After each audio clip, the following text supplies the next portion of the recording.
have a right to, so you don't disappear the wrong people like the Trump administration has done. That you don't wildly disagree with what a citizen is saying and use that as a pretext to disappear them. He is creating the pretext to invoke that 1807 law, the Insurrection Act. And if he does that, when they came for the immigrants and denied them due process, he is trying to get us to surrender our commitment to the constitutional guarantees that Americans have. He has said he would deport Americans if he could.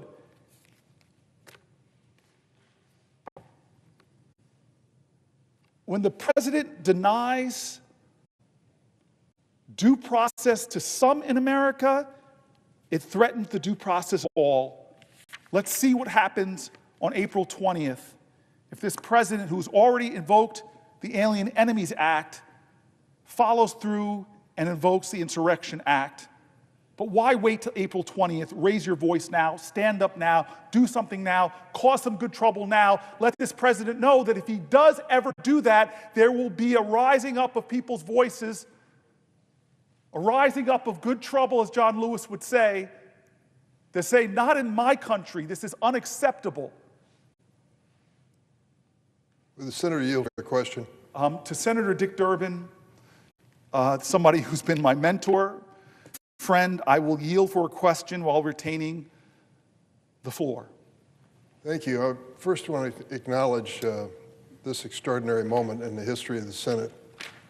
I believe you've been holding the floor now for more than 10 hours, and perhaps we'll go on it even longer. And you've been joined by your colleague and friend, Senator Murphy of Connecticut. And I'm sorry to take the early morning shift, but I didn't want to miss this moment in history, not just for the historic nature of it, but for the substance of it as well. I just remind my colleague and fellow member of the Senate Judiciary Committee, it was only 3, maybe 4 weeks ago that we had witnesses before the Judiciary Committee, and I asked a question, and one of them is pending on the calendar, the executive calendar on the floor. His name is Dean Sauer of Missouri, and he's seeking the position of Solicitor General of the United States. Along with him was the lady aspiring to be the Assistant Deputy Attorney General for Civil Rights, Harmeet Dillon, and Aaron Reitz, who has been approved by the Senate for a legal policy position. And the questioning went to the basics of our Constitution, which you have noted here today. And that is, what is the check and balance on a president? What is the accountability of a president under the Constitution? As I read it, and I don't profess to be expert, I'm still learning. As I read it, the accountability of the president is in Article 2, and Article 3, Article 3, the judiciary. Ultimately, the president can be held accountable by impeachment in Congress or by decision of court that some of the orders that he is promulgating are inconsistent with law and the Constitution. And the question that was asked of the witnesses who are seeking positions in the Department of Justice, can a public official defy a court order? It seems so fundamental and basic. The answer is no, of course, but these 3 witnesses all equivocated in their own ways, which raises a question: if this president is not held accountable by a court order, what then can control a president who misuses their office to the detriment of the nation or the people who live here? And that, I thought, was a fundamental question. It was interesting to note, you may remember, that one of our Republican colleagues on the Senate Judiciary Committee, Senator John Kennedy of Louisiana, after hearing these witnesses equivocate on whether a public official can defy a court order, came to the committee and basically said, "What are you saying?" The answer is obvious. You can criticize a decision of the court within the bounds of propriety as a member of the bar. You can appeal a decision of the court, but if that doesn't satisfy you, your recourse is to quit, resign, leave. The Constitution has the last word. The courts have the last word. And I think that's a question that you're raising today. Where is the accountability of the President of the United States when he misuses the power of office? In the cases that you've mentioned, the Alien Enemies Act, it's a law that's been around since, I think, 1807 or somewhere that time. I think it's clear, unless you have declared a war or unless you are invaded, you cannot invoke the Alien Enemies Act as this president has done. And he's being challenged in that regard. Yesterday, our friend, Senator Grassley, who chairs the Judiciary Committee, and I say friend, some people back home say, don't say that anymore. We don't talk to those people. They're wrong. This is a body where we do talk to one another, and we should, for good reason. Well, he raised the question yesterday, why is President Trump being challenged so often in court? Well, he has issued 102 executive orders. I don't know if that's a record, but I'll bet it is. 102 executive orders questioning something as basic as birthright sovereignty, birthright citizenship. And so the point that I'm getting to is, in obvious situations here where President Trump has gone too far, where is the accountability? It's not going to be an impeachment. We're realists. We know that the Republican House of Representatives is not likely to ever consider that. It could be in the courts. And if it goes to the courts, the question is, will this president follow a court order if it goes against his policy? And if he won't follow that court order, where is the accountability? Where is the check and balance?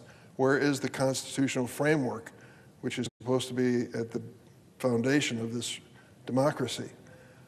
I think you're raising important questions. In the Insurrection Act, the use of our military for political purposes is a frightening prospect.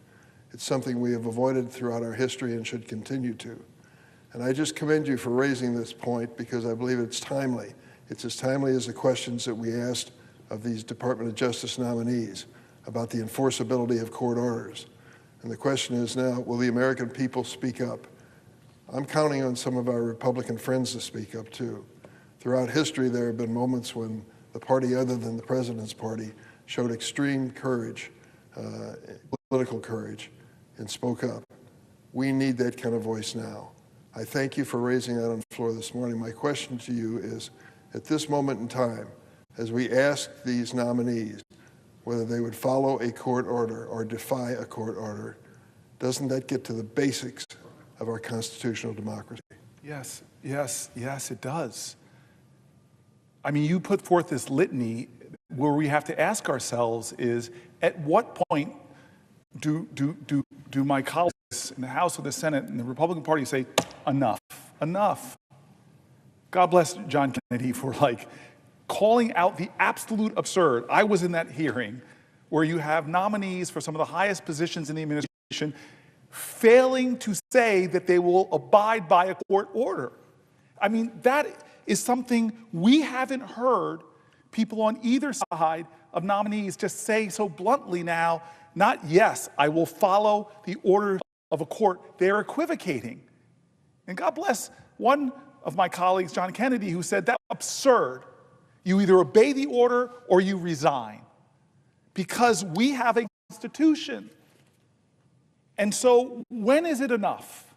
When is it enough? This is the month of Passover, and there's a wonderful song I love singing when I'm at a Pesach, the Dayenu.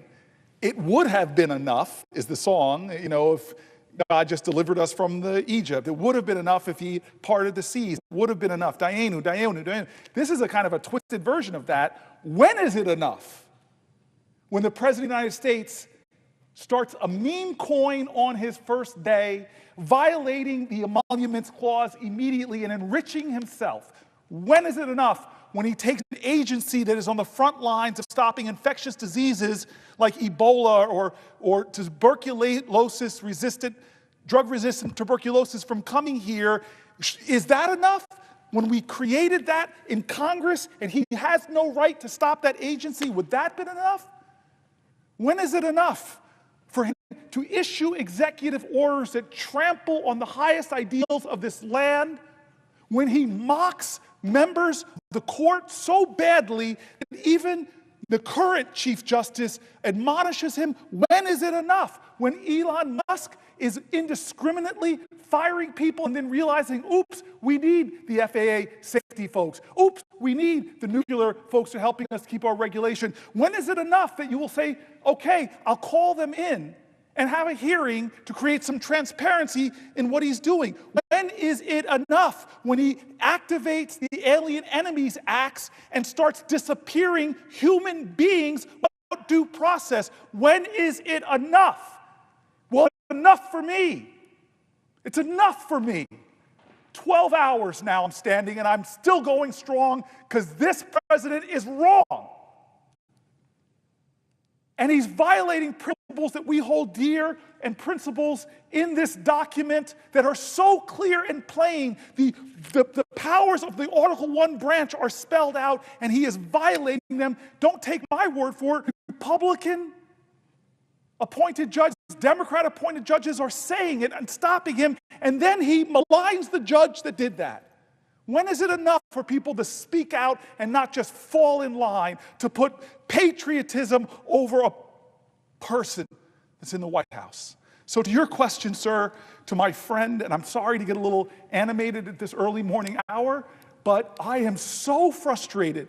And not just because of that, but I'm reading the stories. We're going into the next section, which is national security, and I'm reading stories of our citizens of this country, not just New Jerseyans. Yeah, there's a lot we've read in these 12 hours, but there are people from all over the country are reaching out to my office, and I know they are yours. You're the second highest ranking Democrat in here. I know they're reaching out to you because you're a man that stands for justice. I know they reach out to your office too because you're one of these outposts for sanity in a Congress that is being too complicit to an executive that is overstepping his authority and violating the Constitution and hurting people who rely on health care, Social Security. I'm reading these stories, sir, because the voices of the Americans that don't have the privilege that the hundreds of us don't get to stand here, but I believe the power of the people is greater than the people in power. That's the ideals of our democracy and our Constitution. So I'm rip-roaring and ready. I'm wide awake. I'm going to stand here for as many hours as I can, 12 hours, and I recognize that my other friend, another person I consider more than a friend, like a sister to me, from the state of New York, my neighbor. Senator Booker, would you yield for a question? My sister, for you, I will yield for a question while retaining the floor. Senator Booker, I've been listening to this debate all night, and I gotta say, you're on fire. And you're on fire because the American people are very, very angry about what is happening. They are not happy with what this administration has done. It's contrary to what was promised. It's contrary to what was expected. And I know we're going to talk about national security in a few minutes, but can I ask a question about one of the topics you talked about last night? Because it was exactly what my constituents were talking to me about yesterday. So I was in New York yesterday, and we talked about these cuts to Social Security. I have to say, I was stopped by the gentleman who worked at Amtrak and said, Madam Senator, I just want to thank you for protecting my Social Security. That has never happened to me before. Never happened at Amtrak to be stopped by someone who worked there to thank me for one thing I had done that day. But I'm telling you, Senator Booker, when Elon Musk starts firing people at Social Security and tells the Social Security Administration, you cannot answer the phone, what are our mothers and fathers and grandmothers and grandfathers supposed to do? Many of them are not readily available to be on a computer. Many of them can't ask their question online. And worse, Elon Musk is expecting them to show up in person at a Social Security office. How many of our older Americans are not able to drive anymore or are uncomfortable driving? How many of our older Americans feel uncomfortable getting in the subway to get to a Social Security Administration because there's stairs or because the lighting's not good enough? These are the challenges that our older Americans have. And so I just want to talk about the things you told us last night about the risk to Social Security. Social Security is our seniors' money. It's not the government's money. It's their money. So what happens when you make it hard for a senior to call and make sure their check's on the way, or their check never showed up and they can't find it?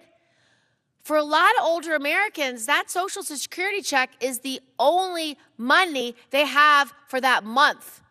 It pays for food, right? It pays for heating bills. It pays for medicine. It pays for their rent. It pays for everything they need to survive.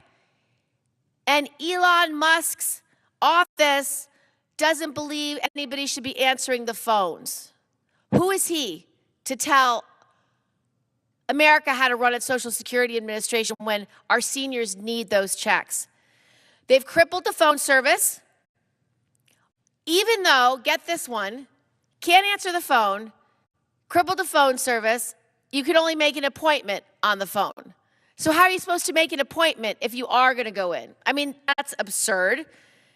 They plan to cut 7,000 staff. That's a lot of staff. 7,000 staff, even though the Social Security Administration staffing is already at a 50-year low. So they are lying when they are saying this is about efficiency. They just want the money. And what do they want the money for? Tax cuts for billionaire buddies of Elon Musk. It is an absurdity. It is an absurdity. It is an outrage. And everyone in America should be concerned. Hands off our Social Security, Elon Musk and President Trump. Hands off. They are rallying all across the country to say, hands off my Social Security, hands off my Medicare, hands off my Medicaid. It's an outrage, and I don't think people should stand for it, because your Social Security check is your hard-earned money. It is not for Elon Musk to play with, to shift around, or send it to tax breaks for his billionaire friends. Now, I have to say, my office has been working closely with one senior. Now, she's a New Yorker with a disability, and she was told that she had to call a specific representative's extension by the end of March. Well, that was yesterday. And if she didn't get this person, her application could be denied. She's called every day, sometimes more than once a day. She has been on hold for 4 to 5 hours just to reach this representative. As of yesterday, when we reached out to her, she had still not reached the representative. So Americans across the country are panicked. They are stressed. They are worried that they won't get their hard-earned money back, their retirement, to pay for the things that they need. Now, this is the money they've spent their entire careers paying into. You know, every time you get a paycheck, Senator Booker, there's a line that says Social Security, because that money's been taken out of your paycheck and put into Social Security, so it's there for you when you retire. It's your retirement. The page is sitting here, right here. You are paying to your Social Security. Now imagine this is your first paycheck, isn't it? I bet it is your first paycheck. Your first paycheck, you're putting in dollars that, you know, you want saved, so that when you can't even imagine what it's going to be like to be 65. But the day you're working here, the fact that you spent all night here supporting Senator Booker, that's your retirement. Wouldn't you be pissed off if Elon Musk took your retirement money? You should be. He doesn't have any right to it, and what he's doing is he's doing it by cutting staff. So if you need help because your Social Security didn't arrive, then how are you supposed to get that check? They can't issue you a new one unless they know that it didn't open the mail like it's supposed to. Ultimately, cutting individuals from Social Security doesn't just affect them, it affects the entire economy. So you can imagine if all our seniors are getting this Social Security benefit, you can't go and buy your groceries. You're not going to be able to then go buy whatever you need for your home. those stores will get less money, and that means there'll be less resources in the economy. Social Security, if you didn't know it, it's our country's largest anti-poverty program. It keeps people out of poverty. That's what it does. When we designed Social Security, however many decades ago, it was so that our seniors don't die in poverty, because they were dying. About half of seniors at that time were dying in poverty. They didn't have enough food to live. And so we created Social Security. It's one of the most popular programs. It's one of the most effective programs. So reducing access to this key program, Senator Booker, is an outrage. It's harmful, it's cruel, it's hurtful. So I know that this is something that you've really spent a lot of time on last night, but don't you think it's cruel to not allow phone service? Don't you think it's wrong to make it harder for people to get access to their hard-earned money? Don't you think this is something that America did not sign up for in this election? I read last night, thank you for the question, my friend. I read last night some of the most painful letters of people over and over again from throughout my state and through other states who are living in fear, who use words like terrified and told stories that they couldn't sleep because of the rhetoric of this president, the rhetoric of Elon Musk calling it a Ponzi scheme, telling lies during a joint address. And then I read stories from people that work in Social Security. They're telling about not having desks and the waiting lines and the inefficiencies that this has created and the horrible, deteriorating customer service. Yeah. And I've been trying as much as I can during this last 12 hours to read the stories of Republicans. Yeah, this affects everyone. Yes. To read editorials from the Wall Street Journal, to just show that this isn't a partisan thing. This isn't about left or right. It's about right or wrong. It's about, will we as a country honor our commitments that we made? And then I read independent folks that are saying this is crazy, that this program is even in jeopardy. I have another question for you, because I know you want to move on to some national security issues this morning. I will yield for a question while retaining the floor. Thank you, Senator Booker. So the other thing that stressed out my constituents that I talked to about this weekend is air safety. They're very, very stressed out about these cuts to the FAA. You know, there was a plane crash not too far from here, helicopter crash. Everyone on the helicopter perished. We've been reading about stories across the country about flight safety and the fact that there are near collisions all the time. We had a horrible crash in New York, in Buffalo, the Colgan Air crash. I've gotten to know the families over the last several years because they've worked together for legislation to make sure we have pilot safety. But what I've been watching in terms of this administration is they don't seem to care. They just have made up this idea that cuts across the board are necessary to get rid of fraud and waste in the budget. And I agree, we can make government more efficient, but the way you do that is at least learn what each of these agencies do. Study what's happening in them and how to make them more efficient. Make sure the right number of personnel are hired. Make sure the right training is offered. Make sure there's no wasteful programs. That's good government. That is not what Elon Musk and his Doge boys are doing. That is nothing like what they are doing. They're just cutting everything because they want to make space for these tax cuts for their billionaire buddies. It's really disgraceful. It's something that I don't quite understand. So over the past 2 months, just the past 2 months, we've seen horrifying accidents and near misses at airports all across the country. And there was another close call just this past Friday, again at DCA. Many of these accidents have been a result of chronic understaffing and antiquated technologies at the FAA. But instead of fixing those problems, the first thing the Trump administration did when it came to power was fire people. I think he's kind of stuck in the loop of The Apprentice. You're fired, you're fired, you're fired. I don't get it. Like, good government is important, and I support efficiency. That's not what they're doing. It's like they're on a power trip, and they just want to fire everybody across the board. Just fire them all. So while a court forced the FAA to rehire workers, thank God for the courts. Thank God for the judges that are doing their jobs and looking at these lawsuits appropriately. Many federal workers have simply moved on and found new jobs because these are highly skilled, highly sought after employees, people that we really want working in the federal government to keep our country safe. Now, just weeks after the horrific plane crash here with 67 people getting killed in Washington, the administration fired hundreds of Federal Aviation Administration employees, jeopardizing the public safety and threatening our national security. So that made no sense. Like, it was right on the heels of some horrific accident that we all witnessed. Now, over 90% of U.S. airport terminal towers don't have enough air traffic controllers. Critical shortages remain for other aviation safety personnel as well, such as safety inspectors and mechanics, is to make sure when we get on that plane, the plane's ready to go.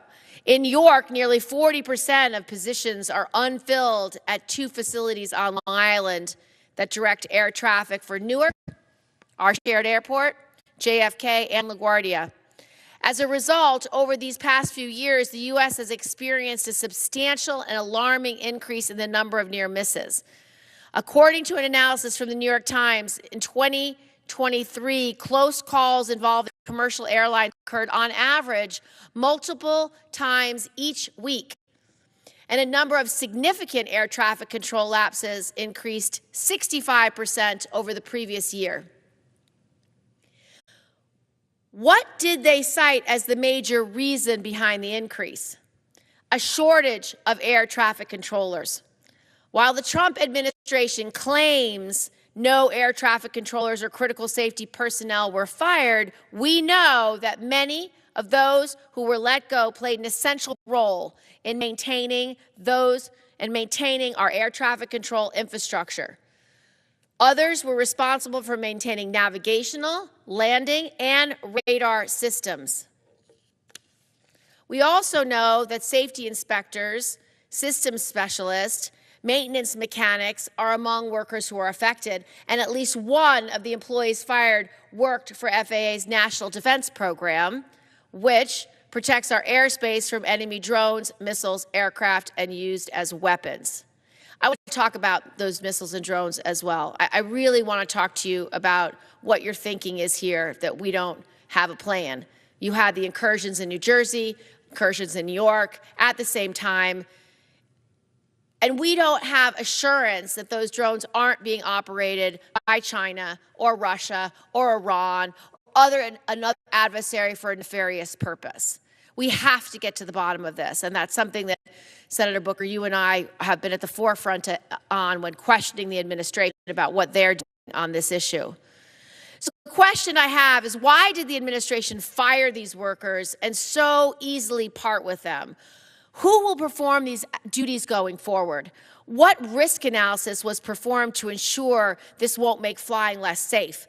Now, I asked these questions of the Secretary of Transportation in a letter on February 20th, over a month ago, and what was their response?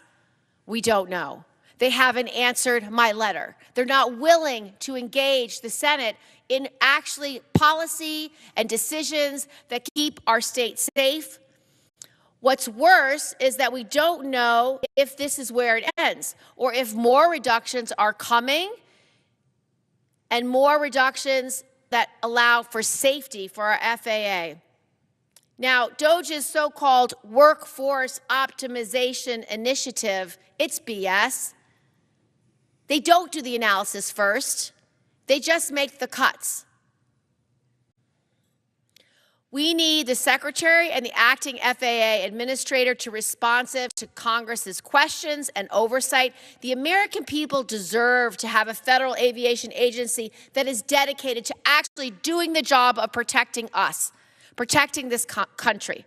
The Trump administration needs to take immediate steps to address FAA staffing shortages across the entire agency, not just air traffic controllers.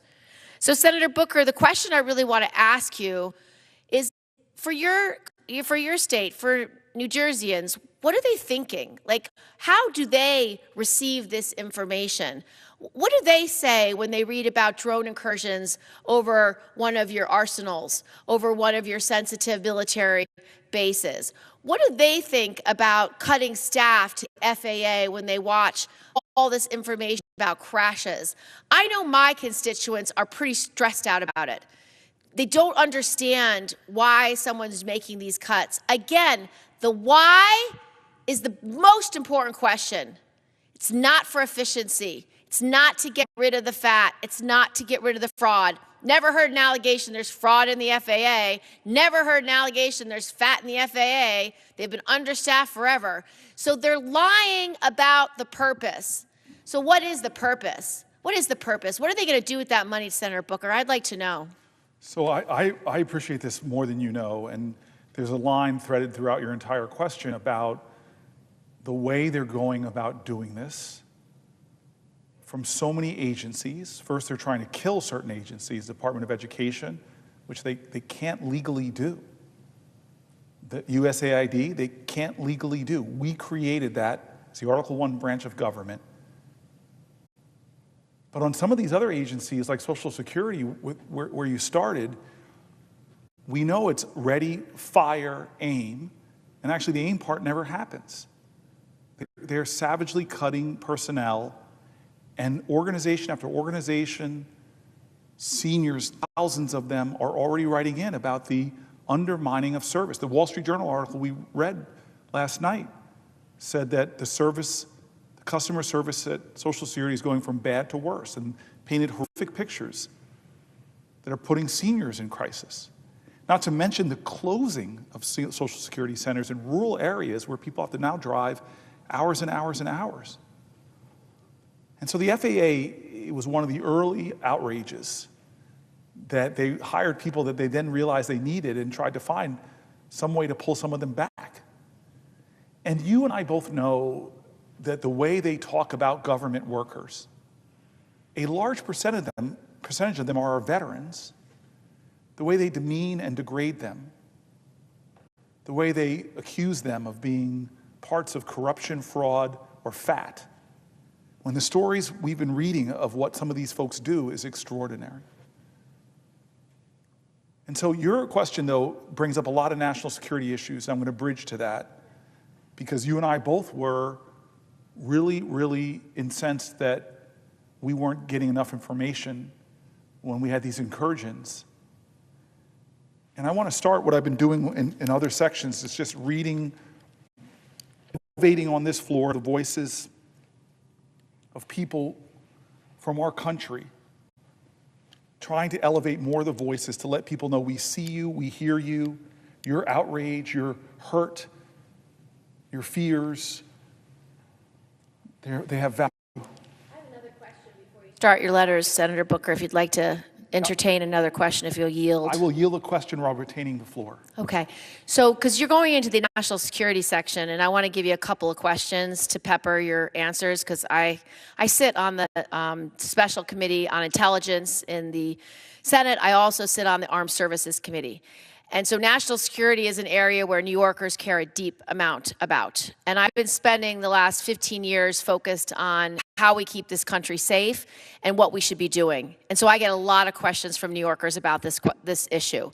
So I want you to address the drone issue for sure, because that is something you and I have been working on continuously since we've seen these incursions. And just to give a little more context for New Yorkers who might be listening to this debate, we've had drone incursions over sensitive military sites for quite some time now. And it's something that I've been working on a bipartisan basis through the Intelligence Committee.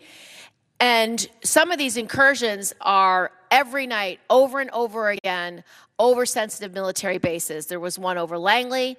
We've had them over arsenals in New Jersey, over sensitive sites in New York. We've had them over military bases across the country. And, you know, I don't like it when the answer is, oh, we know where most of this is. This is mostly FAA traffic.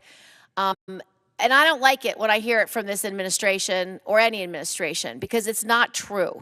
Some of the drone sightings are planes in the air, helicopters, maybe weather balloons, maybe enthusiasts, but they do not know if all are. And in these specific incursions, they do not know the origin of them. They do not know whose they are. They do not know who is operating them. They do not know the purpose of these drones. These drones could easily be spying. They could be planning attacks. They could be doing anything nefarious. We have no basis to say it is all known and we are not concerned. And so this is something we are going to get to the bottom of. I am very incensed about it. It does not leave our personnel as safe and does not leave our secrets safe. So drones is one issue. The second issue, if you could address on the national security side, is cybersecurity. I think that, and election security, one of the cuts that the Doge boys made, which I literally cannot understand why they would ever do this. This is making us weaker. It is making us less safe. It is not good for America. And it shows how ill-advised this process is and how uninformed this process is and how we can see through these cuts how insincere this process is. This is not about waste. This is not about fraud. This is not about good government. This is about making massive cuts for tax breaks for billionaires, because that is where they want to spend your tax dollars. New Yorkers' tax dollars and New Jerseyans' tax dollars. They want to take it and give it to tax breaks to the billionaires. Okay, so this is the question. These cuts, they have cut all the personnel, or the main personnel, at an organization called CISA that were supposed to be doing election security.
we must bring peace.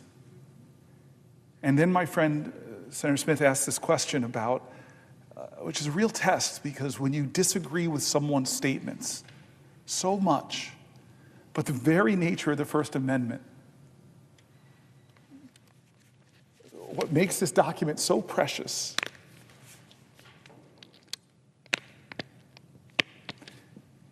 is that it says that no matter how reprehensible your speech is,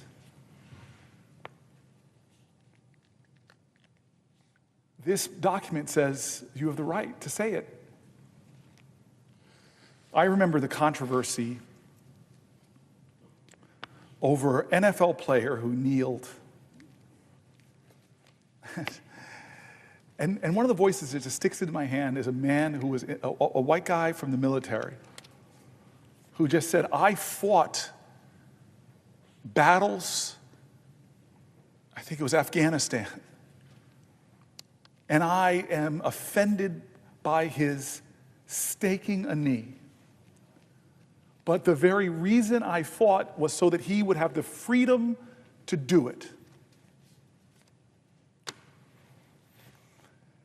And so I came back. I was there on October 7th, and I have very hurt, strong feelings about what's going on over there, and urgent desires to end the nightmare, to bring people like Elon home, to end the nightmare for so many Israelis and Palestinians.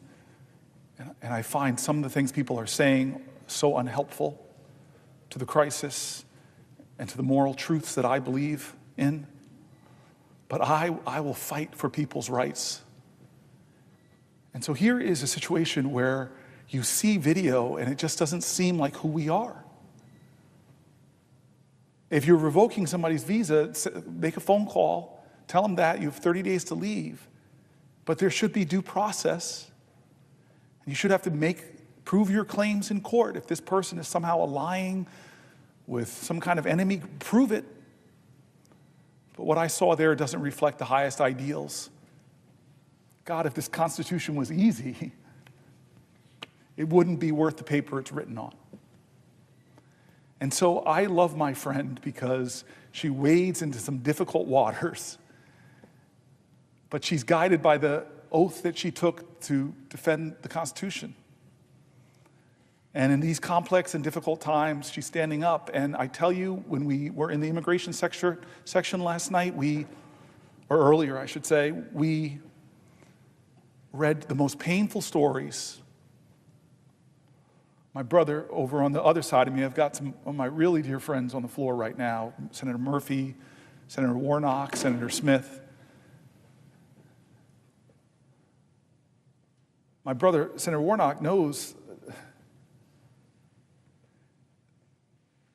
that we are a nation that is paying hundreds of millions of dollars over the years of the Trump administration to fund private prisons that are being paid, incentivized to take away people's liberties. We read stories in the immigration section about people that got trapped in those systems that should never be there, horrible stories, painful voices I've read about folks who were caught up in a system. And I just loved that one article from that Canadian that was for weeks put in a private prison. And suddenly, when she heard the lies of the people who found ways to keep her there, the aha moment that she realized that these people, every day I'm there, they get profit. They're not incentivized by justice, they're incentivized by profit. I read stories, Senator Smith, of people that were sent to that horrible jail in El Salvador that the government admitted they made a mistake. They disappeared someone who has American family members. Story after story I read that just are such a betrayal, not of democratic values, but of American values. Because we all in this body know we need to do more to protect our borders, to keep us safe, to arrest criminals, be they undocumented or documented. That's an urgency we all feel. But when you sacrifice your core values by And you sacrifice them to a demagogue who says, this is all about your safety.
Is it just to disappear a human being with no due process? I quoted Anton Scalia, this conservative that was sitting on a stage where somebody had a lot of affection for, Ruth Bader Ginsburg, and the moderator asked them, does somebody in our country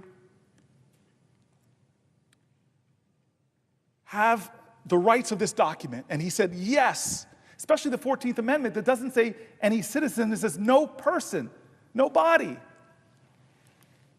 And so where do we stand when our founders, those imperfect geniuses, say we the people, in order to form a more perfect union, we the people of the United States, in order to form a more perfect union, establish justice, ensure domestic tranquility, provide for the common defense, promote the general welfare, and secure the blessings of liberty to ourselves and our prosperity. What nation are we turning over to the next president, to the next Congress, when this Congress is sacrificing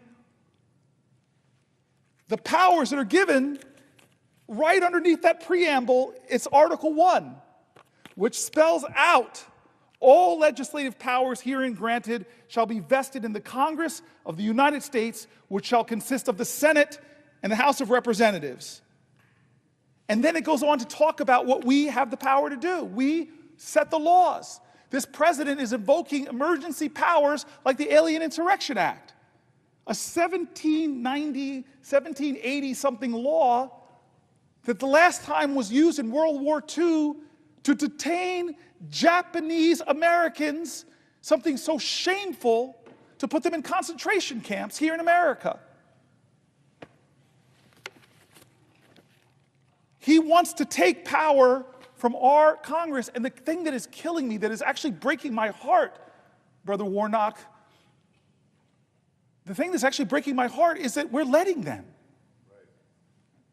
That we're letting him take our power.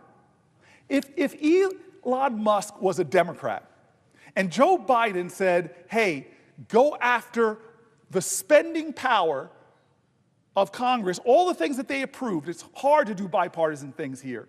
God bless Patty Murray and Susan Collins coming together and getting spending bills, hard worked, hard done. Lord knows, I sometimes play a little Motown in here, I ain't too proud to beg. I go to the appropriations leader and say, hey, my New Jerseyans in this county need this, and this county. We work on all this.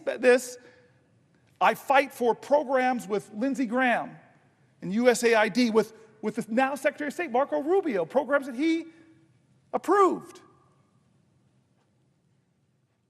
The Department of Education, I've worked with Republicans to put things in Department of Education. There are people here that worked in a bipartisan way to try to simplify the FAFSA forms. I could go through all the work we've done that now this body, the Article 1 branch of Constitution, right under the mandate of the United States of America, as Tina Smith is telling us, right after we, the people of the United States, in order to form a more perfect union, establish justice, as the senator, my friend. And so that's why we're here. That's why now the Senate is filling up. It's friends galore. We got Amy Klobuchar now on the floor. That's why we're here. No business as usual. No business as usual. We're not doing the usual order. We're talking about these things. We're making the case. We talked about immigration. We talked about Medicaid. We talked about Medicare. We talked about health care. We talked about medical research. We talked about Social Security. We're marching through. 13 hours. I got more in the tank. And so I thank you for that question. It brings up very emotional things for me, I'll be honest. It brings up pain and frustration and hurt. It brings up me the pain of so many New Jerseyans that have reached out, the Palestinian doctors in my state who've worked with my office to get Palestinian babies into America for care. It brings up the hurt of being there and seeing the worst slaughter of Jews since the Holocaust. So many things are painful, but if we sacrifice our values, it reminds me of the mosque being built, 9/11. It reminds me of all these difficult points, the marchers in Skokie, of the KKK, all these difficult points where the values of this Constitution were tested, where we were being measured. But I have to say, what this president is doing with the Alien Insurrection Act, what this president is doing with no due process, what this president is doing with flushing the Department of Education, with getting rid of the USAID, with attacking thousands of people that serve our veterans, that serve our Social Security, those things should be obvious to this institution, to the Senate, that that's wrong. That they have unelected, the biggest campaign donor, unelected, who's getting our personal information, and there's no transparency. Nobody in this body can say they know what information, confidential information Elon Musk has, and knows what they do to it, because they never brought him here to answer for it.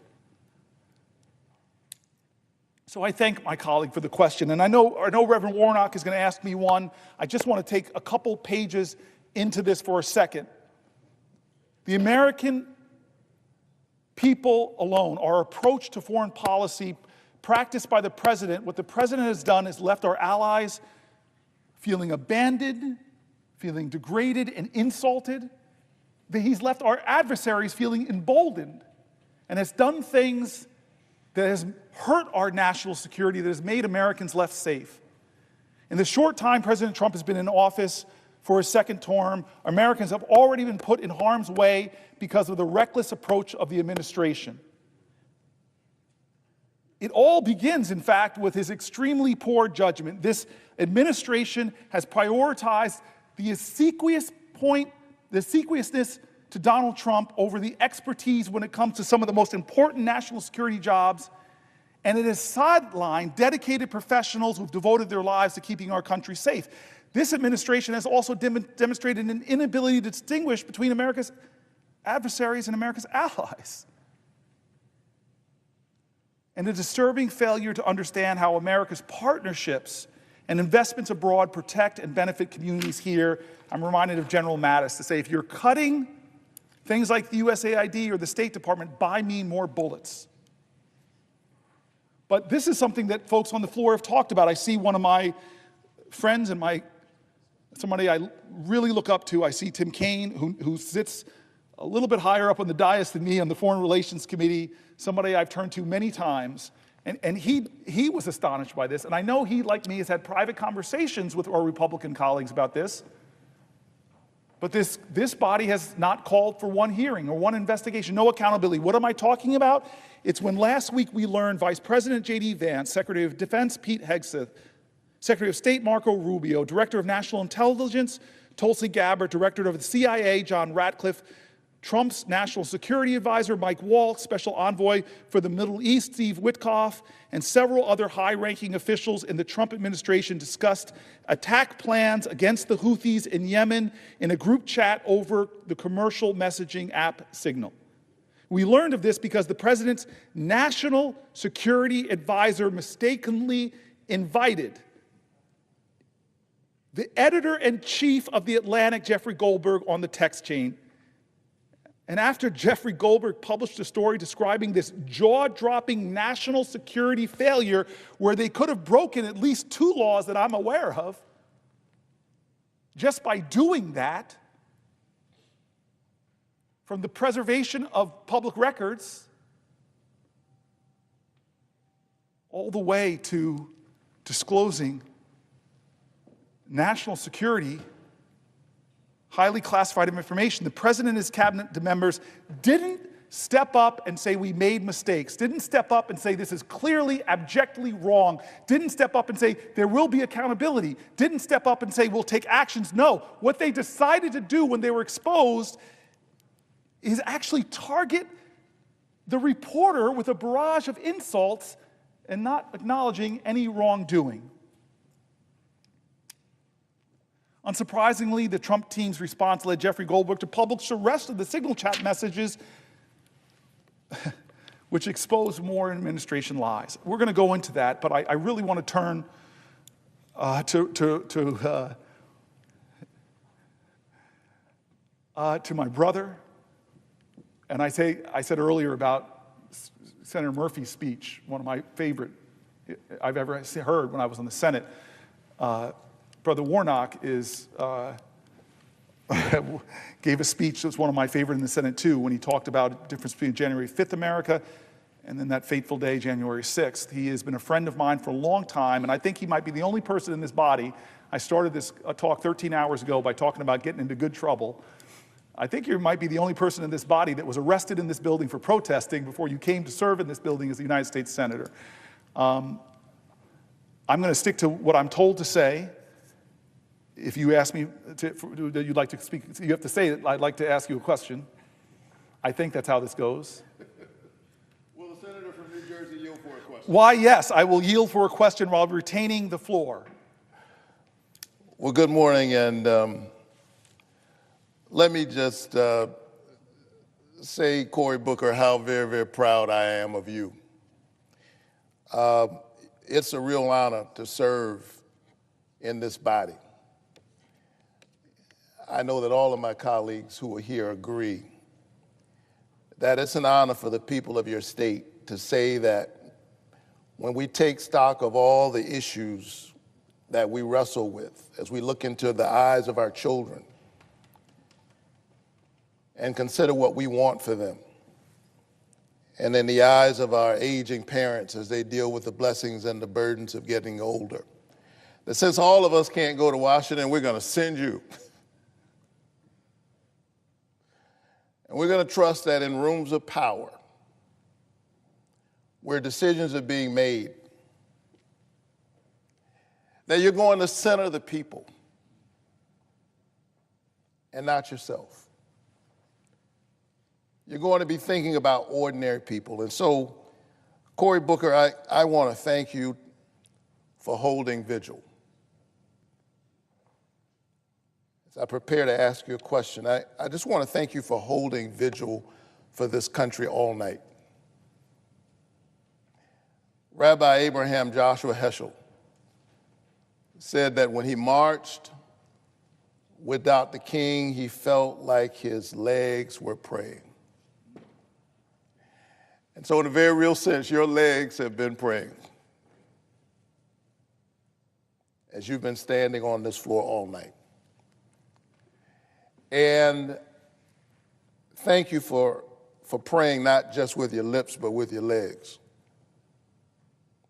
for a nation in need of healing. I just got off a prayer call that I do every Tuesday morning at 7:14 a.m., 2 Chronicles 7:14, if my people who are called by my name would humble themselves and pray, if they would seek my face, turn from their wicked ways, then I will hear from heaven, I will forgive their sins and heal the land. The nation needs healing. And we need spiritual healing, we need moral healing, but literally there are people all across our country who need healing, who need health care. And so that's why I was so proud to come to the Senate after being arrested in the Rotunda a few years before that. Proud to join you in the Senate. Proud that we were able to pass, just a couple months after I got here, the American Rescue Plan, which did so much incredible work. In that American Rescue Plan, there was the expanded child tax credit, which literally cut child poverty more than 40% in our country. I wish we could get it extended. But one of the other things we did was we lowered Georgians and Americans' health care premiums by hundreds of dollars on average. We passed a tax cut, and that's so relevant in this moment because that's what this body is prepared to do right now, I guess, in the next few days. Pass a tax cut, but that tax cut is literally going to be for the richest of the rich, the wealthiest among us. But we passed a tax cut that brought health care into reach for tens of thousands of Georgians and millions of Americans in the American Rescue Plan. These tax credits are so critical that the nonpartisan Congressional Budget Office said that the number of Americans without health care would grow by 3.8 million people in just 1 year if the premium subsidies were allowed to expire. Forgive me for my phone ringing. My 8-year-old and 6-year-old are calling me. They're not impressed with what I'm doing. That's an important call. They're not impressed. But we know that this would impact thousands of Georgians who've only recently been able to receive health care. So we passed in that American Rescue Plan these tax credits which put health care in reach. And now they're set to expire if we don't do our work. And that's why what you're doing, Cory Booker, is holy work. It's within a political context, but this is holy work. If these tax credits are allowed to expire, a 45-year-old in Georgia with $62,000 annual income would see premiums go up by $1,414 a year. A 60-year-old couple in Georgia with an $82,000 annual income would see premiums go up by a staggering $18,157 a year. Think about that. Nearly 1/3 of Americans have less than $500 in savings in their bank account. Imagine the health care costs for a 60-year-old couple going up by more than $18,000. A health insurance premium hike like this would be more than an inconvenience. It wouldn't just be a nuisance. It's literally the difference between having health care coverage and not having health care coverage. And so I'm thinking about people like that. And I'm thinking about my constituent, Cassie Cox from Bainbridge, Georgia. She wasn't able to afford health care on the Affordable Care Act marketplace until the premium tax credit brought health care into reach. And shortly after she became insured, she severely cut her hand, which landed her in the emergency room with 35 stitches. And with insurance, it still cost her about $300. Had it not been for the tax credits that allowed her to get health care, she could have been in financial ruin. She's one of the hundreds of thousands of Georgians at risk of losing their coverage if these tax credits are allowed to expire, if we don't do our work. If we're more focused on the wealthiest of the wealthy rather than the concerns of ordinary people. Senator Booker, should Democrats and Republicans come together to extend the premium tax credit for hardworking folk in New Jersey and in Georgia? What do you think? My easiest colleague question I've gotten over these 13 hours. Yes, they should. I was talking in the healthcare section about, while there's these big issues that we should be concerned about, $880 billion from Medicaid,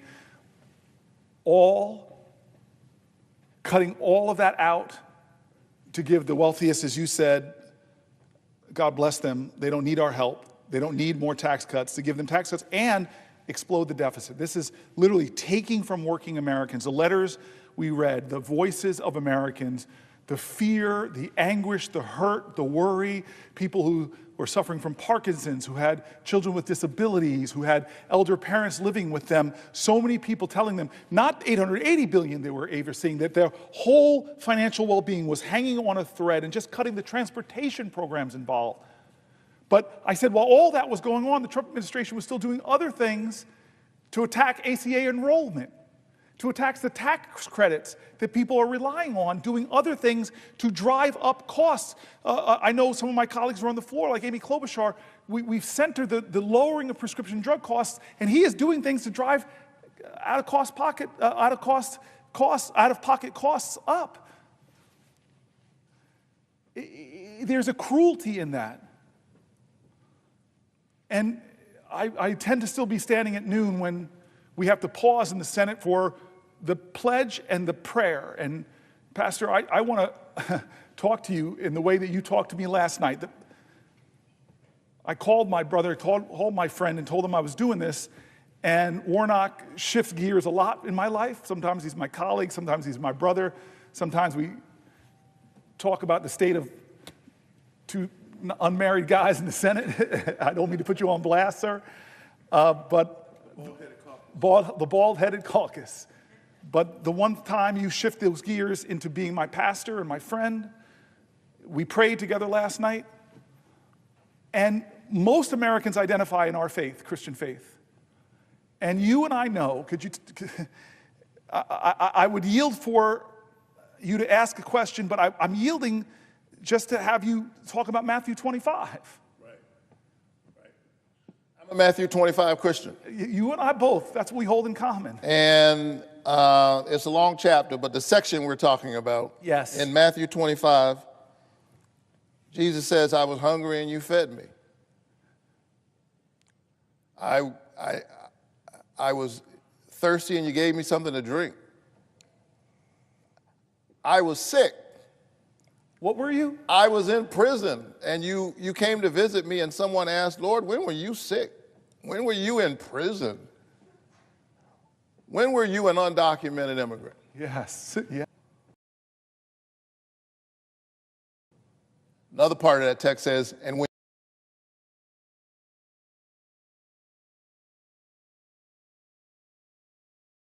to the Lord, this is holy work. Sir, my friend, I don't understand how a nation could allow a president to be so cruel that he would take away health care from people struggling with children that are facing the worst of health challenges, people who have a spouse, like the person who wrote me. No, it wasn't the spouse. She wrote me herself. She had Parkinson's. I got upset because that's how my father died, and I watched for year after year after year how it affected my family, how it demanded from my mother, how it cost thousands of dollars for his care. And thank God we had the privilege, but this person was writing because they were afraid, and they didn't, of what the costs would be. How can our country say that kind of cruelty? How can a nation where the majority of its people are people of faith, be they Muslims or Jain or Baha'i or Hindu or Jewish, how can the central precept of our country, founded on principles that are reflected in the good book, how could we say that we should cut health care from the sick and the needy to give bigger tax cuts to Elon Musk. I will yield to you, my brother, while retaining the floor. You know, this is the reason why every Sunday and every weekend when I leave here, I return not only to Georgia, but I return to my pulpit. And some folk ask, well, why do you continue to lead Ebenezer Church? I return to my pulpit every Sunday because, notwithstanding wonderful people like you, I don't want to spend all my time talking to politicians. I'm afraid I might accidentally become one. And so I want to connect and check in with ordinary folks because I was focused on this healthcare issue long before I came to the Congress. Dr. King said that of all the injustices, inequality in healthcare, he said, is the most shocking and the most inhumane. I read that last night, Pastor. I read that last night. The most shocking and the most inhumane. And it's the reason why, as a pastor, inspired by Dr. King, leading the congregation that Dr. King led, way back in 2014, when the Affordable Care Act was passed, were you here? You came after? I came after. You came right after that. I got arrested in the governor's office in Georgia fighting for health care. I didn't know you were a two-time arrestee, man. I got a long record, brother. But all for good trouble. All for good trouble. Good trouble. Good trouble. And we had a 1960 sit-in in the governor's office. Waves of us got arrested. They arrested one wave, and then another wave came, and another wave came. And we were trying to get Georgia to expand Medicaid. Yes, I remember that. Senator Klobuchar, I made it a priority of mine to get incentives for Georgia to expand Medicaid. And you remember, I went to our caucus. Yes. And I said, look, Georgia and 9 other states have not expanded.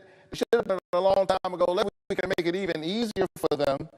And as a freshman senator, I was able to convince our caucus to give $14.5 billion for non-expansion states, which includes $2 billion just for Georgia to incentivize Medicaid expansion. Why? So that in the gap, people who literally go to work every day can get health care. Georgia has left that $2 billion sitting on the table and almost 600,000 Georgians in the gap. The governor's plan has literally enrolled a whopping 6,500 people in health care. But we've got nearly 600,000 people in the gap. And this is not theoretical stuff. Every time I talk about this, I have to talk about Heather Payne. Because Heather Payne is a resident of Dalton, Georgia. She spent her career taking care of others. She's a traveling nurse.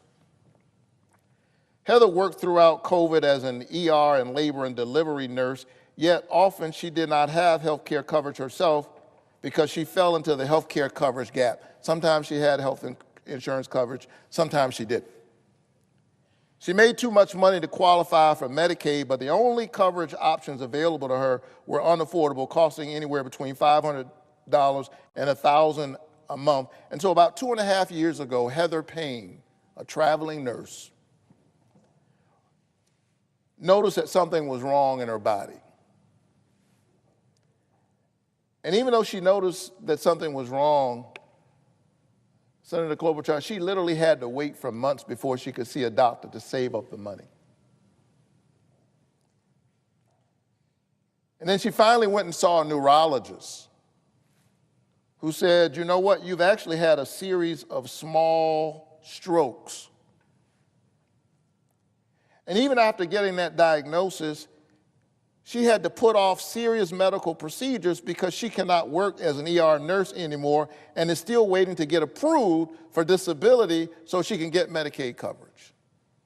And so this nurse who has spent her whole life healing other people can't get health care. I think it's wrong that in the richest country on earth, we don't want to lower the cost of health care for people who are working hard in our communities every day, literally keeping us healthy. I'm going to ask you another softball question, Senator Booker. Should people like my friend Heather Payne have access to affordable health care? Yes. In the first few months of the Trump administration, it's been clear that this administration is not working for ordinary people. Just to try to stay in the parliamentary loan, I yield for a question while retaining the floor. I yield for another question while retaining the floor. The administration is working for billionaires.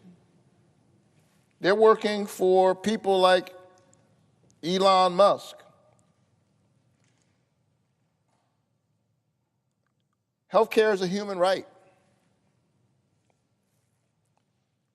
Healthcare is basic. And while we're speaking about health, we've got to cheer on our federal workers who are keeping us healthy. And there are folks in this administration who say that they want to make them the villains. That's what Russell Vought said, that when they wake up in the morning, we want them to not go to work. Our federal workers, because they are increasingly viewed, he said, as villains. I got news for Russell Vought. The people who staff our VA hospitals are not villains. The people who keep our food safe and our water clean are not villains. The people who keep our military bases operating are not villains. And so we stand with them in this moment because they are indeed keeping all of us healthy. And so in closing, and nobody believes a Baptist preacher when he says in closing, let me say that, again, you're doing holy work here, brother, by holding this floor. You are literally holding vigil for our nation. We are beset by the politics of fear. The scripture tells us that perfect love casts out all fear. We are witnessing again this ugly game, the politics of us and them. And there are a lot of folk who, because so much of what has been going on in our nation across Republican and Democratic administrations, let's be honest, has not been working for ordinary people. And the gap between the haves and the have-nots has gotten larger and larger. And when people are vulnerable, sometimes they give in to the politics of fear, somebody telling them that they've got all the answers. And so we saw this in this last cycle. We're seeing it in this moment in our country, the politics of us and them. And sadly, hardworking, working-class people are waking up this morning and they're discovering that they thought they were in the us. And they're discovering that they're in the them, that the them is larger than they thought. And so we've got to hold vigil for each other, for workers, for women, for immigrants, for immigrant families, for our sisters and our brothers, red, yellow, brown, black, and white, for the aging who need Social Security, for the working poor who need Medicaid, for those who are seeking asylum and they just need a dignified path, for those who've been working here for years and they need a dignified path to citizenship. We've got to hold vigil for each other. And so thank you for this work. This is not the end, but the beginning. The struggle continues. Dr. King said that the true measure of a person is not where he stands in moments of comfort and convenience, but where he stands in moments of challenge and controversy. So thank you for praying for this nation with your lips and with your legs. And I'm going to ask you one last question. Do you intend to keep praying? Amen. Hallelujah. Yes, I do. Thank you for that question. I know there's going to be a question coming to me. I just want to say pray Isaiah 40:31 for me. I think you know what that is. Got it. I'm going to ordain this man. All right.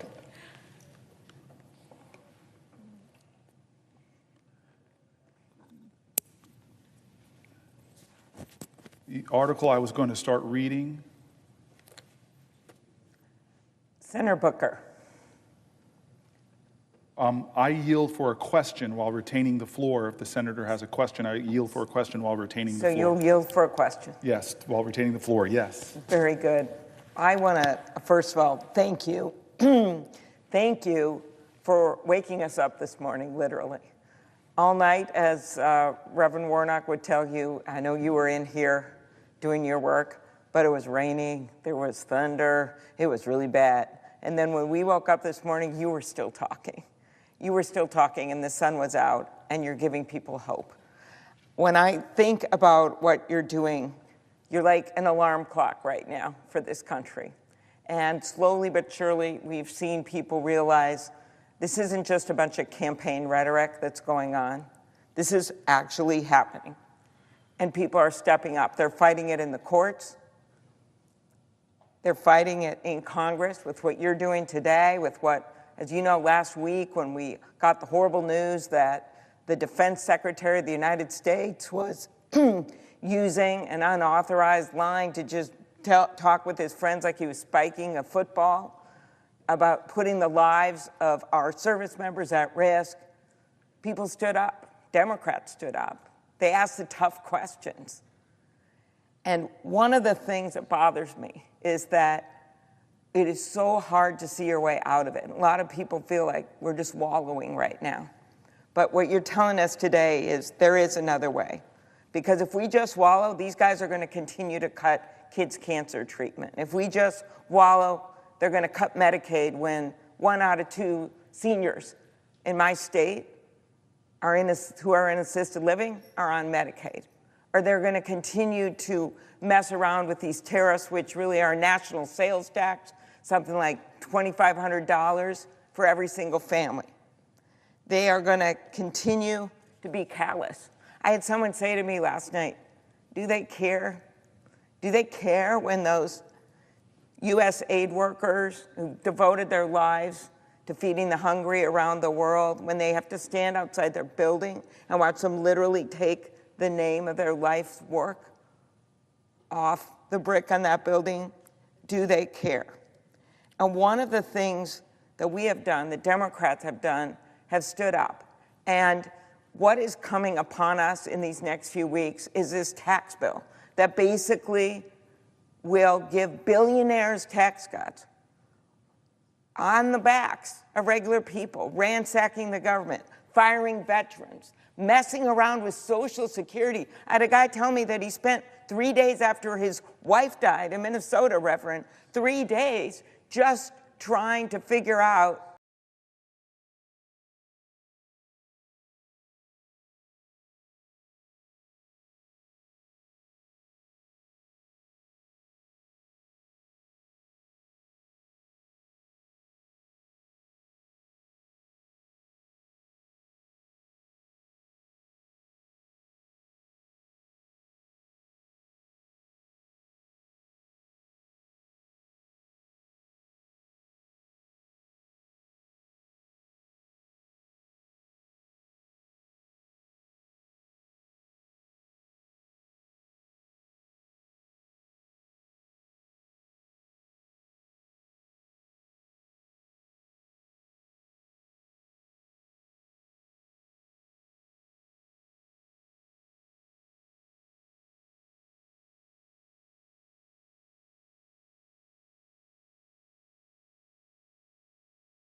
people can stand up on the other side, if they stood up and joined you, what a difference it would make.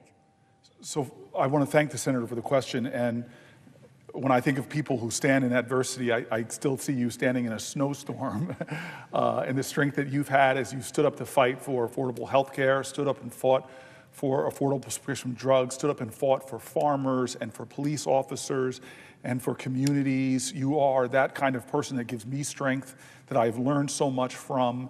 And you have brought this issue up. What you just said on the floor to let you know this is not performative for her. She has brought this up in our small meetings with Chuck Schumer. She has brought this up in our caucus meetings. I've seen her talk about it in her own state.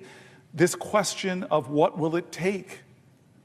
And here's something that pains me to hear. That Elon Musk is calling Republicans up and saying, if you take this stand, I'm going to put $100 million in a primary against you. That they are bullying people who dare to stand up and say, maybe this appointee is not the most qualified person you could find to lead this cabinet position, or maybe it's wrong to cut this agency that we together created in Congress. There are people who are asking those questions, but we have seen them get dragged through X, mob attacked when it comes to their virtual presence, and threatened to be primaried. But we know, because you're somebody that works on both sides of the aisle, that there are really good people of conscience on both sides of the aisle. And as the great pastor said, there are enough sins in this body to go around for all of us. But this is not a partisan moment. It is a moral moment. This is not a left or right moment. It is a right or wrong moment. We have a president that is shredding the very agencies that Americans who are struggling are relying on. Working people that over the last 71 days are finding higher prices, that are finding housing prices going up. Farmers in my state too, it's our fourth largest industry. I've had farmers who'll come to me as far away as Texas and tell me that they're clawing back these contracts that we've already relied on to buy things already, and now you're putting me in a situation where I might lose my farm. You see veterans who come to our offices. I know they come to your office, Senator Klobuchar. You're a senator from Minnesota, but you are a national figure, so I know they're coming to your office. And they're saying things to me like, I'm a veteran. I could go do other jobs. I wanted to work on suicide prevention and mental health issues, and I'm being fired? And you said it right. I've heard you say it in private. I've heard you say it in public. I know it irks you because you're one of these sort of balanced people. Okay, we have a big deficit. That is a real problem. Maybe they're trying to lower the deficit.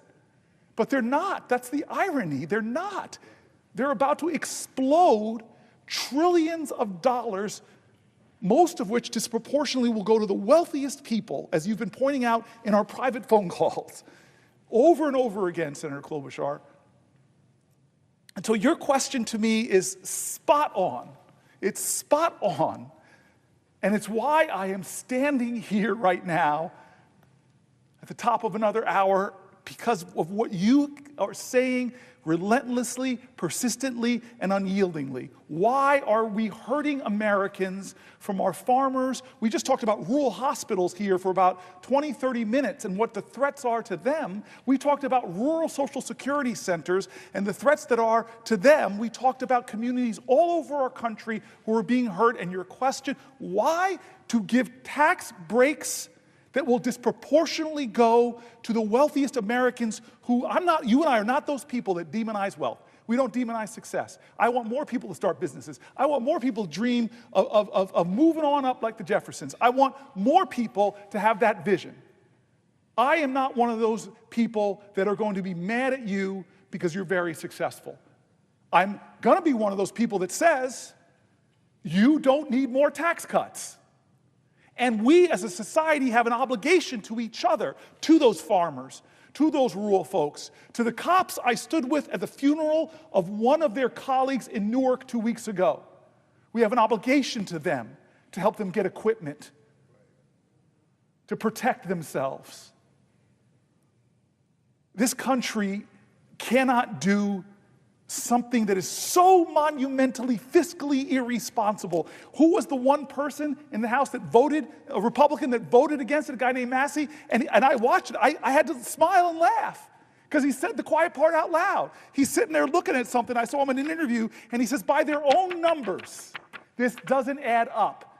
They're adding to our deficit by the trillions. He stayed true to his principles. What happened to all those mighty deficit hawks in the House of Representatives on the Republican side that caved to the pressure of a president?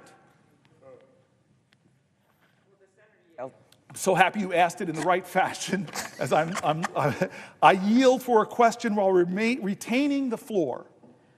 Very good. That was perfect. So I think one of the things you talked about was just this deficit and what's happening and what we're seeing with their proposal right now that's going to come right before us. By some estimates, it's going to add $37 trillion, $37 trillion in 30 years as we go ahead. I mean, I literally cannot believe that, when in fact we could step back now and we could say, what things can we do? What things can we do on the tax code? Because there's a whole lot of things we can do to strengthen Social Security, strengthen what we have in our government. And what really, when you step back and look at the economy, and I heard this the other day on a business channel, just about a month or two ago, man, we were coming out strong. We are a country that came out of the pandemic in a stronger way than so many other countries did around the world. We're ready. Inflation was at least steady, and it was starting to come down here. And now all of a sudden, we see chaos is up, corruption is up, and yes, costs are up. Ask anyone at the grocery store. And one of the problems when you look at what we could be doing to address the debt is that the proposals out there are just going to make it worse. That means more interest payments. That means more interest payments on the backs of regular people, and that means less we can do to help them as we look at what's happening right now. And one of the things you raised, Senator Booker, which I appreciate how much you know about this, is just this prescription drug negotiation and Medicare. So what do we finally do? So decades before you or Senator Murphy or Senator Warnock got here, before I got to this place, they made a sweetheart deal with the pharmaceutical companies, and they actually baked in so that they didn't have to negotiate prices for 73 million people. And anything. They could just charge whatever they wanted for these prescription drugs. What happens? Well, guess what happens? Suddenly, the drugs for our seniors are 2 to 1 what they are in places like Canada, our neighbor, our friend. 2 to 1 what they are over there. You got people driving up to Canada from Minnesota because we can see Canada from our porch. And they are like going up there trying to get less expensive drugs. And then they figured, what's going on? So a whole bunch of people started to say, let's look at this. It took years to get this done. Finally, we passed a bill it said they've got to negotiate. And we took the first 10 drugs. And the last administration got to pick those drugs, and they picked blockbuster drugs. Drugs like Eliquis, drugs like Xarelto, drugs like Januvia, Jardiance. I memorized them because I can always find people that take them. I don't make them raise their hand and say they take them. But these are blockbuster drugs. And they reduced the price by like 70% for our seniors. That's going to kick in soon. But not if this administration messes it up.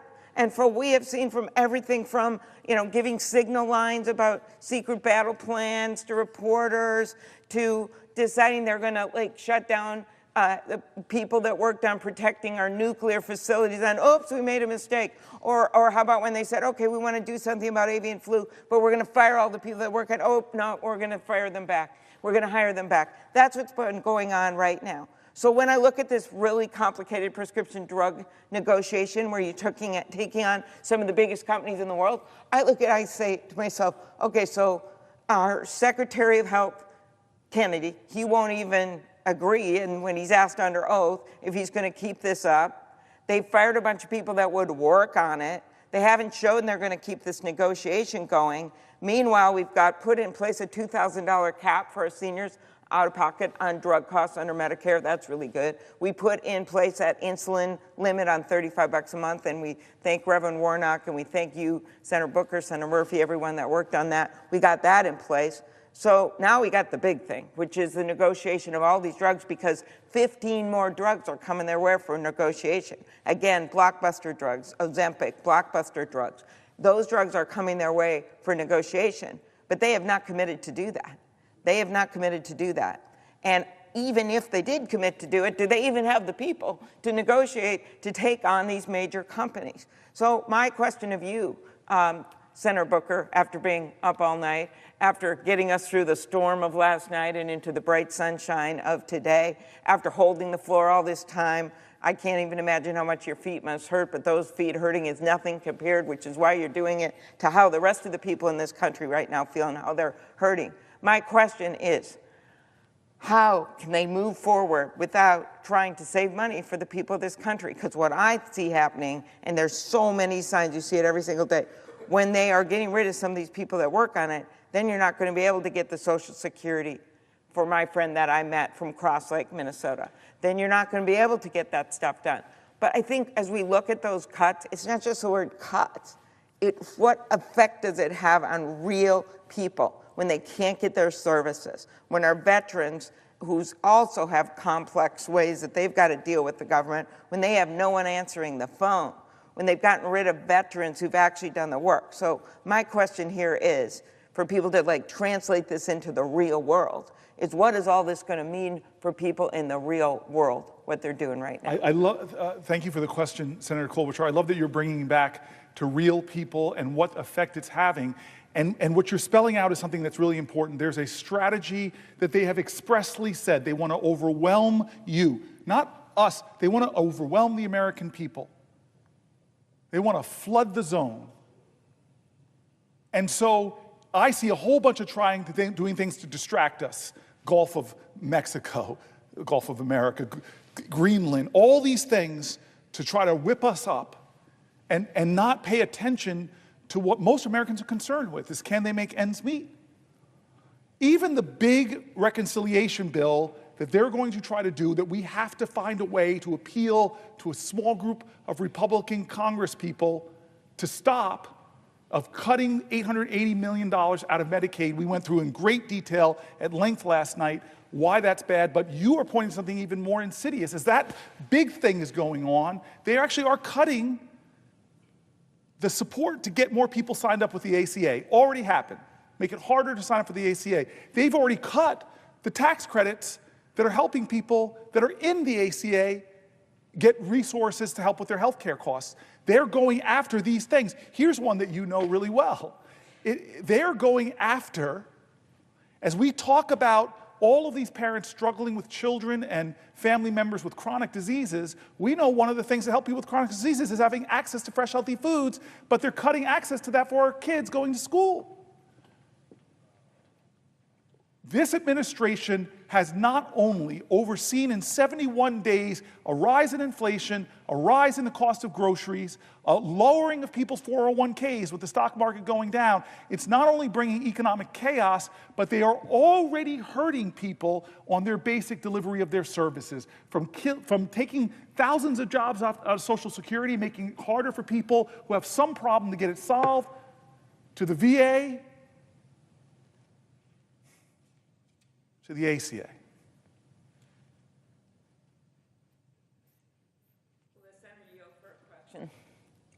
I will definitely yield for a question while retaining the floor. I was thinking as you talked about the Affordable Care Act and all the work that went into it and what came out of it, I was remembering the constant attempts to repeal that bill. I was remembering when Senator John McCain, I think you were here for this, came in and kind of did the unexpected, right? He went in here, he bucked his party, and he said no. He didn't agree with Donald Trump about this. He didn't agree with his leaders on this. He did what he thought was right. And my issue is that we all have those moments where we have to make decisions about what we think is right. And I think about Donald Trump, and that's just this week, he said he wanted to violate the Constitution, which he says practically every single hour, but he said that he would try to serve another term, that he would do this, he would do that. He is literally treating this presidency like he's the king, and I guess Elon Musk is thus the court jester at his side, or the White House IT guy. But the point is that he's treating this like a king, and you serve on the Judiciary Committee. You know, you are a a student of history. You're also a scholar in terms of understanding this government and how it works. And I think one of the things that's most unsettling for people that they just don't understand is how you could have a president in place that doesn't respect that democracy. I remember when we all gathered for the inauguration, and I had 4 minutes because of my job with the Rules Committee to address those gathered in that rotunda. And I noted that our democracy can be a hot mess right now, but it's still the best form of government that we've got, that our democracy is truly our shelter in the storm. It's our shelter in the storm, to quote a great songwriter from the state of Minnesota.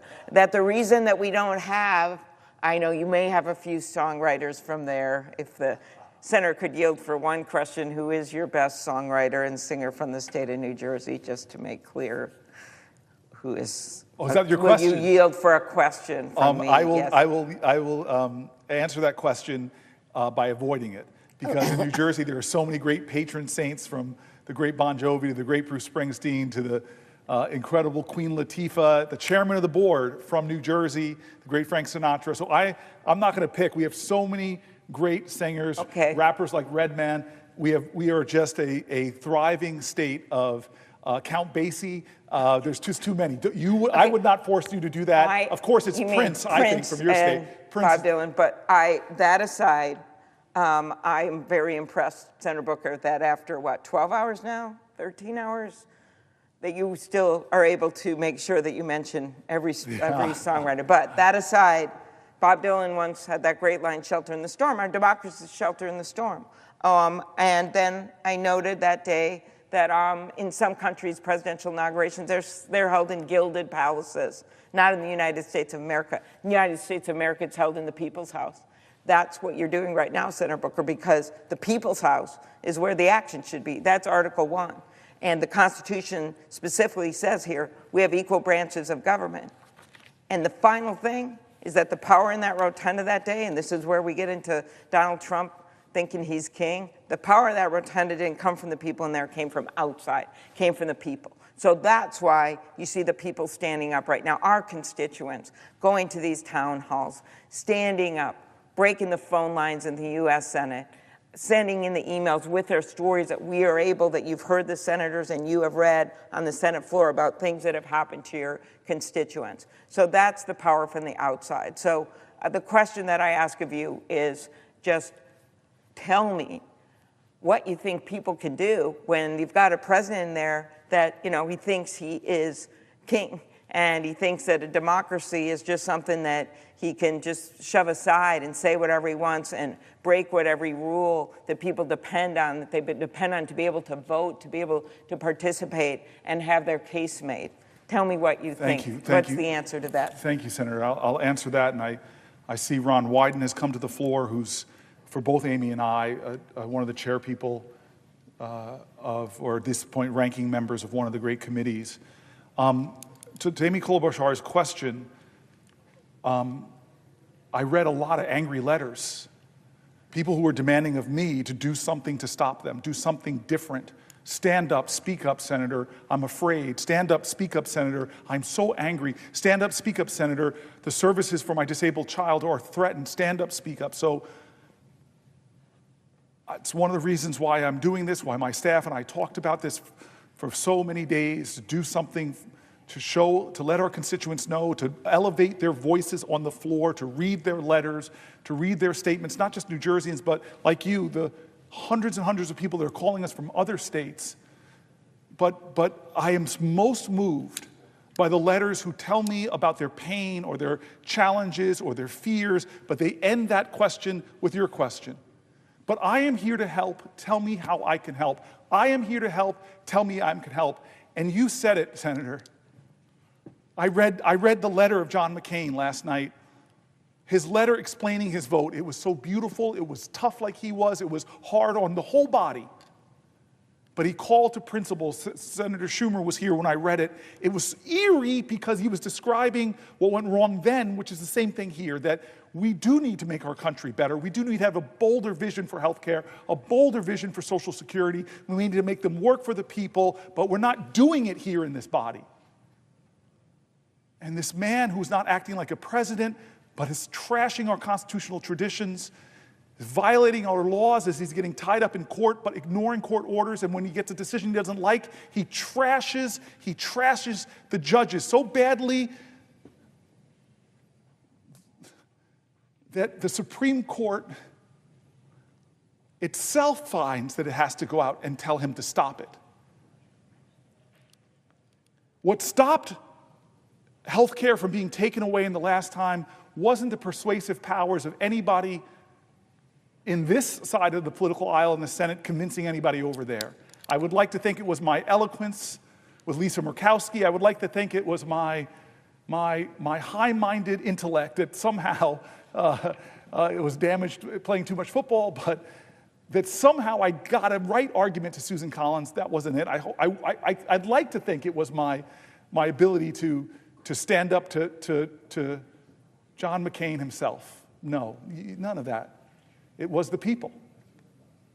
It was the people. You remember the little lobbyists in their wheelchairs rolling up to senators and speaking their heart, telling them of their pain and their fear. It was people coming here and marching, people coming and flooding the calls like they're doing now, people writing letters, people marching, people in their states from all political spectrums coming in and saying, this is wrong, this is wrong, this is wrong. And so if you're asking me what we can do, I know what we can do, but we've got to, as the great song. Senator Klobuchar, I had my staff print a bunch of things I sent them.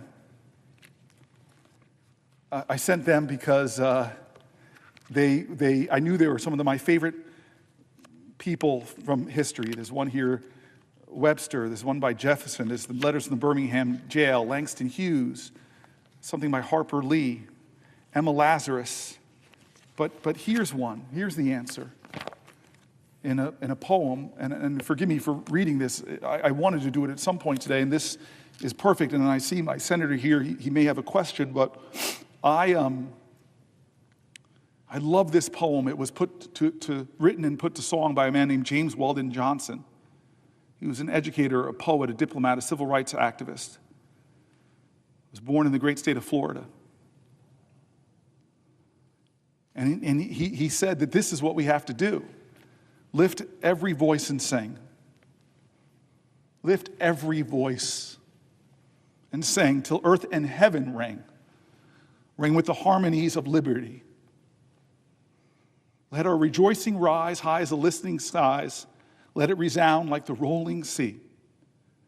We must sing a song full of the faith that the dark past has taught us. Sing a song full of the hope that the present has brought us.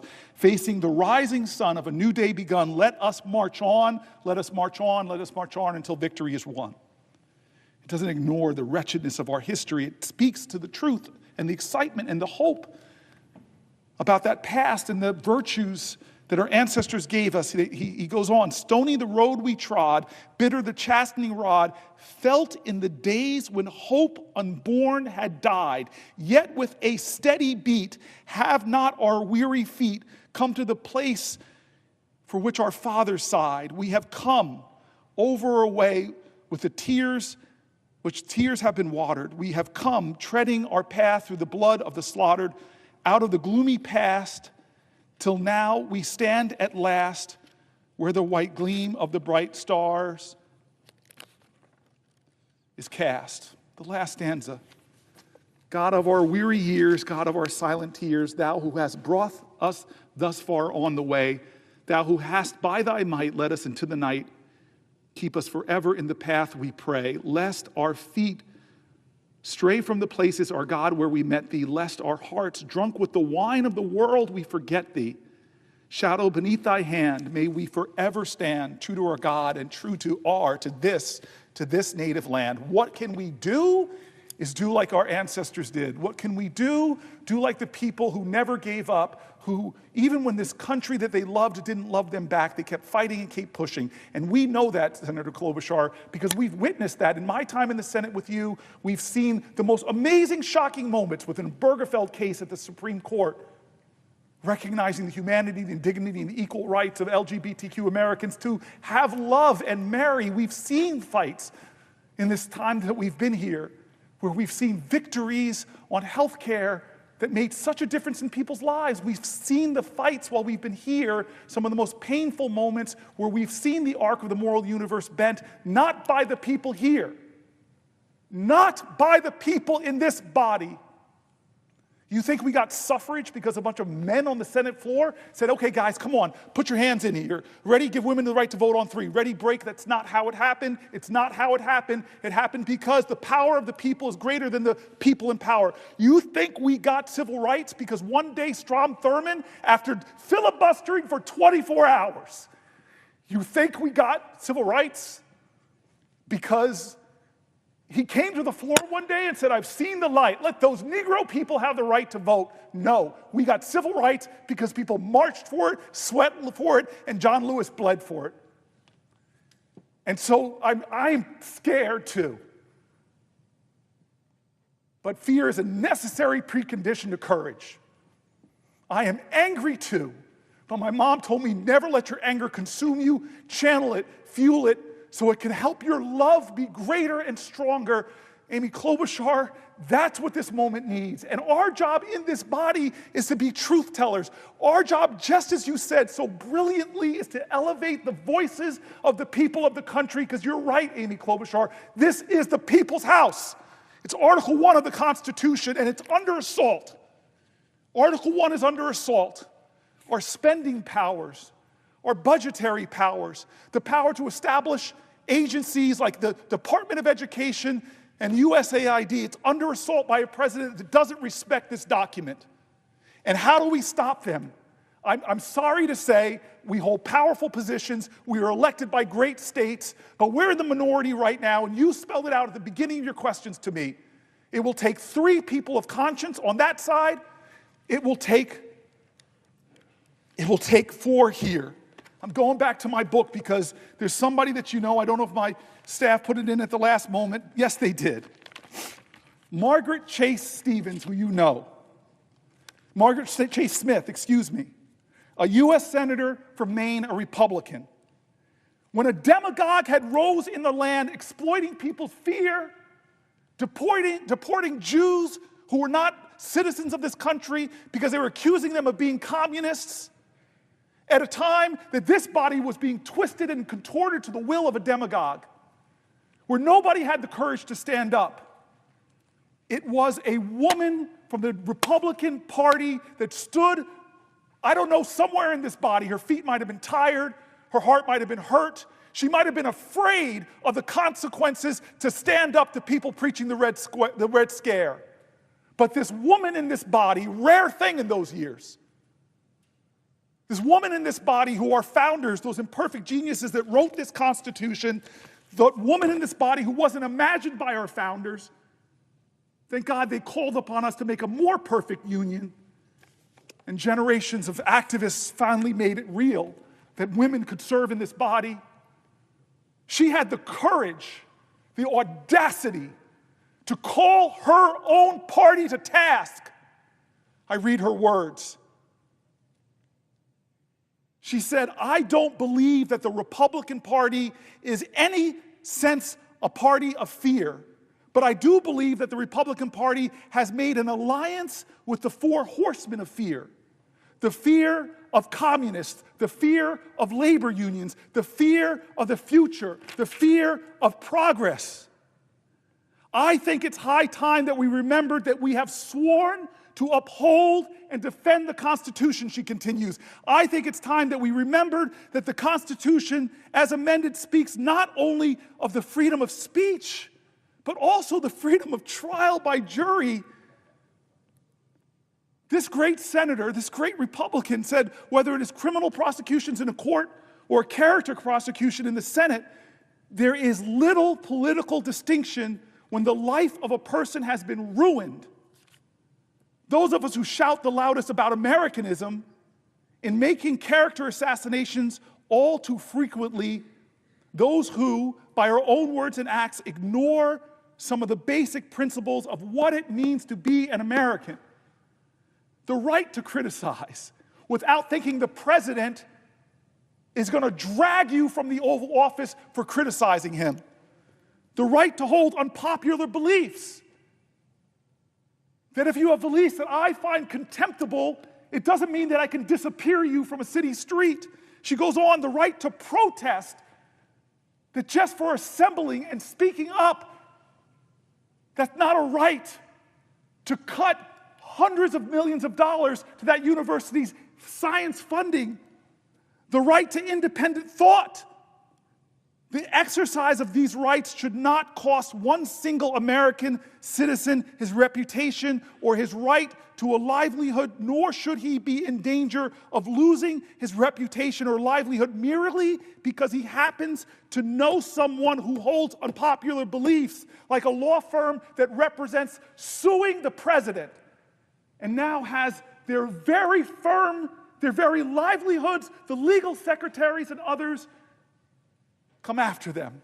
Margaret Chase Smith goes on to call her party to be a woman of conscience, to stand up and say, I quote, "The American people are sick and tired of being afraid to speak their minds, lest they be politically smeared as communists or fascists by their opponents. Freedom of speech," she says, "is not what it used to be in America. It has been so abused by some that it is not exercised by others. So, dear God, if I stand up to put Pete Hegseth in the cabinet as Secretary of Defense because he's unqualified, he's unqualified, he's unqualified. Look at a Signal chat to see how unqualified he is." Margaret Chase Smith continues, "As a Republican, I say to my colleagues on this side of the aisle that the Republican Party faces challenges today that is not unlike the challenges it faced by Lincoln back in the day. The Republican Party so successfully met that challenge that it emerged from the Civil War as the champion of a united nation. In addition to being the party which unrelentingly fought loose spending and loose programs. I doubt if the Republican Party could do so simply because I do not believe the American people will uphold any political party that puts political exploitation above the national interests. Surely we Republicans are not so desperate for victory. I do not want to see the Republican Party win that way. While it might be a fleeting victory for the Republican Party, it would be a more lasting defeat for the American people," she says. "Surely it would ultimately be suicide for the Republican Party and the two-party system itself that has protected American leaders' liberties from the dictatorship of a one-party system." You ask me, Amy Klobuchar, what do we need to do? We need to call to the conscience of our comrades in the People's Branch and say, how could you go along with a reconciliation that will put trillions of dollars of debt on our children and our children's children? How could you go along with cutting $800 billion from Medicaid only to give tax cuts to the wealthiest, disproportionately go to the wealthiest? How can you in good conscience, if you're a fiscal hawk, if you're a Christian conservative, how could you hurt the weak to benefit the rich and powerful? That is the answer to your question. The people of the United States of America, all of us, have to stand up and say, no, not on my watch. I'm a Republican, I'm a veteran, I'm a police officer, I'm a firefighter, I'm a teacher. Not in America. We won't allow this. We won't allow this. We won't allow this. Will the senator yield, the senator from New Jersey yield for question? I will yield for a question while retaining the floor.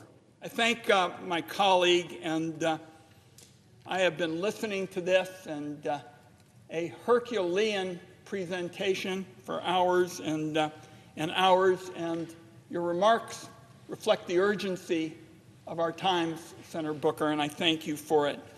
Let me frame the question this way.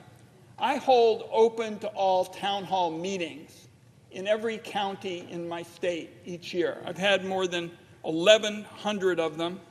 And since Donald Trump took office, what we have seen in these town hall meetings is fear and terror, and I might add, record turnouts. You know, I was in a small town in Central Oregon recently, Sisters.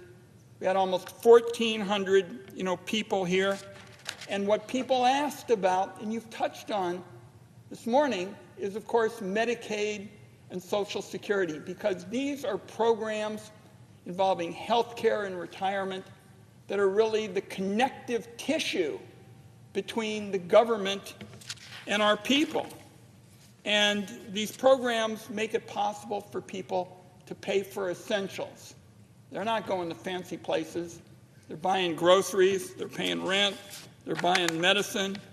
We had one separate town hall meeting, I say to my colleague, just with federal employees whose goal is to get out in the woods and help prevent fire in Oregon. I organized this meeting. They too are terrified. They've dedicated their lives to trying to help. Now, we serve the American people. And I'm telling you, I've seen service in action over the last few hours with your reflecting the urgency of our times. Our salaries are paid for by taxpayers, and I'm particularly troubled by the fact that we're getting all these reports that many senators are saying, I'm not going to do town hall meetings. They're on the other side of the aisle. As I said, I've had 1,100 of them, 10 of them so far this year. Seems to me that's refusing to answer to constituents.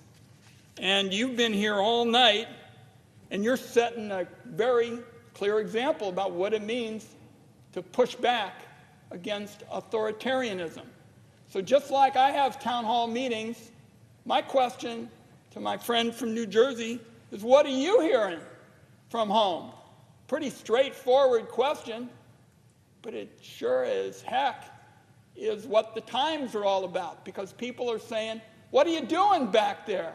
What's important to you?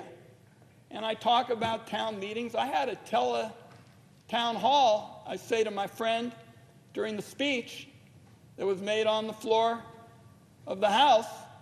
I had 30,000 people participating. That's a lot for my small state.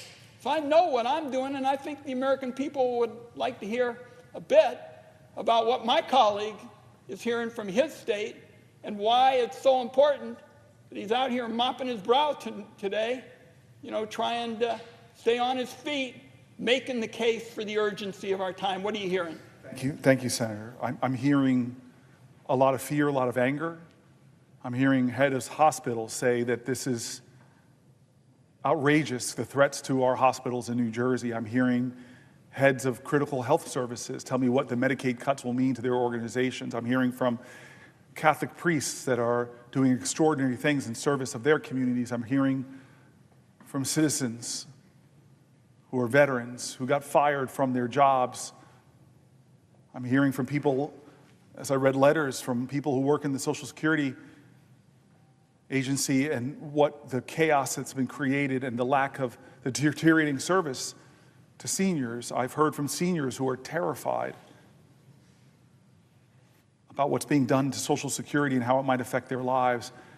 I'm hearing demands from our constituents, people demanding, Senator, that we do something about the outrages they're seeing. And I think that when I hear New Jerseyans by larger and larger numbers, and I'll be back in my state, I know we were planning meetings and a town hall and a lot more this weekend. But I have to say, now more than ever, we need more of it. We need more of it. And one of the reasons I'm here is because I want to elevate those voices of my constituents. I want to tell the stories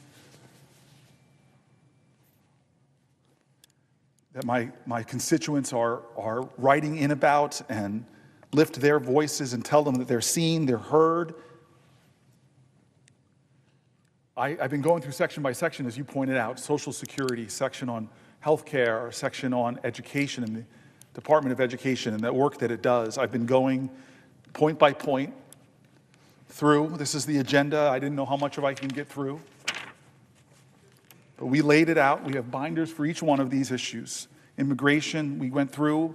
We have housing, the environment, farmers and food, veterans, the corruption that's been normalized by this president, the rule of law, public safety, all of the ways that we know that there is a crisis in our country, and we as a nation need to be more attuned to it and doing more to meet this crisis, to rise up and defend our country, defend our well-being. And all while things are happening that you know.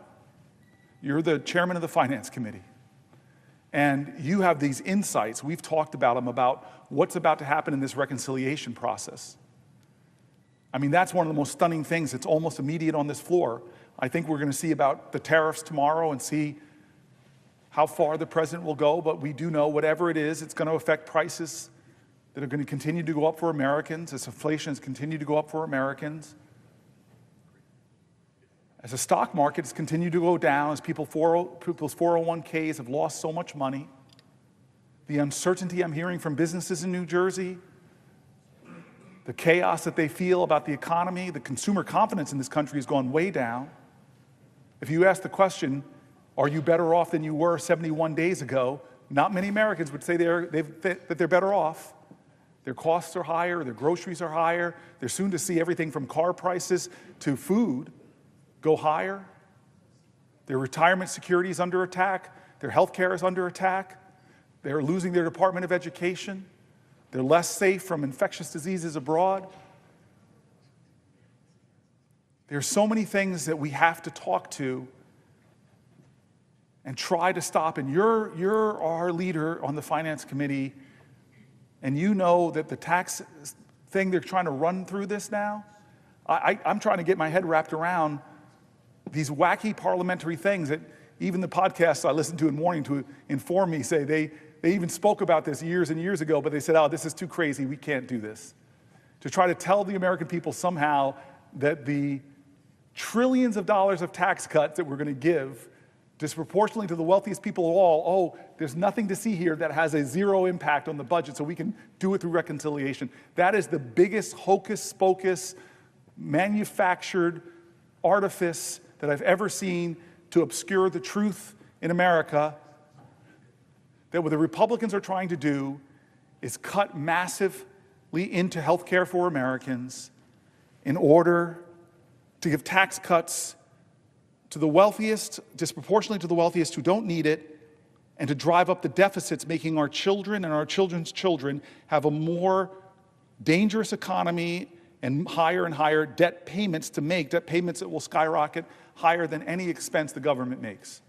We are literally about to see something go through reconciliation that threatens to sacrifice our children's future so that the richest of the rich can get richer.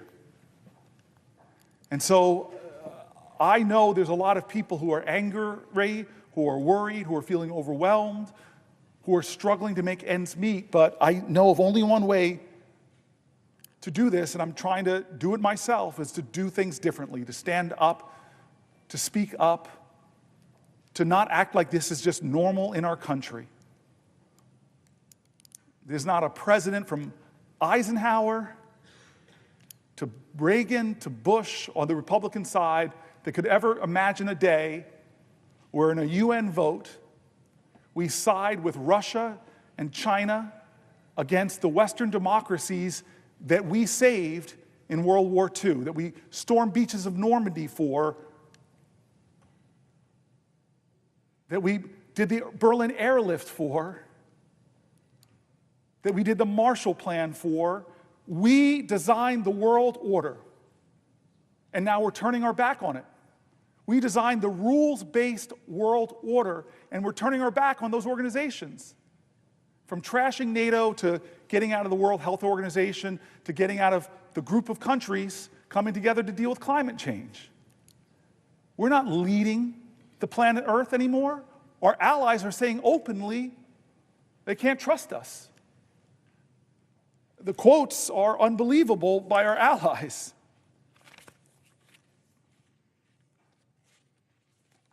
Generations of Americans all know one thing: Russia is our adversary. This principle was reinforced after Russia's brutal and unprovoked invasion of Ukraine in February of 2022. The American public knows a lot about Putin and his cronies and what they've done to the brave people of Ukraine. Russia has abducted over 19,000 children, taking them from their families and homeland. Russia has targeted civilians, bombing hospitals and schools, including a strike on a children's hospital during the supposed ceasefire negotiations just a few weeks ago. Russian forces have raped and assaulted Ukrainian civilians, and Russia has tortured prisoners of war. One would think, given all the horrors inflicted by Russia, that the United States would continue to treat Russia as the adversary and the pariah that other Western democracies treat it. But that's not what Trump has done. He's done the opposite. On the third anniversary of Russia's unprovoked invasion of Ukraine, the Trump administration joined Russia and North Korea in voting against a UN resolution condemning the invasion that has killed over 12,000 Ukrainian civilians and injured 30,000. Imagine that. I had the foreign minister of a great ally in NATO in my office looking at me and saying, basically, what the heck? My friend Chris Murphy on the floor, we sit close to each other. He's further up the dais than me in foreign relations, and this stuff is insanity. Here's NBC News. President Donald Trump has said Ukraine, not Russia, started the war. He called Ukrainian President Volodymyr Zelensky not Vladimir Putin. He called Zelensky a dictator. Meanwhile, Trump's administration is standing down on a suite of tough anti-Kremlin policies.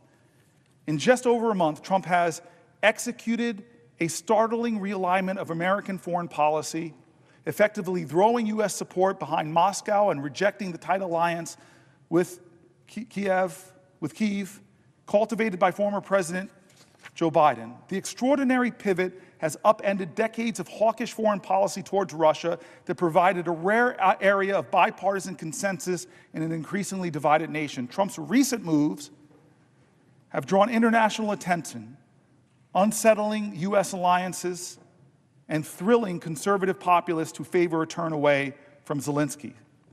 The new posture was put in stark relief on Friday during a tense Oval Office meeting. We all remember this. Between Trump and Zelensky, the leaders clashed in front of the press, raising questions about the future of American support for Kyiv. Alliances and partners around the world are our biggest strength against any U.S. adversary or competitor, from China to Russia to Iran to North Korea. We are the strongest nation on the planet Earth, but our strength is multiplied and magnified when we stand in alliance with those nations that share our values and are bonded to us and are committed to us. In fact, the only time Article 5 in the United Nations, that article that says that if one person in NATO is attacked, everyone is attacked, and they all join together, that one time it happened was 9/11, when our NATO allies stood up with America. And so look at NATO. It's been the bedrock of the international order for 80 years. It was created in 1949 by 12 countries, including the United States, to provide collective security, and in many ways to provide collective security against the Soviet Union. Since then, 20 more countries have joined NATO through 10 rounds of enlargement, bringing the total number of NATO countries to 32. The most recent additions were Sweden in 2024 and Finland in 2023, who applied to join NATO in 2022 after Russia invaded Ukraine, because those countries are realizing that the authoritarian dictator that Putin is, who threatens his smaller neighbors, those other nations have realized they should be standing with NATO. That we have a principle of collective defense, as I said, enshrined in Article 5 of the North Atlantic Treaty. Collective defense means an attack on one ally is considered an attack against all allies. A strong NATO has made America safer and stronger and more prosperous. My colleagues on both sides of the aisle have recognized this. I've been in this body for 12 years. I've been told by people who I've learned from about foreign policy when I came here as a mayor and leaned on people like Chris Coons and leaned on people like Chris Murphy, leaned on people like John McCain, leaned on people like Lindsey Graham, leaned on people like Senator Rubio. He helped pass a law that enshrined congressional action before the president can withdraw from NATO. That law passed with overwhelming bipartisan support. 87 senators voted yes. Senator Rubio, now Secretary of State, said, and I quote, "NATO serves as an essential military alliance that protects shared natural interests and enhances America's international presence. Any decision to leave the alliance should be rigorously debated and considered by the U.S. Congress with the input of the American people." 2 weeks ago, though, on March 19th in 2025, in response to news that the Pentagon may give up the role of supreme allied commander in Europe, a position held by an American general since the NATO alliance was formed in 1949, Republican Senator Wicker and Representative Rogers signaled their oppositions in an extraordinarily joint statement warning to Donald Trump that change would, quote, risk undermining American deterrence around the globe. I want to read some of the comments of NATO partners about the damage that has been done in just the last 71 days of Trump's leadership in upending the world order that has helped to keep America strong and stronger and safer and more prosperous. The EU's top diplomat said the free world needs a new leader. Think about that. Think about that. The EU's top diplomat has said in response to Donald Trump that now the free world needs a new leader. Every president of my lifetime was seen as the leader of the free world, and now the rest of the free world, its top diplomat is saying it's time for that to change. The new German chancellor said, "My absolute priority will be to strengthen Europe as quickly as possible so that step by step we can really achieve independence from the USA." He went on to say, "I never thought I would have to say something like this on a television program, but after Donald Trump's statements, it is clear that the Americans, at least this part of the Americans, this administration, are largely indifferent to the fate of Europe. Our ancestors saved Europe. Our ancestors stormed beaches in Normandy, paratrooped into Europe, liberated concentration camps. Our ancestors sacrificed blood and treasure for Europe. It turned Germany from one of history's worst despotic states into a global economic power and a democracy. We were there at the Berlin airlift. We were there for the Marshall Plan. And now Europe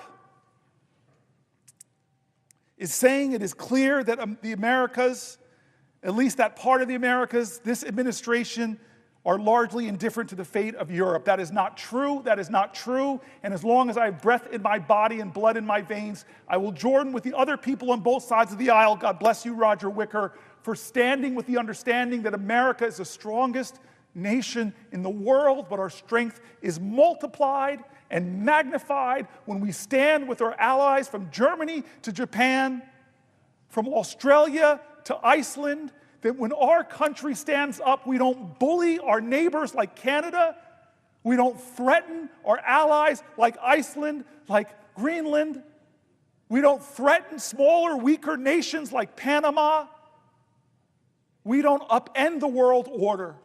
Donald Trump does not speak for me. He does not speak for the traditions of this body. He doesn't speak for the people that are buried, Americans that are buried in fields in Germany and in France and all over Europe. Here is former Secretary of Defense Lloyd Austin's speech to NATO and the Atlantic Council.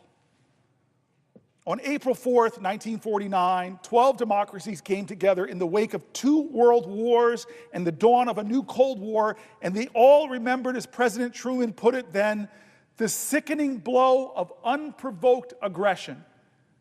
That's what Truman said. They were coming together against the sickening blow of unprovoked aggression. You hear that, Putin? And so they vowed to stand together for their collective defense and to safeguard freedom and democracy across Europe and North America. They made a solemn commitment declaring that an armed attack against one ally would be considered an attack against all. Now, that commitment was enshrined in Article 5 of the North Atlantic Treaty. It was the foundation of what NATO, of NATO, and it still is.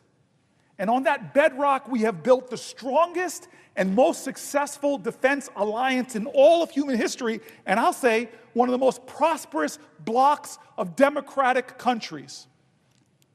Throughout the Cold War, NATO deterred Soviet aggression against Western Europe and prevented a Third World War. In the 1990s, NATO used air power to stop ethnic cleansing in Bosnia and Herzegovina and in Kosovo. And the day after September 11th, 2001, when al-Qaeda terrorists attacked our country, including slamming a plane into the Pentagon not far from here, NATO invoked Article 5 for the first and only time in history.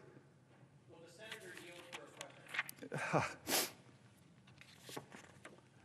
I yield for a question while retaining the floor. I yield to one of my best friends in the Senate. I yield to one of the smartest guys I know. I yield to the guy who handed me the chairmanship of the committee that oversaw world public health and Africa, and still reminds me that he knows more Swahili than I'll ever know. I yield to the guy who, when he speaks up in the Senate, people on both sides of the aisle listen. I yield to my friend who has real friendships, who when I came to and said, we are seeing the worst famines on the planet Earth, that Joe Biden didn't put enough money into the world feeding programs, he went to another appropriator over there, another friend of ours, Lindsey Graham, and together we got billions of dollars of more that saved hundreds of thousands of lives. You are a prince of a man.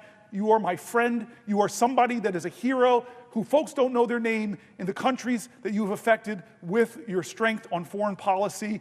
Dear God, my friend, I yield the floor for a question while retaining the floor.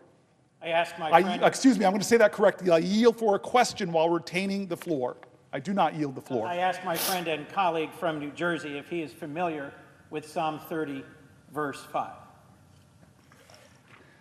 Not at this moment. And if not, I offer to repeat it because I think it speaks to this moment. Weeping may endure for a night, but joy comes in the morning. This is a holy month. It is the month of Lent. It is the month of Ramadan. It is the period of reflection preceding Passover. And my question to my colleague is rooted in a scripture in the Torah, in the Psalms, forgive me, known to both of us, one widely engaged in these days. Weeping may endure for a night, but joy comes in the morning.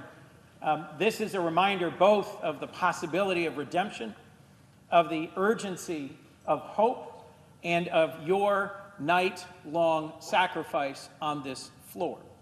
Let me ask, if I might, 2 more questions of my friend and colleague.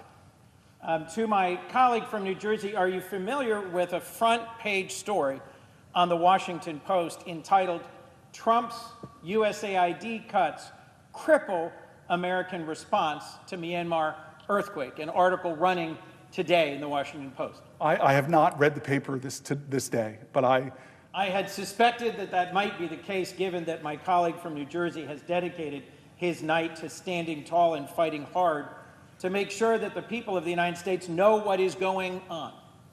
And I'll share with you just for a moment that it hurt my heart to watch the national evening news last night and see a Chinese humanitarian emergency response team celebrated as they pulled survivors out of the earthquake rubble in Myanmar. It did not hurt my heart that there are Chinese nationals providing emergency relief, but it hurt my heart that exactly those people who are the very best in the world at responding to humanitarian crises, exactly those people had just received termination letters, and their work with USAID had just been suspended.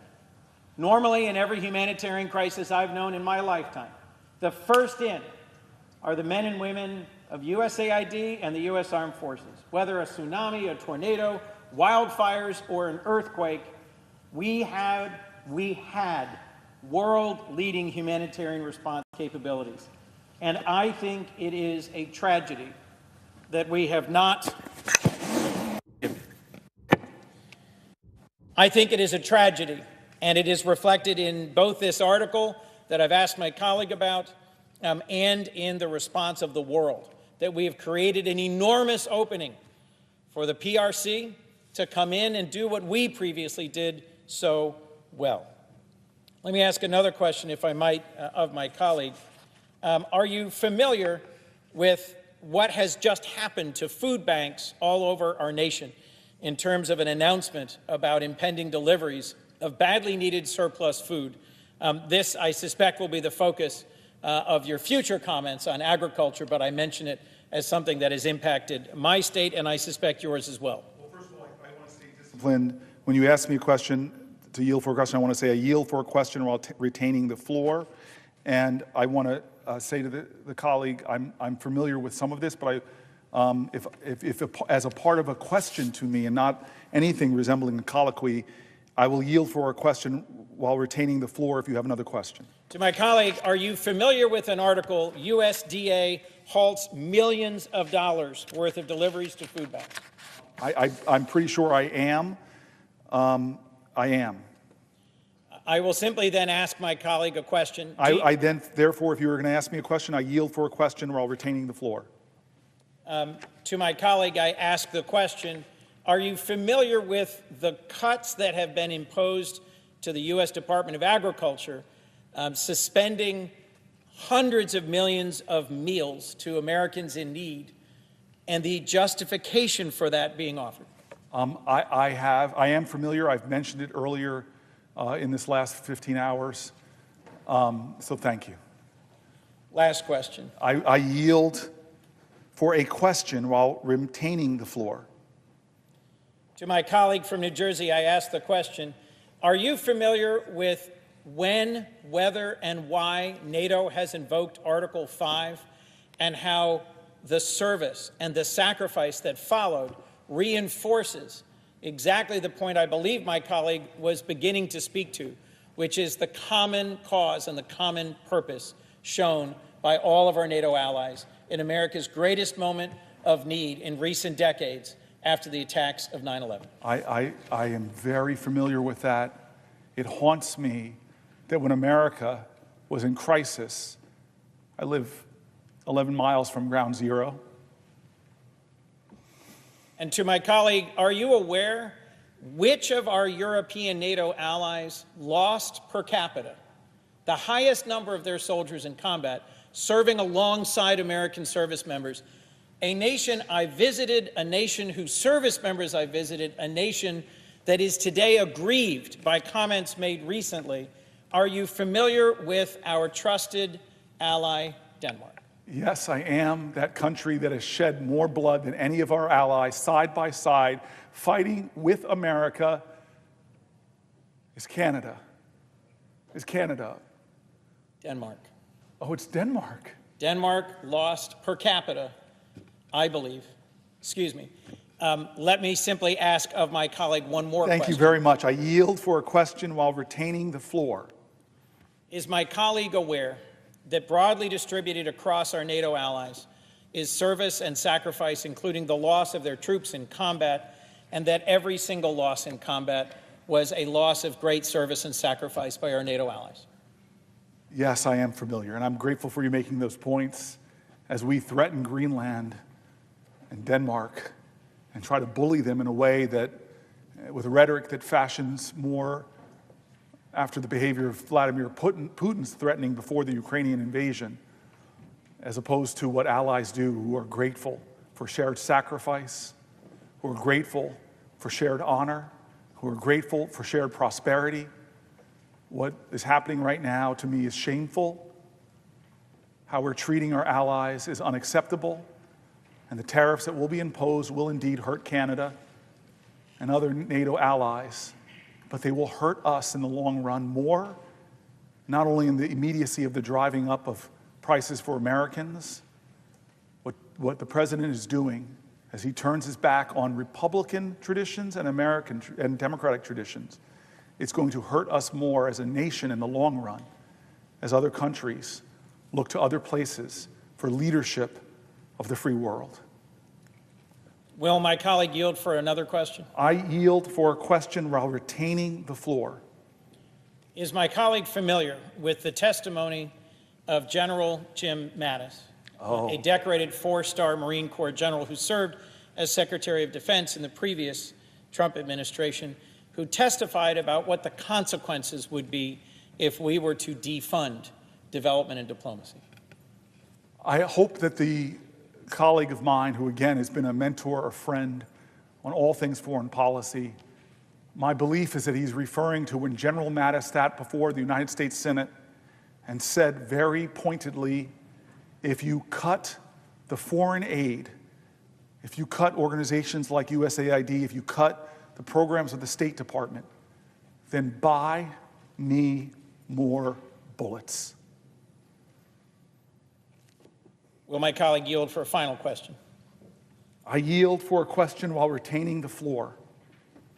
Does my colleague have an opinion about whether it strengthens or harms America in our national security to have an earned reputation as a nation of compassion, a nation that comes to the aid of those suffering through humanitarian disasters, a nation of compassion that provides health care and access for retirement in decency, a nation that cares for the least of these on the margins of the world and that has a just and inclusive society at home? Does my colleague have an opinion about whether it strengthens or weakens our nation at home and abroad to earn a reputation for compassion and reliability, or instead to deserve a reputation for unreliability and cruelty? So this is the powerful thing about my friend, who I went with on my first trip to the continent of Africa as a senator. And I remember flying in to Zimbabwe. The leader of that country had passed away. And you always correct me on my pronunciation, so I'm going to try my best. Mnangagwa. Mnangagwa, yes. Mnangagwa, thank you, sir. Mnangagwa. The alligator, it was his reputation, had taken over as his leadership. And we, this bipartisan merry group of senators, were going there to sit in a unified, bipartisan way and say to this new leader, you need to honor democratic principles, you need to honor free and fair elections, that we want to be your partner, we want to be your friend, but it's time for a new, peaceful, democratic Zimbabwe. And as we landed, I don't know if you remember, he was landing too in the airport, and he was coming from China. He was coming from China, who has different values than we have. In fact, you and I both see now all over the continent of Africa a competition. We come with USAID, we come with PEPFAR, we come with a program called AGOA, helping with economic development. We come with scientists that stand in the breach against the worst infectious diseases. One of the most courageous things I saw Chris Coons do in my life was when the Ebola scare was happening about 8 years ago, and was starting to show up on our shores. You did something that people were afraid to do. You went to Africa to visit with the people from our country that are there fighting Ebola. You had to come in quarantine when you came back to make sure you didn't have it. It was amazing because you were going there to say to the world, I, Chris Coons, Senator for Delaware, here, but America is here. America knows that an infectious disease anywhere is a threat to public health everywhere. America knows that when it comes to the globe, Martin Luther King was right in his spiritual proclamation in the letters from the Birmingham jail that we are all caught in an inescapable network of mutuality, tied in a common garment of destiny, that injustice anywhere is a threat to justice everywhere. I have been to where you've been, from Kenya and Tanzania, to traveling with you to Ouagadougou. You used to make me smile when I used to say the capital of Burkina Faso. Ouagadougou, my friend. There's a word I learned from a language, the Bantu language. It basically roughly translates into this: I am because we are. I am because we are. America has learned the power of soft power. General Mattis knew much cheaper investment, much more success. String of successes that we've had in the last 25 years have been with our soft power, not with our 20-year wars in places like Iraq and Afghanistan. General Mattis knew that. He gave wisdom. He said, do not cut the State Department. Do not cut USAID. They are making an invaluable contribution to fighting terrorism, to fighting instability, to spreading democracy, to fighting infectious diseases, where we go and stand. But now we're shrinking, we're retreating, we're pulling back, we're cutting aid. And when crises are happening like we're seeing in Myanmar right now, we don't even have the personnel to be there to help people. But you know who does? China. And they show up and they leverage influence. You and I know this in the continent of Africa. They're here, take our money, be in debt to us now, and we have control. By the way, we want a military port here, like they have right next to us in Djibouti. The Chinese are playing a long game, and Trump is playing into their hands and weakening our nation, not just against infectious diseases, not just against the global fight against climate change, not just against the economic opportunities that we're missing out on in the continent of Africa. And guess what? If you don't know this, by 2050, 1 out of every 4 people on the planet Earth will live on the continent of Africa. 1 of every 3 working-age people on the planet Earth will be on the continent of Africa. China's playing the long game.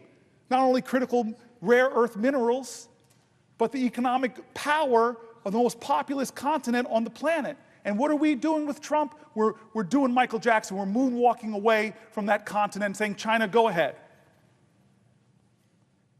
I love you, Chris Coons.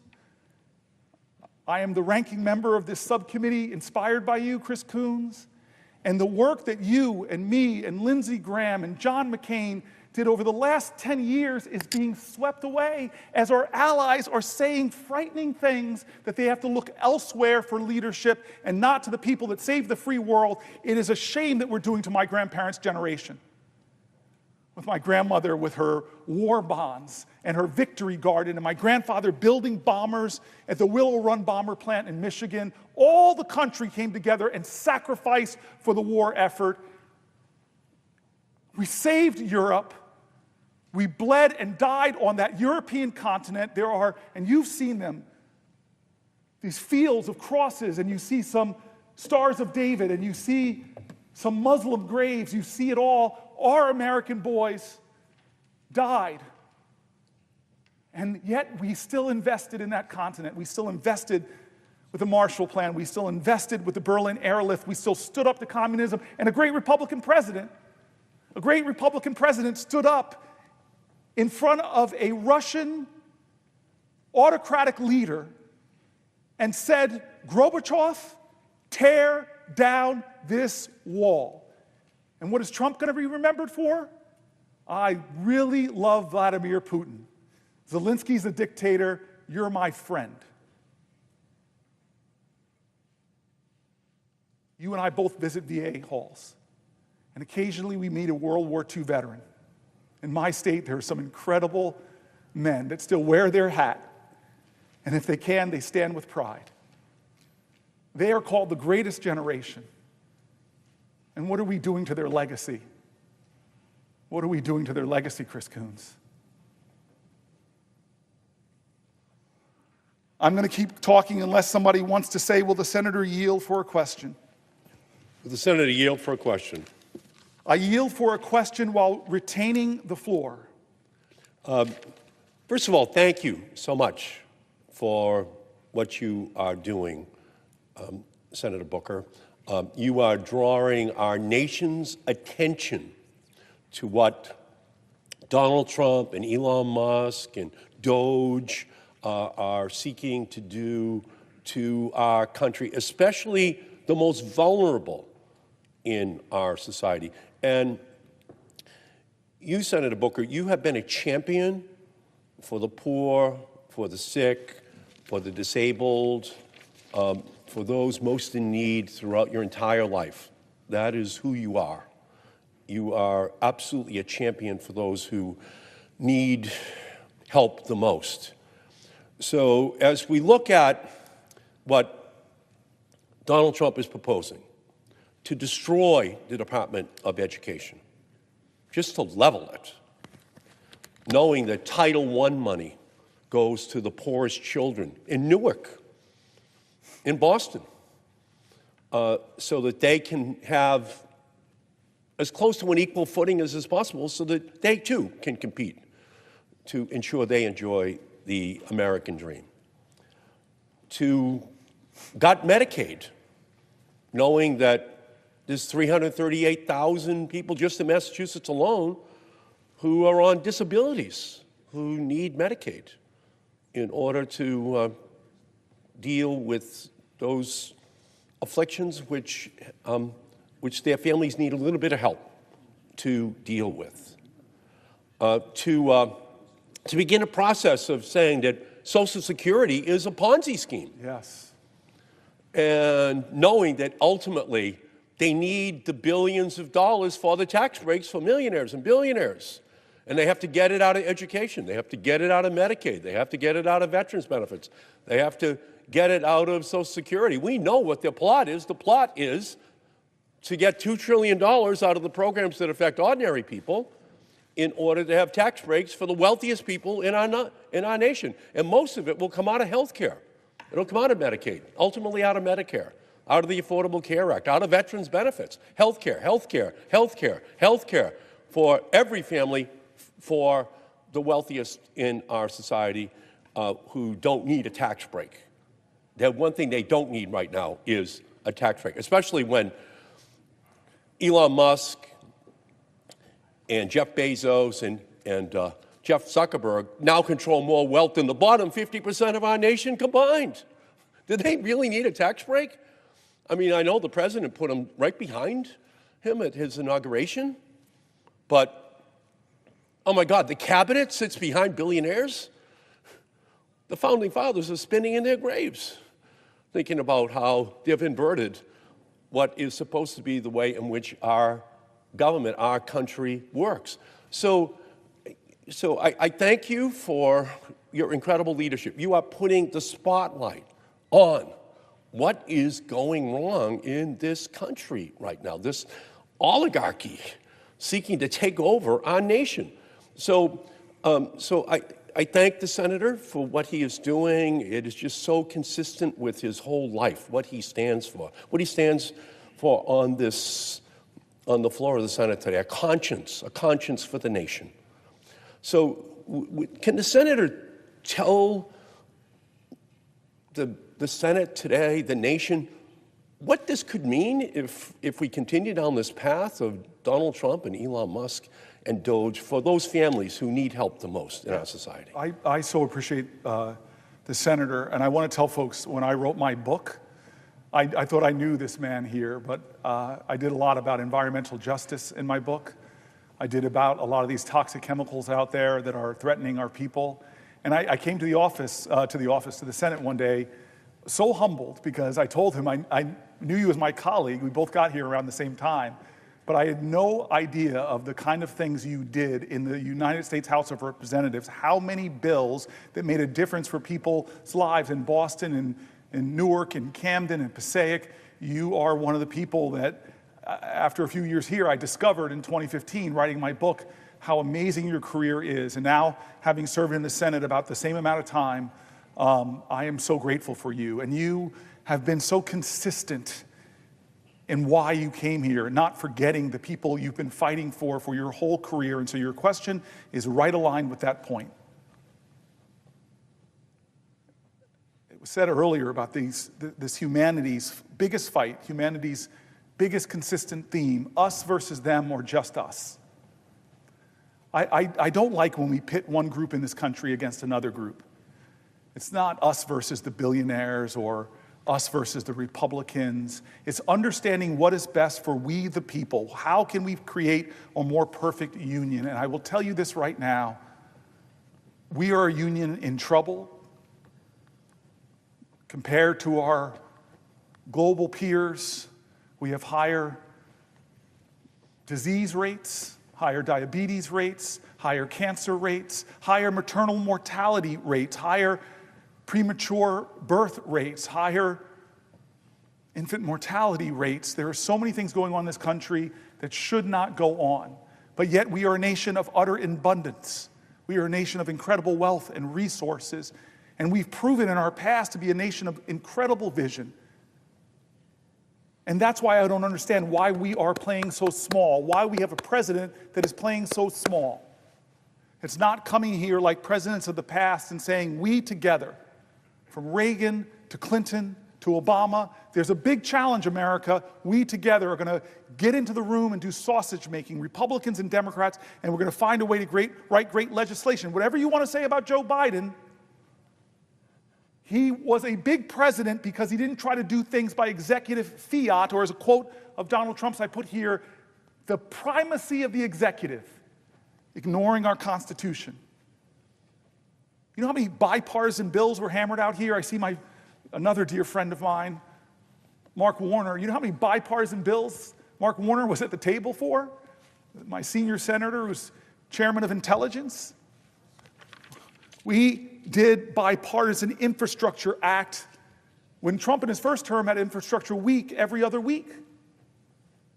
We did a chips and science bill. He's trying to claw back the money, but we together, I still remember that skiff, that classified skiff where the whole Senate was there and our national security team and Gina Raimondo put forward the crisis in our country, the vulnerabilities, and we came out of that room, we got into our rooms, and we hammered out a great chips and science bill. Decades went by in this body with doing nothing on gun violence. Decades, and courageous people on the Republican side, friends of mine that surprised me, that stood up like Senator Cornyn and said, we're going to do something. I've got my lines, you've got your lines, but let's find the space in the middle. And we did programs, and if you come to New Jersey, the community violence intervention money is lowering murder rates in places like Newark by over 50%, helping to get it done along with our great law enforcement officers. And the incredible thing about that now is Trump is trying to claw back that money, violating the separation of powers, because we decide how we're spending money in America, not the executive. Read the Constitution. And so you and I both know that a big president would come to here and say, let's do some legislation. But John McCain, and I read it in the middle of the night, but John McCain, it's really important, John McCain, I won't read it, but I'll tell it, voted against the health care last time, the taking away of health care for millions of Americans, and said that's because of the dysfunction of this body that we don't come together and do something bigger and bolder to provide better health care, to bring the ideas from both sides and expand the opportunities for Americans and replace the imperfections of the Affordable Care Act with smarter and better things. Not Donald Trump. He's repeating why the mistakes, but not with the ACA, which affects tens of millions of Americans, with Medicaid, that affects 70 to 100 million Americans. Why? You ask why? Well, we know why. There's two things that this will achieve. Two things. One, as you said it is because he wants to not just renew the Trump tax cuts, but expand them that have disproportionate benefits to the wealthiest. And I wish the wealthiest in the country, names that we know, people like Elon Musk would say, I don't want a tax cut. I wish he would say the truth. I don't need a tax cut. But no, that's one of the reasons. He wants to renew a program that gave disproportionate money, but that's not the only reason. There's a cruelty in what he's doing. It's so offensive. He seems to have no respect for people with disabilities. He made fun of a journalist with a disability once. He seems to have no respect for people who are working hard and struggling but still can't make ends meet. No respect for people that are afraid of his language, of his threats. They think that what he's doing to Social Security might mean they don't have it, that what he's saying to Medicare and Medicaid are lies because he's got more registered lies than any president of my lifetime. They don't think they can trust this president not to hurt them because he already is. And so I was told by my parents what defines you as a person is not what happens to you, but how you choose to respond. What happens to us as a nation is not what happens to us.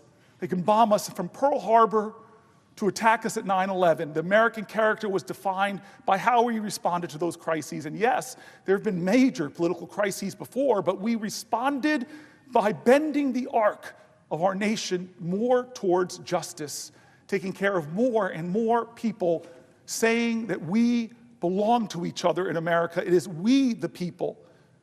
It is we the people.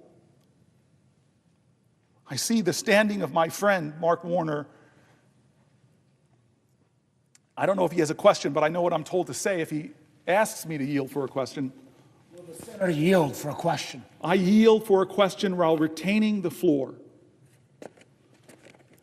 Well, Mr. President, let me join my friend and colleague from Massachusetts. One, to celebrate the senator from New Jersey's endurance, his willingness to continue to make this case in as clear terms as possible. Not having been here last night at 6:30, I do wonder when he started this speechathon at 6:30 whether the bob and the weave and the move was quite as strong, or was he firmly attached to the podium. The fact that you are going on more than 12 hours now and look like you've got hours ahead and hours before you sleep, and knowing that there are other members who've got a question, including the majority leader. I just want to be brief with mine.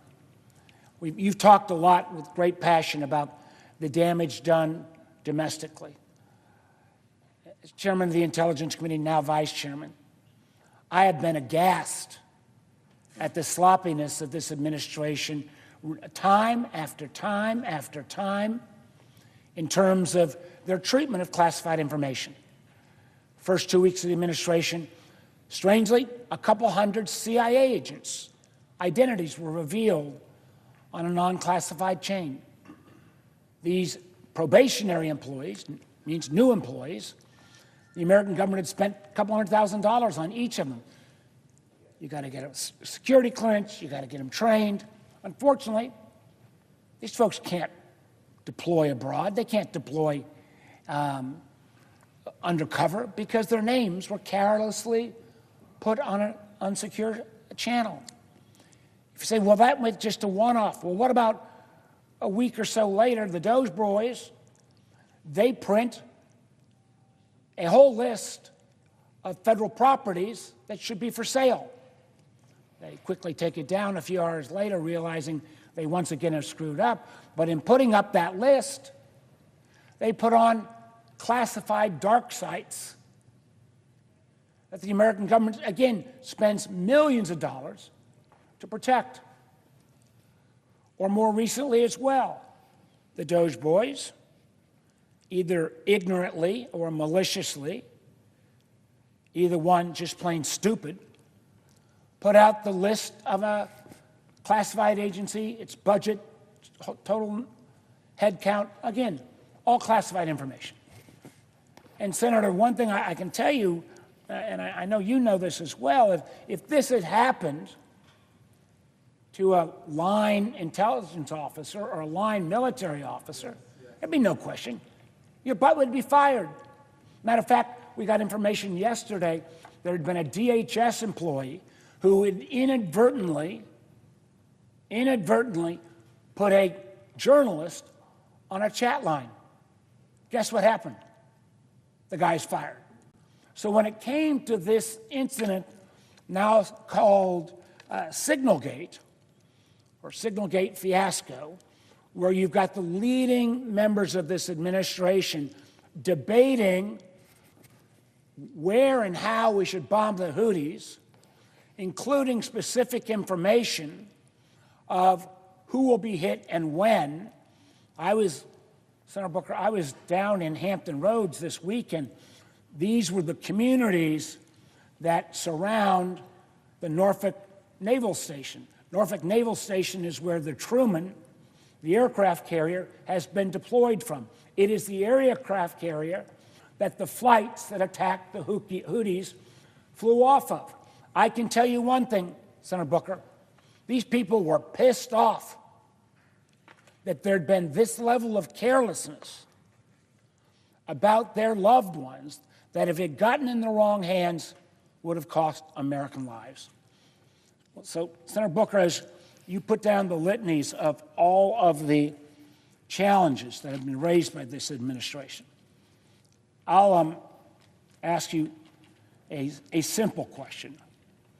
Do you agree that this pattern, not one-off, pattern of sloppiness endangers our national security? Yes, absolutely, yes.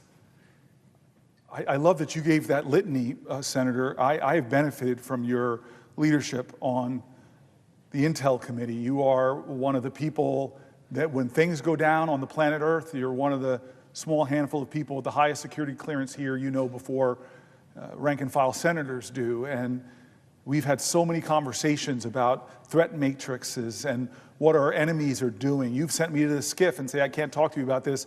Go down in the SCIF and ask for the information and help me to fill out my understanding of national security threats. I am stunned by this president. All that I've read in the SCIFs about what Russia is doing to this country, I am stunned and angry by this president and what he is doing to us by cozying up to Putin and turning his back on our allies. But the sloppiness, the unqualified leaders that he's put in place, it has caused us to be more at risk. And the Signalgate, you said it. If that had happened under any other president, Republican or Democrat, whoever controlled the Senate would have hearings. They would want to know, was this pattern in practice? Did these signal conversations happen before and we only know about this one because it's somehow you pulled in a journalist? Well, that's a violation of the law because they're disappearing messages. We're destroying government documents that the executive branch has a legal obligation. And the classified materials, putting it out there, first saying, oh, there was nothing classified about that, lying, and then they put out the actual, said, okay, if there's nothing classified, they released the whole thing. And to the wisdom of people like you, and again, more wisdom and experience at Intel than me, it's clearly that was sensitive, probably classified, but we should be having hearings and accountability. I keep going back to how this document is being undermined and attacked by this president. And one of the powers and responsibilities that we swore to uphold, every one of us swore to uphold this, was that we are to be a check on the administration. Before I yield to the next question from Senator Schumer, I want to talk about Senator Schumer. I just want to say something, get it off my chest. Senator Murphy, we've passed the 15-hour mark. I want to thank Senator Murphy in particular because he's been with me the whole night. He hasn't left my side. And in some ways, the debt's repaid. We passed 15 hours because we called Chuck Schumer 9 years ago. 9 years ago. I remember exactly where I was standing when three of us were on the phone and we asked Chuck to help us for you to take the floor right down there and do a filibuster. We didn't know how long it was going to last, but I committed to you that I would be your aide de camp. 15 hours you stood, Chris Murphy, saying that this nation shouldn't do business as usual for the Pulse massacre. And the leader of the Senate 9 years ago said, I support you guys, go ahead. And so one of the first people I called, Senator Schumer, and talked to about this actually was Murphy. And he did full circle for me and has been with me the whole 15 hours. His debt is paid, but I got fuel in the tank, man. And the only reason you stopped wasn't because you couldn't go on anymore. It was because we got a concession from Mitch McConnell. We got a concession to get 2 votes on common sense gun safety that Republicans had put forward, like universal background checks in the past, but we lost that vote. But in both occasions, 9 years apart, once where Murphy was the principal, and now here, we had a leader that said, yeah, how can I help? And so I want to thank Senator Schumer before I suspect he might ask me to yield for a question for being a friend, a partner, and one of the first people I turned to with this idea and that encouraged me to go for it, Cory. And so thank you, Chuck Schumer. Would the senator yield for a question? I yield for a question while retaining the floor. And I have 2 questions, frankly, one on Medicaid cuts, which we talked about last night, and one on tariffs. But first, let me say before I get to this question, your strength, your fortitude, your clarity has just been nothing short of amazing. And all of America is paying attention to what you're saying. All of America needs to know there's so many problems, the disastrous actions of this administration in terms of how they're helping only the billionaires and hurting average families. You have brought that forth with such clarity. People from one end of America to the other admire you. Our whole caucus is behind you, and we admire your stamina, your strength, your passion, your intelligence. The list of adjectives could go on. My question first relates to the Medicaid cuts. As we talked about last night, I visited three Republican districts, one in Staten Island, one right on the border of 2 Republican districts in Long Island yesterday, to talk about Medicaid cuts. I went to nursing homes, and it was clear that the Medicaid cuts that are proposed in this proposal, $880 billion in the House, would be devastating. On Staten Island, the nursing home we visited, they love it, Silver Lake Nursing Home, would close. 300 people would lose their jobs, hundreds would be thrown out, and most of them said their children can't take care of them. It's their needs are more advanced. And even some who said their children might be able to take care of them didn't have room in the house, etc. So it's affecting, Staten Island's a middle class, voted for Trump. But we made a plea to their congresswoman to not vote for any bill that had these Medicaid cuts and the tax breaks for billionaires. And a lot of the people there were, it was bipartisan, there were both parties there. We estimated that about 18,000 people total would lose their jobs with these Medicaid cuts, creating a recession on Staten Island. We estimated the harm that would have caused. And so this was devastating. Same thing on Long Island. Again, Republican areas with Republican congresspeople who hold the balance. If those 3 congresspeople alone would say, I'm not voting for a bill that cuts Medicaid to give tax breaks for the billionaires, the bill would fail. So, and I know that you in New Jersey and my colleagues in Massachusetts, Connecticut, and elsewhere are doing the same thing, congressmen and senators, and I've talked to Leader Jeffries, and he's doing the same with his folks. So my question to you is very simple. If these people in New Jersey, in New York, across America, are kicked out of nursing homes, of assisted living facilities, of healthcare facilities, what would they do? How could they, and how does the senator, with his passion and everything else, feel when the only reason they're doing this is give tax breaks to the wealthiest of Americans? Would you please answer my question, sir? Yes, I will, Leader Schumer. I earlier, or late last night rather, I read dozens and dozens and dozens of letters from terrified people. The stories were heartbreaking as people rendered their pride and gave us insights into the more painful aspects of their lives.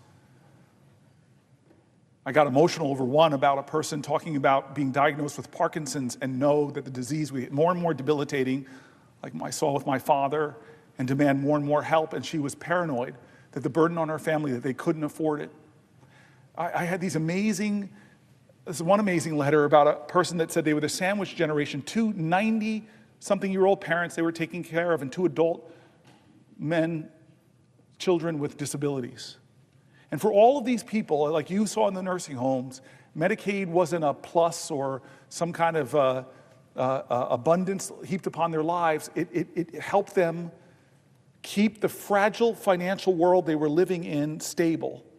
And then not just an $880 billion cut, Senator Schumer, but even just a half of that or a quarter of that would cut services that would pull apart their whole lives, their ability to care for their loved ones, their ability to still work. One person just said, just the transportation we get through Medicaid for my disabled child is the link that holds it all together.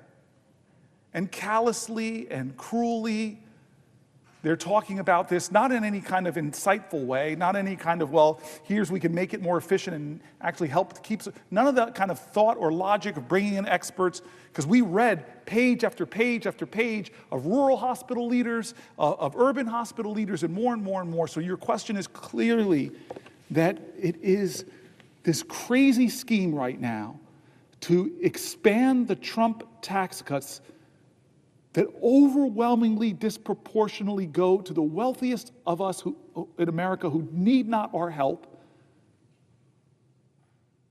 that would still yet expand the deficit by trillions of dollars, which means your children, and I know how proud of a grandfather you are, your grandchildren would have to pay for that debt.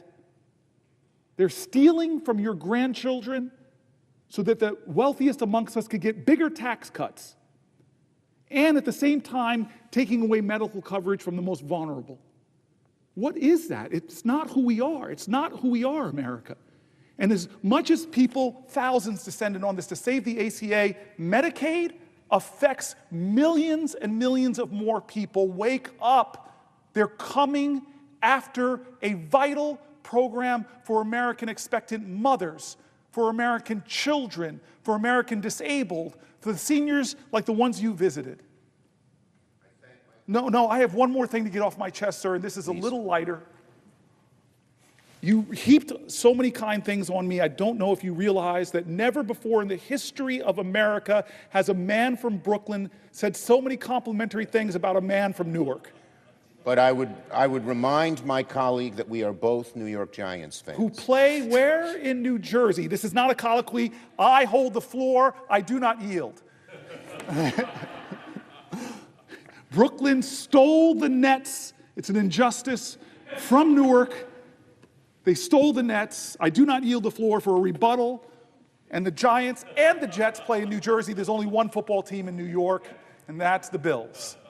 I do not yield, but I do love and respect. But when I got the floor, I don't have to yield. This is the one time in my life I get the last word with my much more senior, much wiser friend and senator who supported. My colleague, I do have another question on an unrelated subject. On a different subject? Unrelated subject. Okay, unrelated. But I will say, as long as he gives me that commitment, I yield for a question while retaining the floor. First, let me say before I ask my question, go Bills. Second, given the 15 hours which you've shown such amazing strength of an all-American athlete who could probably, given what you've shown tonight, be a star on our Giants, but so I will not even try to rebut where the Giants are. But I will ask you this question, second, and just going back to before I get to tariffs, one of the leading hospitals in New York told me if there were only a 20% cut of Medicaid, less deep than they showed, that they would close.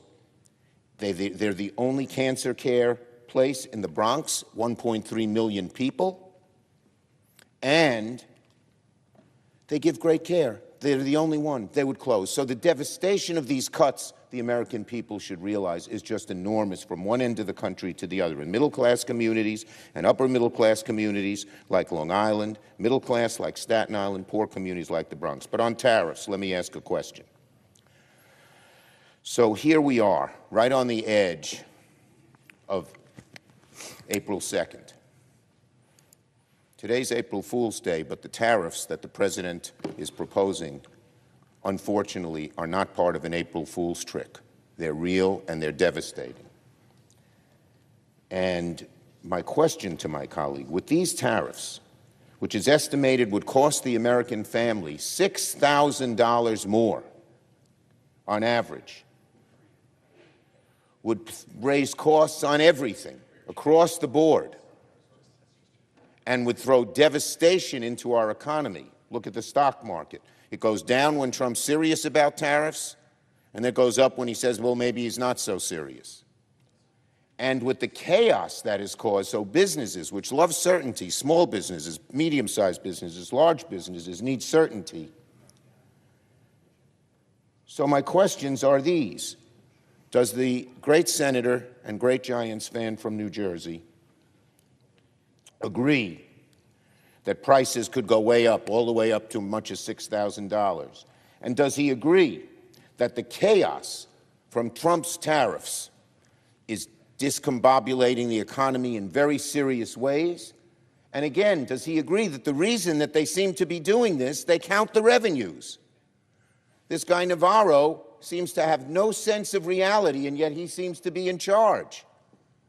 And they count the revenues to help them get more tax cuts for the wealthy. Almost everything they do, including tariffs, it seems to me, is aimed at getting those tax cuts for the wealthy, which, God bless the wealthy, as I've heard you say last night when we spoke.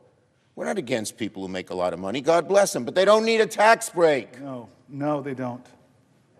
They should realize the beauty of America helped them become or stay billionaires. The money we invested in education, in roads, in schools, in helping kids get food makes a better workforce. So my question to my colleague on these tariffs, A, does he agree that it could raise the price on an average family thousands of dollars? It's estimated $6,000. Does he agree that the chaos caused by Trump's on again, off again, this country, this much, that much, this product, that product, is hurting the economy and hurting business people do their jobs?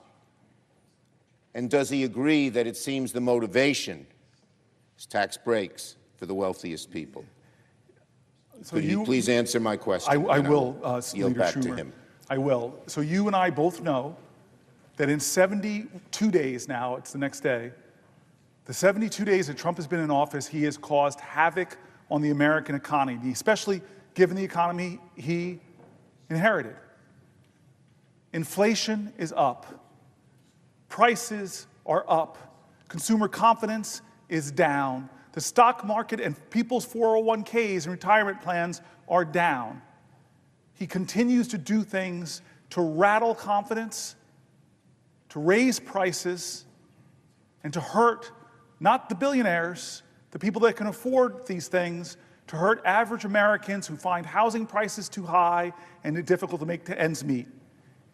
Every time, and I've looked at the tariffs throughout history, in fact, one of my friends sent me this really funny clip I hope somebody will put up for me from, I think it was Ferris Bueller's Day Off, where he was talking about tariffs and was like, Bueller, the reality is, or maybe it was another movie, I'm mixing it up, shows my pop, what's that? Entitled after Thank you, 15 right hours. now. But the tariffs haven't worked out for Republican presidents who tried them during the Depression. The evidence is here. Learn from our history. Does my colleague remember the names of Smoot and Hawley? Smoot and Hawley. Yes, sir. I definitely remember those names from high school history. God bless you, Mr. Al Gore and Ms. Saru. So yes, what he's going to do tomorrow is going to rattle the markets. What he's going to do tomorrow is raise prices for Americans. What he's going to do tomorrow is lie to folks and say that this is something that China will pay or whomever will pay, when actually it's the American consumers that will pay with higher prices and more economic insecurity. This man, I tell you this quote that Frederick Douglass once said. This I do remember. He said, "The limits of tyranny is prescribed by the endurance of those who are oppressed." How much more will we take of this? How much more will we as America say, cut our Medicaid to give tax cuts to the billionaires?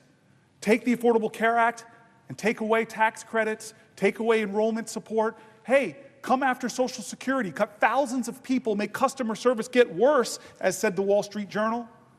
How much more of these indignities will we take as he turns our back on our allies? How much more of a person that is doing tyrannical things as he takes our Constitution and continues to trash it, as he's running into judge after judge after judge that's trying to stop him, but we've already seen that he wants to ignore judges, or if he gets real rulings he doesn't like, he trashes the judges. And even the Chief Justice, appointed by a Republican, says to him, no, this is not right, this is not who we are, this is not how we do things in America. How much more can we endure before we, in a collective chorus of conviction in our country, say enough is enough? Enough is enough. You're not going to get away with this. I thank the gentleman for his fortitude, his strength, and the crystalline brilliance by which he has shown the American people the huge dangers that face them with this Trump, Doge, Musk administration. I yield the floor back to my colleague in New Jersey. Thank you. Thank you. Mr. President. I recognize the senator from Massachusetts, but I think you have to ask him for a question. Mr. President, will the senator yield for a question? I yield for a question while retaining the floor. Thank you. I am very grateful to the senator from New Jersey for coming to the floor for such an extended period of time to give voice to all of those around this country whose voices evidently are not heard by the Republicans in the United States Congress. And I wanted to ask a question for the 73 million people who are beneficiaries of the Social Security system and for their families, for the people whose grandma is getting Social Security, for the people whose cousin, whose dad died, who is getting Social Security benefits, about what's happening right now between Donald Trump and Elon Musk, our current co-presidents, and what they're trying to do to the Social Security system. So I start this question with just a basic observation. Social Security is not charity. It is not something we give away to those who are less fortunate, and we do this out of the goodness of our hearts. Social Security is a contract that people who work in America pay into the system for all of their working lives, and when the time comes that they retire or something happens to them and they are not able to do that work, that they can count on the Social Security system and the payments that they are legally entitled to. I want to underscore here, legally. Now, if America wanted to change that contract, the place they have to go is right here, to Congress. Yes. They have to come to the United States Senate, or they have to go to the House of Representatives, and they have to say, we actually want to change benefits for Social Security recipients. And by the way, that has happened dozens and dozens of times in our history, up through the late 1980s, where we made adjustments in the Social Security benefits. For example, for the fact that people lived longer, for the fact that people worked longer. And so we made minor adjustments in the system. We also made adjustments to make sure that there were cost of living changes in how much Social Security would pay out. So anyone who wants to change the benefits that people are legally entitled to has to come here to Congress and make that happen. But it appears that Elon Musk and Donald Trump have tried to figure out an end run. And the end run is to say, okay, we can't directly change benefits, but what we can do is we can effectively cut off benefits. Now, how can they do that? Well, one way is fire all the people who help people get their Social Security benefits. And think of it this way. Someone who wants to collect Social Security, let's just say at age 66, they decide, okay, I'm ready. It's time for me to retire. I can't do this anymore. I want to collect my Social Security benefits. And they try to fill out the form. Turns out it gets rejected. there's a number off somewhere in the system. Somebody's got a confusion over what the name is or where somebody worked, or an employer from decades back failed to fill out the right form. So now there's a problem in the system. So what does the person do? Well, first they might try calling. But if you fired the people who answered the phones, that's not going to work. Okay, so what's the next thing you do? You go to your local Social Security office. Oh, but if they've closed the Social Security office near you, that's not going to work. So what do? You go to the Social Security office that you can find. 2 hours away, 3 hours away, 4 hours away. Finally, get to that Social Security office, and when you get there, if they fired most of the people, you may encounter, what, 2 people working the desk to help straighten out problems, and a line that's 50 people long. By the way, these come from real stories. People are telling what's happening out there. So, by the time the day is over, our example here hasn't even made it to the front of the line. So, doesn't get the question answered, doesn't get the problem resolved. Has to go back home again, has to find somebody who can maybe take him to the Social Security office that's hours away and start this process over and over and over. If this person, let's just say, for example, takes 3 months to get this problem ultimately resolved by the Social Security Administration, they don't get the money. That money is lost. It just simply is gone. They do not get the money they are legally entitled to, and they have no right to go back and collect it, even pointing out that it was Social Security's error. So failure to correct these errors, or to give people an opportunity to correct these errors, is effectively the same as having cut their benefits. And you do that for 1% of the people, drive up your error rate. You do that for 5% of the people. You do that for 10% of the folks who are getting Social Security. And man, those cuts really start to add up. They really start to add up for the people whose benefits are cut. They really start to add up for Donald Trump and for Elon Musk. But let's look at another possibility here, and that is just simply delay. Checks don't go out on time.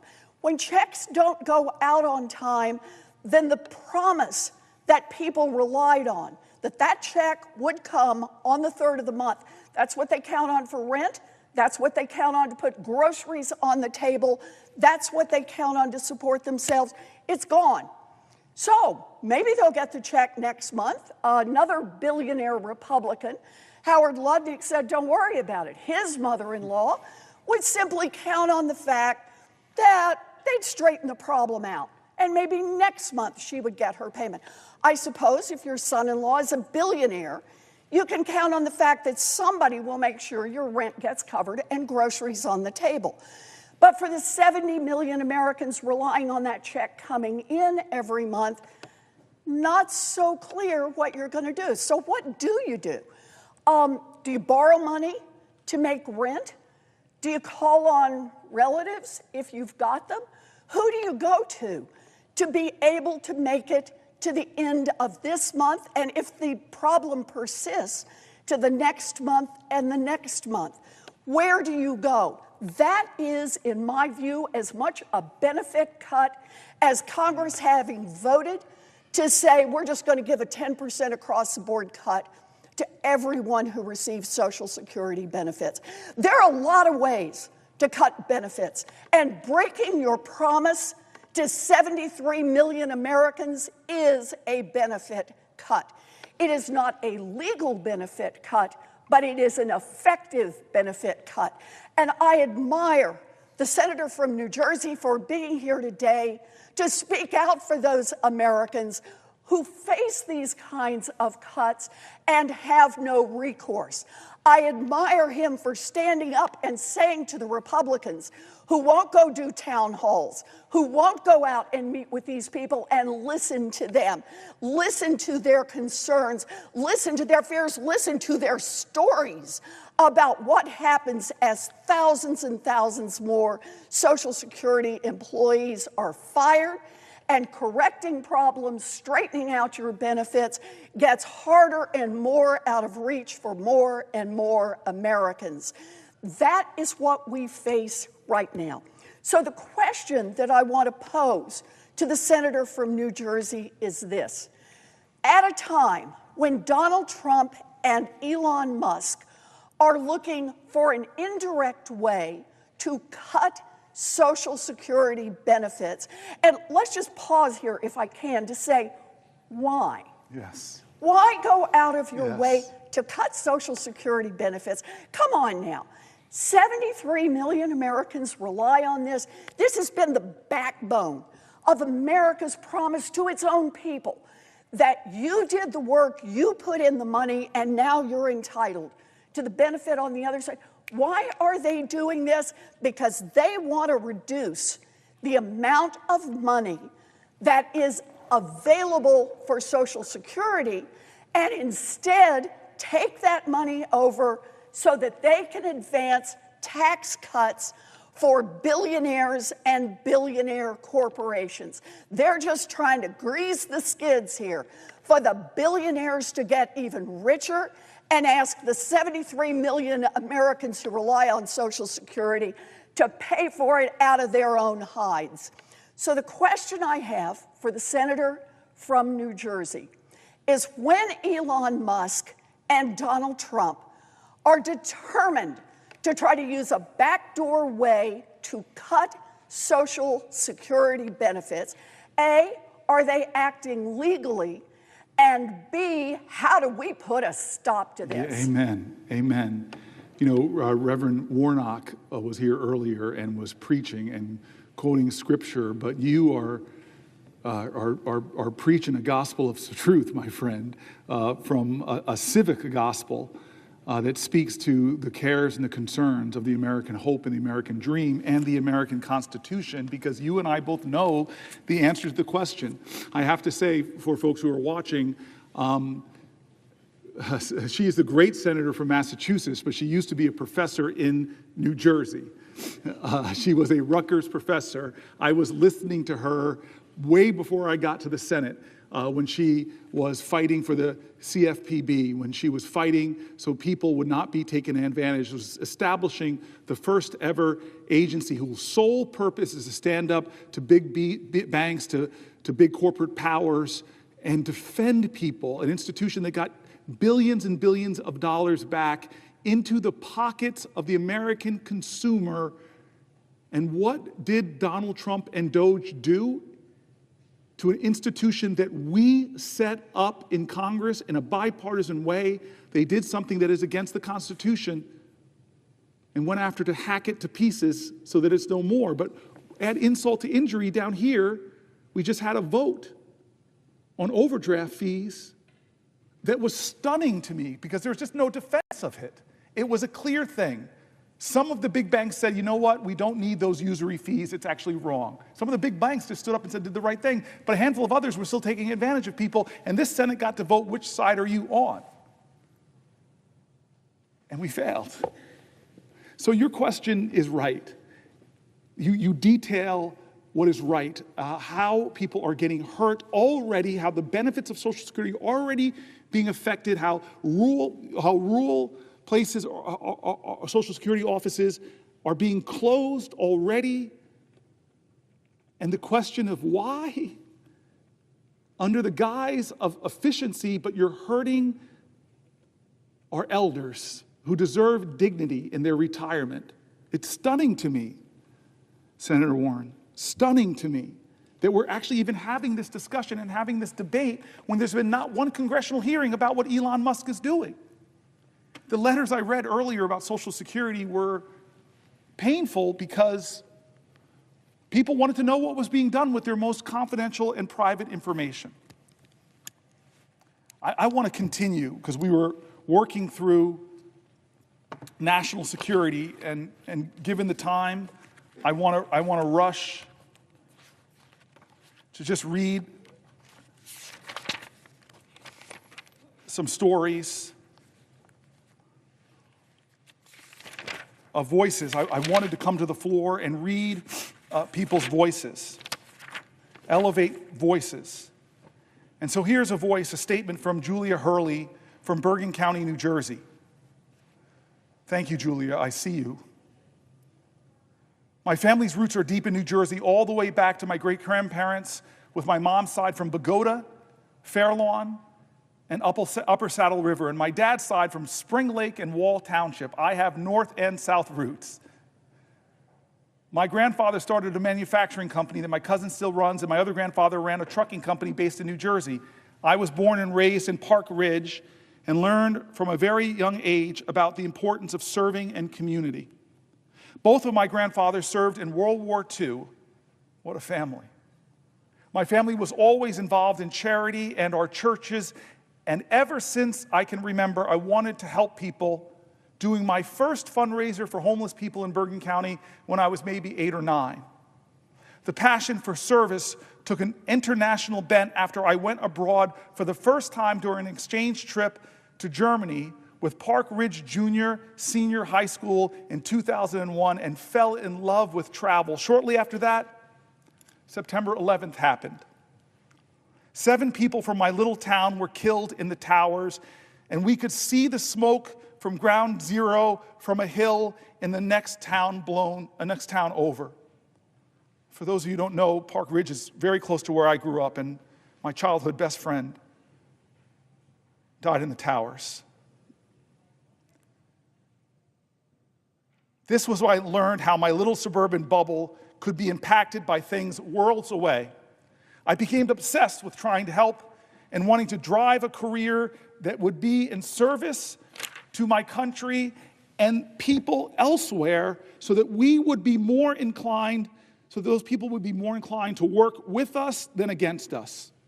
I went on to study diplomacy and international relations at Seton Hall University, graduating magna cum laude and determined to work for the State Department at some point. My 15-year winding career path after that took me into the advocacy space and onto humanitarian and peace-building work in Gaza with the UN, as well as in Tunisia and Egypt. In 2022, after a year as a policy advisor with the International Committee of the Red Cross, I was recruited to join USAID. And I couldn't have been more excited. This was a dream job, an opportunity to serve my country and impact policy in a real way, sharing what I had learned from working abroad and at home to shape U.S. foreign policy and efforts to advance development and humanitarian assistance on the ground. I was eventually promoted to a senior policy advisor role in USAID's Office of Policy, where I was developing policy that was shaping the way USAID worked, trying to break down silos across the agency to be more effective and efficient in our response to some of the toughest crises in the world. I got the opportunity to not only prepare talking points for high-level events and for our leadership, but even brief the administrator a couple times. That all came crashing down around January 28th as my colleagues began being terminated and furloughed. I went into the Trump administration like any other bureaucrat, ready to engage and help because I want every administration to succeed and lean on us as experts to help advance American policy. I worked with our team, and I briefed our political appointee director, who started on Inauguration Day, and hoped to see what I could do to continue building on the reform work I had been doing for a year at that point. Instead, everything quickly unraveled. Elon Musk called USAID a criminal organization that should die, he said. And the President of the United States deemed us radical left lunatics. I was terrified, afraid of what people might do when 2 of the most powerful men in the world were saying things like that. Our jobs were then in question, and the USAID offices were quickly closed, with our belongings still in them.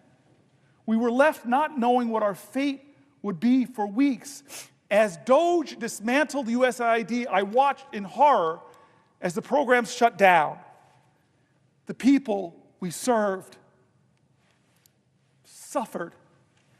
And friends and colleagues from the agency and our partner organizations lost their livelihoods and their mission-driven careers. On March 14th, I was finally terminated. I've been heartbroken since, shifting between deep depressions and rage. Because of the sledgehammer approach that DOGE took, the entire foreign assistant architecture was broken. Organizations I would have gone on to work for are going bankrupt, cutting staff, and definitely not hiring. I spent 15 years building up this career that I loved beyond words. Every time I would leave my late father while he was dying in a hospital in 2012, he would tell me to go save the world. This wasn't just a career. It was a calling to serve. I have no idea what I will do next. In some ways, I feel lucky because I got married last May, God bless you, and am on my husband's health insurance, thank God. But he also works for the government, and he could be riffed with a moment's notice. I also have a supportive family who will help me if it really gets bad. But the uncertainty has probably been one of the most painful parts of all of this. Not knowing what will come next and just fearing it will be worse than the day before. All we wanted to do was serve. I want to say thank you to Julia Hurley from Bergen County, my home county in New Jersey. Thank you for your voice. Thank you for laying your pain plain and your anger, making it real in my heart as I know it's in yours. I stand for you today. Personal statement from Catherine Baker from Neptune, New Jersey. I have been furloughed from my job at USAID implementing partner since February 14th, 2025. I have 13 years experience supporting USAID contractors in business development and recruitment efforts, mostly in conflict and post-conflict settings. The following is how I got here today. I was born in Neptune and raised there until I went to college. My father is a lifelong Neptune resident whose Jersey roots date all the way back to the early 1700s. Wow. When my Scottish ancestors came here in search of religious freedom and economic opportunity and helped build much of what is Gloucester and Mercer counties. My mother is an immigrant born in Coro, Venezuela, to refugees escaping fascism bombs and economic ruin in Spain and Sicily. Every summer, my mom and I traveled to Venezuela to see her mother, my aunts and uncles, and countless cousins. Coro, the capital of Venezuela's state, responsible for most of oil refining, sits on the Caribbean coast and is about 15 minutes plane ride from Aruba, surrounded by sand dunes. Our family friends lived in homes with dirt floors, corrugated aluminum roofs, and a hose out back you would use to shower while fending off the chickens that roamed freely. Coro is a city in constant drought. We would get water every other day, and you'd use a trash bin filled with water and a ladle to shower on your non-water days. Coro, as you could imagine, couldn't be more different from Neptune, New Jersey. I went to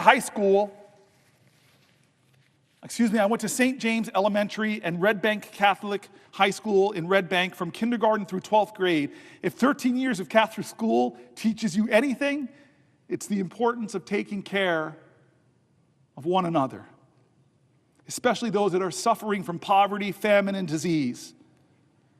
I remember being given small cartons when we were tasked with filling with spare change so that we could ship them off to some faraway place where we were told stories of children just like us who were facing unimaginable hardships. I was so moved by the notion that a child, not so different from myself, didn't have enough to eat or had lost their parents in a conflict I couldn't begin to understand. My senior year at RBC, I took a class called Globalization and Social Justice.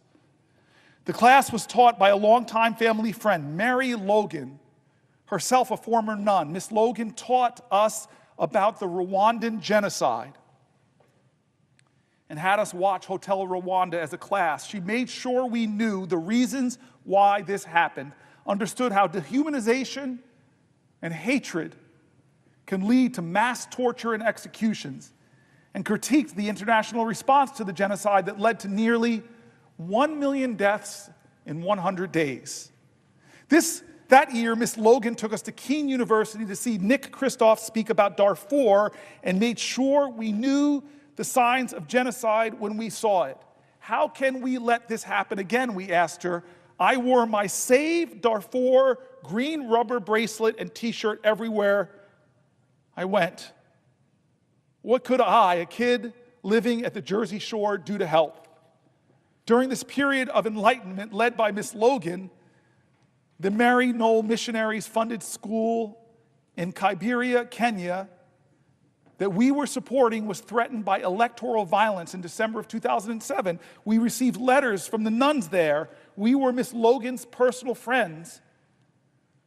We received letters from nuns there who were Miss Logan's personal friends about how the fires nearly reached the school and the children who were already living in Africa's largest slum stood poised to lose the little they had, including their lives. Upon returning from Christmas break, Mary Knoll Affiliates Club sprang into action. We raised awareness and funds and proudly sent money from bake sales and door knocking to our friends in Kenya. We received media attention from WCBS in New York, and our story got picked up by other channels and newspapers. I was amazed that my efforts in Monmouth County were having such meaningful and real impact on a crisis happening thousands of miles away. I was passionate about this work. I was seemingly good at it, or as good as an 18-year-old could be. Could I actually turn this into a career? Could I help even more people across the world? I'd like to think I did that.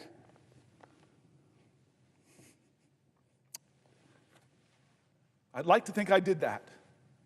And I'm crying as I write this because I wonder if I ever will do it again. The past 10 years, I've focused on conflict prevention, stabilization, preventing, countering violent extremism, and citizen security in conflict or post-conflict areas. Not only did I conduct desk research and analyze problem sets from behind a desk, but I got to travel to those countries and meet with local governments, civil society organizations, and advocacy groups to hear from them about the issues and discuss solutions. I spoke with survivors of the devastating 2004 tsunami in Sri Lanka and Tamils whose fathers and brothers disappeared during the Civil War and are likely burned in unmarked graves somewhere on the island.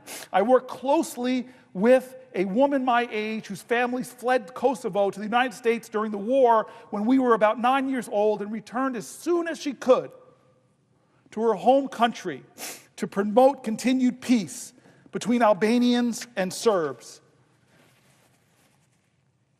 My recent trips to Kosovo were so illuminating, not because of the pain or struggle of these people, but because of the respect and admiration and gratitude they had towards the United States of America.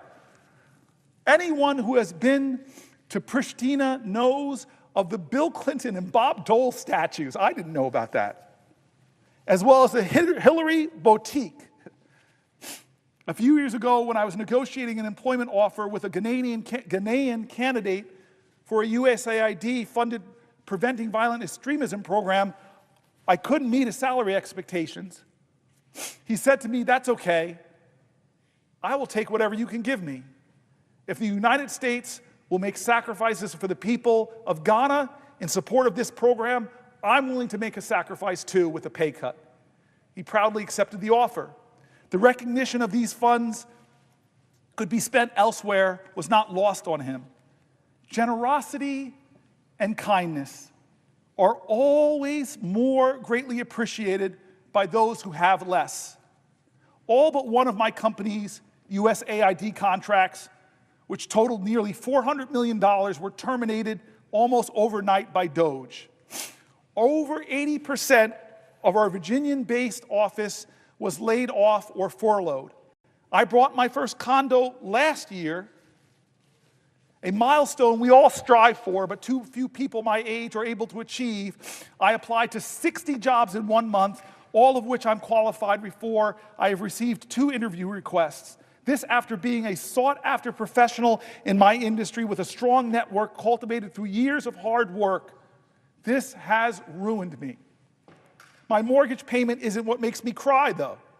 It's our local staff and partners that come to mind every night as I say my prayers.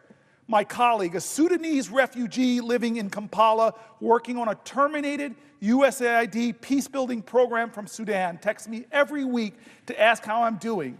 He called me to make me smile because he knew I was crying. He now calls me Sad Eyes, and has made it his mission to never see tears fall from these lashes again. I obviously lie to him and say mission accomplished, but it will never be true. Not only is the United States not stronger, not safer, not more prosperous, but the beacon of our democracy grows dim across the globe.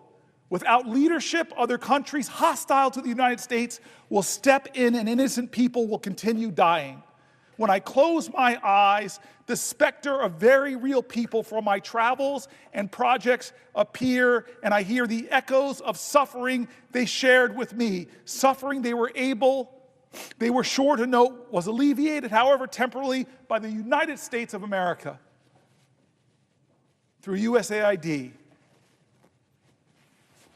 And wherever they could, they would thank me. Whatever they could, they would thank me and America. They would thank me and America for it. Thank you, Catherine Baker from Neptune, New Jersey.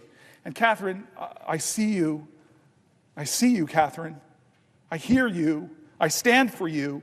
But I want to share something with you. One of the most extraordinary trips I've had as a United States Senator was to Chad, to go up to the border of Chad and Sudan and see the horrors. I've been to refugee camps all around the globe, but see the horrors of what was happening again in Sudan. You wore that Save Darfur t-shirt in your earlier days, but the ethnic cleansing is going on right now. I've never seen so many malnourished babies, barely able to hold up their heads, people fleeing tyranny, and they fled across the border to meet Americans, because we were there. With less than 1% of the American budget, we were there, standing for our values, our highest ideals, our faith traditions, the understanding that when we are out there making the world safer, responding to crises, not only were people seeing the help they need, but they saw the light and the beacon of this democracy. And it pains me that Chris Coons comes down here and shares the headlines from today's newspaper that in Myanmar, in this horrific earthquake, the agency that used to respond to that tragedy, that human tragedy,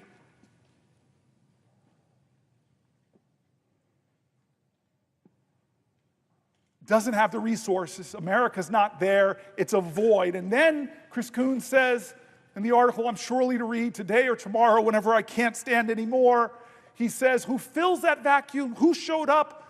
But the PRC, China showed up. Less than 1% of our budget, less than 1% of our budget, and people like the folks I read whose whole life, all they wanted to do was to be the light of the American torch of freedom and hope to the world, and they had the rug pulled out from under them. But here's what's worse, because we've had, Chris Murphy, we've had meetings with some of the people behind the scenes that are savagely cutting. And the stories are horrible.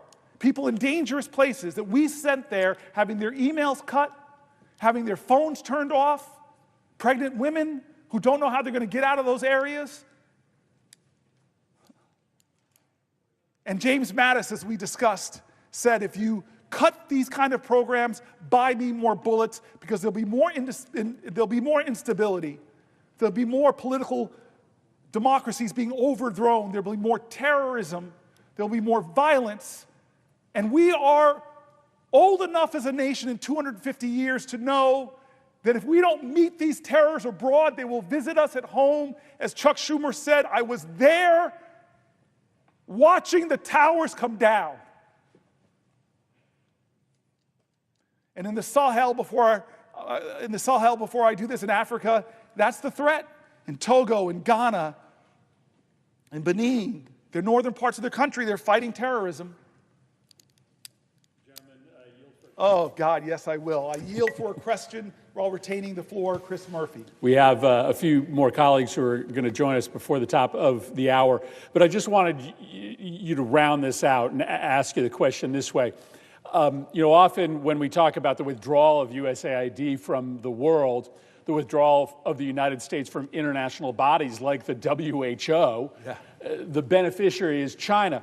But I think you were hinting, as you talked about the African continent, that the threat is much broader than that, because USAID is not just doing counter-China programming, it's also doing counter-extremism programming. In Lebanon, for instance, it's doing the primary work to push back against Hezbollah's political influence there. It's doing work to counter Russian influence around its periphery. And so isn't it the case, Senator Booker, that as USAID is pulled off the playing field, for reasons we still don't understand, that it is all of our adversaries, state adversaries and non-state adversaries, who are tragically celebrating at this opening that we have given them to gain additional influence? Senator Murphy, that is correct. You've been one of the most articulate voices for this decision. I shouldn't even call it decision, this reckless trashing of USAID, this vilification of the proud men and women that stand in Ebola outbreak, that stand against terrorism, that stand against hardships and ethnic cleansing, that stand against malnutrition. You're so good at pointing out that those are American interests, and that not to do that makes this a more dangerous and unsafe world. A world where countries like ours want to lob missiles into Yemen, post facto of crises. So I hear you, Chris Murphy, and I answer your question with a simple understanding that what you're saying is right, and I'm going to tell you that I've got so many other to read, but we are way behind the schedule of where we wanted to be at this point. We're way behind at about 16 hours and 24 minutes. And so to obey my staff, as senators are told to do, I want to move quickly to just the housing issues. Oh, I'm sorry, unless, of course. So I want to move quickly to housing and start really with the theme of affordable housing. Again, we keep returning to the economy and how the Trump administration is making things worse in every area, especially for people struggling. And so let me be clear that for decades, under Democrat and Republican presidents, it's become increasingly difficult for working class Americans to afford a home. In recent years, this nationwide housing affordability crisis for so many Americans has nearly reached a breaking point. The crisis now impacts nearly all Americans, shared across all demographics, regardless of partisan identification, race, age, gender, education, or whether you own or rent your home. We in America are in a housing crisis. According to the Center for American Progress, 80% of Americans living in rural communities believe housing affordability is getting worse, while 72% of residents in urban areas feel the same way. In October 2024, the Center for American Progress found no matter your zip code, the goal of home ownership in America is drifting further out of reach all across the country. Over the past two decades, housing costs have dramatically outpaced income growth in the United States, increasing the rent burden, heightening barriers to home ownership. The Housing Price Index, a gauge of how selling prices for single-family homes have changed over time, was more than 50% higher in July 2024 than it was in July 2019. According to the Brookings Institution, the U.S. housing market was short 4.9 million housing units in 2023 relative to the mid-2000s. Decades of policy at the federal, state, and local level have all contributed to this reality. Let's not blame some rank partisanship. It's been decades in the making. There are far too homes in the United States and there are far too homes being built in the United States. The cost of housing keeps rising, rents continue to skyrocket, median home prices are on the rise, which makes it harder and harder for families to make ends meet. The vast majority of young Americans are hard-pressed to save for the chance of one day having enough for a down payment to buy a home. Almost half of all renters in America struggle to pay their rent. Almost half of all renters are struggling to pay the rent, devoting more than 1/3 of their income to housing costs. Since the pandemic, rents have jumped more than 12% year over year. Hidden rental fees and other expenses on already cost-burdened tenants continue to mount as landlords assume more and more power and leverage, leaving tenants and prospective home buyers with nowhere to turn. Last year, NPR methodically walked through the supply shortage that's impacting our country. But before I read this article, I see that my colleague, my friend, extraordinary leader from Maryland is here, and I think he has a question for me first. Will the senator yield for a question? I will yield for a question while retaining the floor. Well, I want to thank my friend, and I want to start by thanking the senator from New Jersey, the senior senator in New Jersey, for shining a spotlight on what is happening in our country at this moment, and specifically what is going to be happening here in the United States Senate later this week or next. And I have a question for the senator, but I want to take some of the threads of what you've been saying as I put this to you, because you are shining a light on the great betrayal. And that is candidate Trump went all over the country saying that he was going to be a president for the forgotten Americans, that he was going to be a president that looked out for working people. And he said he was going to focus on bringing costs down and prices down in the United States of America. And yet, ever since he was sworn in, he has done just the opposite. Prices are going up, including, as the senator was talking about, housing prices.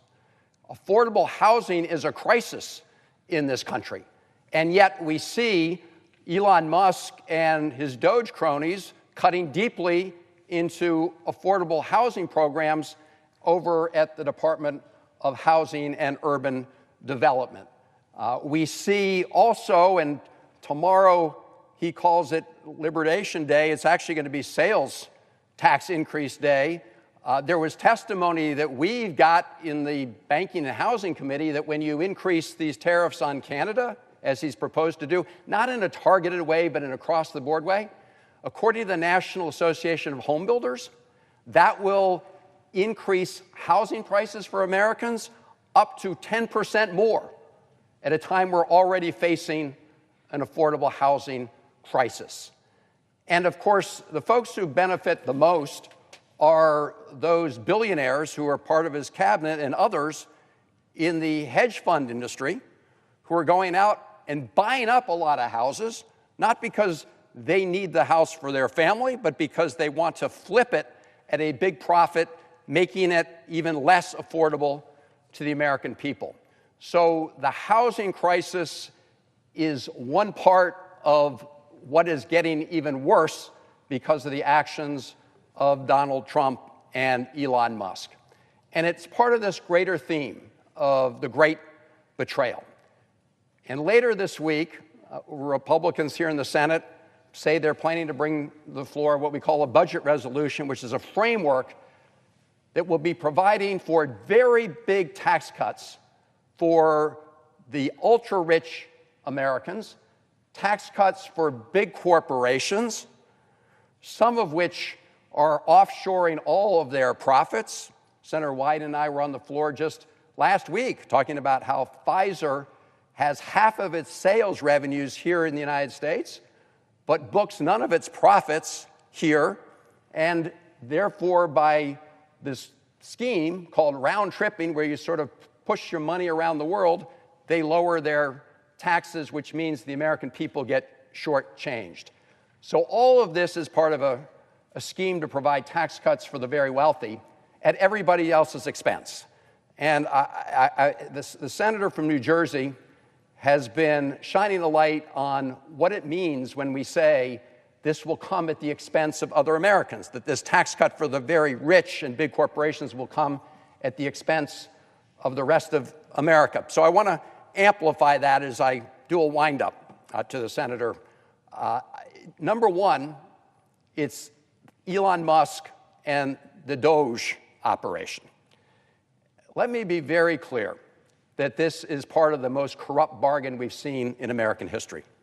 Elon Musk spent $280 million to help elect Donald Trump president, and Donald Trump has turned the keys to the federal government over to Elon Musk, not for efficiency, but to rig the government in favor of people like Elon Musk.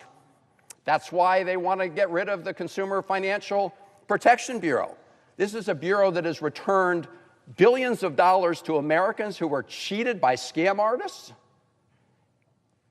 And they are coming in to dismantle the CFPB because they want to be on the side of the scam artists and deny American consumers the benefit of getting their dollars back when they've been cheated. So this has nothing to do with government efficiency. It has to do both with rigging the government for people like Elon Musk and trying to lay the groundwork, claiming lots of cuts that they will then use to pay for, they say, tax cuts for the very rich. So who's being cut by Elon Musk? I don't know, Senator, if you saw the other day in the sort of spin room at the White House, did you catch that where Elon Musk and some of his folks were explaining the work they did? They said, we're really doing this with a scalpel. Well, the reason that's especially interesting is it was just weeks earlier that Elon Musk brandished a chainsaw. Yes. Right? Yes. Yes. At CPAC, which is actually, they met over here in my state of Maryland. That's what they're doing. They're taking a chainsaw, and they're taking a chainsaw to departments that help our veterans. These are people who care for our veterans, and our veterans are being especially hard hit, including when they did these firings, arbitrary firings, right, of probationary employees. And veterans were saying, why are we being hit so hard? And the White House spokesperson said, and I'm quoting, perhaps they're not fit to have a job at the moment. That was the response from one of the White House spokespersons, as if individuals who'd served our country in the military were not fit to serve our government as civilians. That's the kind of attitude we've got. We just learned today that the RIFs, the reductions in force letters, were received by folks in the Department of Health and Human Services. So these are people who help with the public health of all Americans. And they do important work at FDA, the Food and Drug Administration, right? They make sure that the foods that we eat and the medicines we take are safe, and that they do what they say they're going to do in the case of medicines. They do work at NIH, the National Institutes of Health, to develop cures and treatments for diseases that hit every American family, and they're cutting there. They're cutting in these places not for government efficiency, but to create what they believe is the space for tax cuts for the very rich. We talked about what they're doing over the Department of Health, the Department of Housing and Urban Development. At the Social Security Administration, which, by the way, has its headquarters in my state of Maryland, we have thousands of workers who are there to deliver hard-earned benefits to the American people. And the reality is that the Social Security Administration operates incredibly efficiently. You know, the former Commissioner for Social Security, Martin O'Malley, reminds us that Allstate Insurance Company operates at an 11% overhead. Liberty Mutual operates at a 23% overhead. The Social Security Administration, 0.5% overhead. The Social Security Administration workforce is now at a very low level in terms of personnel compared to what it was years ago, and yet they're serving a record number of Americans, 73 million Americans, and they've never missed a payment. Never missed a payment. So this talk about going after Social Security and they're going to somehow make it more efficient, and of course Elon Musk called it a Ponzi scheme, when the senator and I know it's not a Ponzi scheme, it's a promise to the American people. So first they discontinued telephone service, as if all the seniors could somehow just connect, with by Wi-Fi or whatever it may be. A lot of people, of course, rely on telephones, so they cut that. They said, well, if you have trouble, go to one of the local regional Social Security offices. Well, they're cutting regional Social Security offices, lots of them. And then when you go there and you don't find many people there, well, whoops, we just cut 7,000 people from Social Security. So a benefit isn't meaningless if you can't actually access the benefit. And what they're doing is making it harder for Americans to get those benefits. So when we hear about the Musk Doge operation, make no mistake, not about efficiency. It's about trying to put together some kind of savings that they then want to use to at least partially pay for tax cuts for the very rich. Another way they're doing that, we've heard a lot about that, and the senator's spoken about it, is cutting Medicaid and food nutrition programs. In fact, I think we recall a number of weeks ago, we had a couple of amendments here on the floor of the Senate saying, okay, if you're going to do these tax cuts, at least don't cut Medicaid or Medicare or food and nutrition programs. Every Republican senator voted against those amendments. In other words, not to protect those programs, meaning they're fair game for big cuts to pay for tax cuts for the very wealthy. So that's another area where they're very focused, which is cutting important programs that benefit millions and millions of Americans. There's another way they're doing it, and Senator from New Jersey, and again, thank you for shining a light on all this, has talked about it, which is these across-the-board tariffs, right? So I think all of us know that strategically targeted tariffs, they can be useful at certain points in time to protect strategic American industries. I'm for those. But across-the-board tariffs, and across-the-board tariffs on a friend and ally like Canada or Mexico, all that is a tax increase on the American people. Let's be clear. So these are the areas where Donald Trump, having said that he was going to be there for working people, is doing the opposite, right? These across-the-board tariff cuts are going to increase costs and prices for the American people. Cutting Medicaid and food nutrition programs is going to hurt the very people that Donald Trump on the campaign trail said he was fighting for. And the Doge Musk operation is taking a chainsaw to important services and important consumer protections that benefit all Americans in order to claim that they're providing some savings for tax cuts for the rich. So it wasn't that long ago that just down the hall here, Donald Trump was sworn in as president. And I remember what he said. He said, this is going to be a golden age for America. And who was sitting right behind him? Elon Musk, the richest person in the world, and other billionaires in the Trump cabinet, including one who just said not that long ago that Americans on Social Security wouldn't miss one of their Social Security checks. Only the fraudsters would notice that.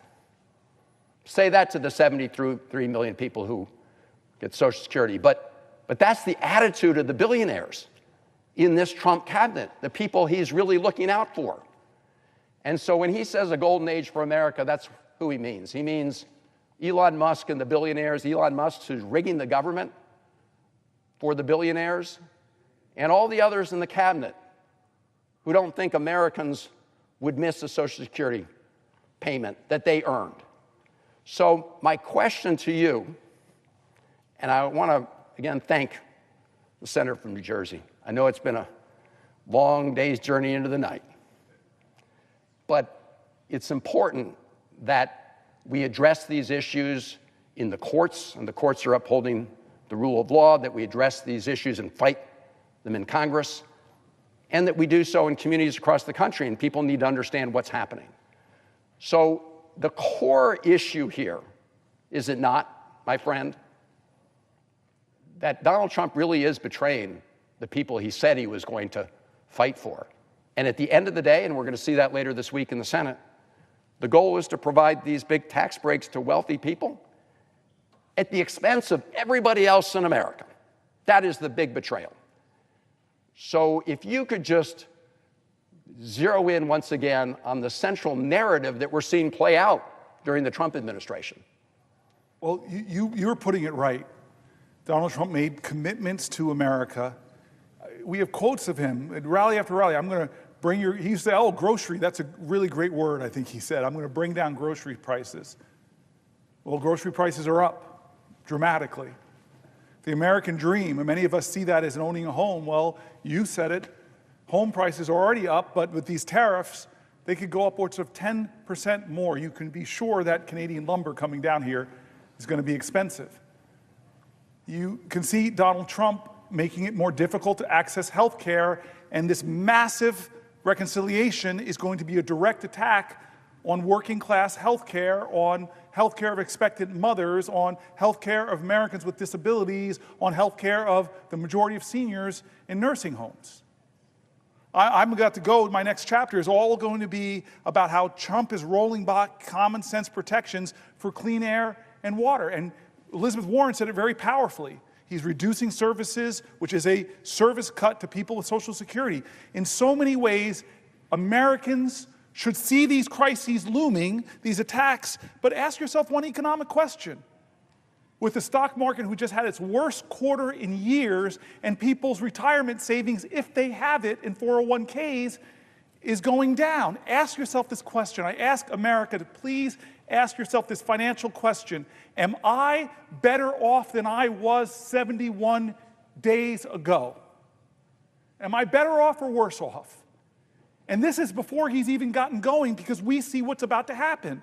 With this whole sham reconciliation process, they're already trying to change the rules to obscure what they're doing. This is what they're doing. 3 things you should take home. Are we going to let them again, like they did with the ACA, with the Affordable Care Act, come after health care for 70+ million Americans by doing their proposed $880 billion cuts? Or are we going to allow them to blow a hole so big in the trillions of dollars, they're going to push it out for over 10 years? Are they going to create such a deficit in our country that our children's children, they're stealing from our children's children and putting on a deficit that they're going to have to pay for? And number 3, are they going to let them do all of that to renew tax cuts that the Congressional Budget Office at every independent agency says very clearly would add trillions, would give trillions of dollars of tax cuts that go disproportionately to the wealthiest in our nation? That's the addition. That's what we know. And it doesn't account for the things that he's doing to our allies. It doesn't account for how he's turning his back on NATO. It doesn't account for how he's praising Putin and calling Zelensky a dictator. It doesn't account for how he's giving advantage to China around the world, from the region in Southeast Asia all the way to Africa. It doesn't account for how he's already made it harder to enroll for the Affordable Care Act. It doesn't account for all the other things he's doing that we wake up and hear every day, not to mention trying to threaten Greenland, trying to threaten Panama, trying to change the name of the Gulf of Mexico. All these things he didn't tell us he was going to do, didn't promise. He promised to lower your grocery prices, they're higher. He promised, I'll be a better steward of the economy. It's worse than we inherited. Over and over, he's breaking promises and doing outrageous things like disappearing people off of American streets, violating fundamental principles of this document, invoking the Alien Enemies Act from the 1700s that was last used to put Japanese Americans in internment camps. Do we see what's happening? How much is enough?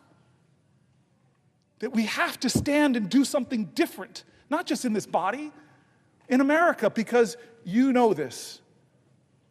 How we stopped him in his last term was the American people rose up, spoke up, stood up, rose up in the most extraordinary nonviolent demonstrations and demands. So thank you. Yield for another question. Yes, I will yield for a question while retaining the floor.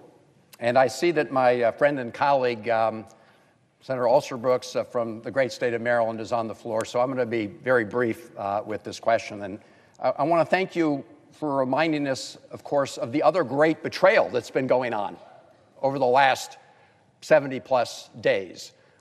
There's the betrayal against the American people and working people here at home, but then there's the betrayal of our allies, like the Ukrainians, who Donald Trump is throwing under the bus as we speak, and other close partners and allies around the world. And I have to depart here for a moment because we have a hearing in the Senate Foreign Relations Committee, and I'm privileged to serve on that committee with the gentleman from New Jersey. And one of the people before the committee is their nominee to be our ambassador to Turkey. Now, of course, Erdogan just locked up his major opponent, the popular mayor of Istanbul. We've not heard a peep from the Trump administration about the question of how this undermines democracy. But I want to close on the point that you just raised. It's kind of hard for Donald Trump to complain about Erdogan disappearing people when right here in the United States of America, you had a Turkish student at Tufts disappeared by people who showed up without any identification, some with hoods on, and sent her apparently to Louisiana because she spoke out on an important issue of national concern. And the First Amendment is pretty clear. You can engage in controversial speech that someone may like or dislike, but you're protected, and that includes everybody here in America, because that's an important value to us. Apparently, it's not an important value to Donald Trump, who, like Erdogan, essentially wants to whisk away anybody who disagrees with him. I thank, again, the senator from New Jersey and just ask him to elaborate on that. But I also see my friend and colleague, the senator from Maryland. Answer to your question, then, which is the irony that this president is remaining quiet about folks that are violating international law in many ways. So I think it's absurd, and you're right, it's another betrayal. Will the senator yield for a question? I yield for a question while retaining the floor. First, I'd like to commend my colleague. I want to thank you, first of all, for your spiritual obedience. I want to thank you so much as well for your commitment and your dedication. And want to thank you as well for your courageous leadership. I want to thank you also, Senator Booker, for your recognition of the times that we are living in. These are times that we will recount, our children will recount, and I think all of those of good conscience who watch during this time and say nothing will also be held to account. As the senator has eloquently remarked, these are not normal times. We're watching an administration that is drunk with vengeance, hatred, and surrounded by incompetent people who are taking callous actions, who are inhumane, and because of their incompetence are making costly mistakes that will harm the American people and denigrate the hardworking people of this country by proposing tax cuts. And these tax cuts are not designed to help the average American person. They are designed to help billionaires.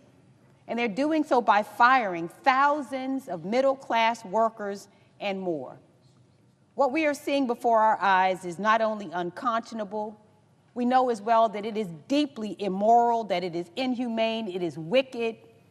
We are seeing with glee the actions of people who are so happy to tear down, but I am watching and waiting to see what it is they intend to build in this country. And in your remarks over these hours, you have made that plain for the American people to see. You've uplifted the stories of everyday people, and what we recognize as we hear about the firings and we hear about the devastation and chaos is we're not talking about numbers, we're talking about humans, about people. These are our friends, these are our family members, these are our neighbors, these are our church friends, these are our colleagues who this administration has harmed. And so my question today centers around the topic of housing. We have a housing crisis in this country, that's no secret. And in fact, we recognize that through the actions of this administration, what is harmful will be exacerbated. Maryland is nearly 100,000 housing units short, and as you know, it is both about an affordability and a supply problem. We need to make home ownership, which is part of the American dream, and how the average American builds wealth in this country accessible to more Americans. I think about my parents, Mr. Senator, who married at 21 and 22 years old.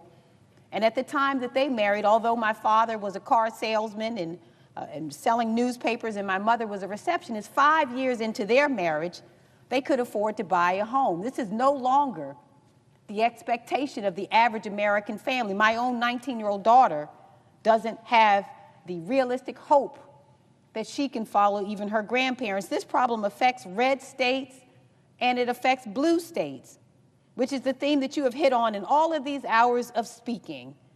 When this president acts against the interest of the middle class, we recognize that he is not just harming Democrats as he intends, but unfortunately his actions harm everyday Americans. It affects those who voted for him, it affects those who didn't vote for him, and it affects those who did not vote at all. He's harming Republicans too. He's harming Americans. And so this administration is slashing funding and personnel at the very agencies that are tasked with addressing this crisis. He is illegally firing HUD employees.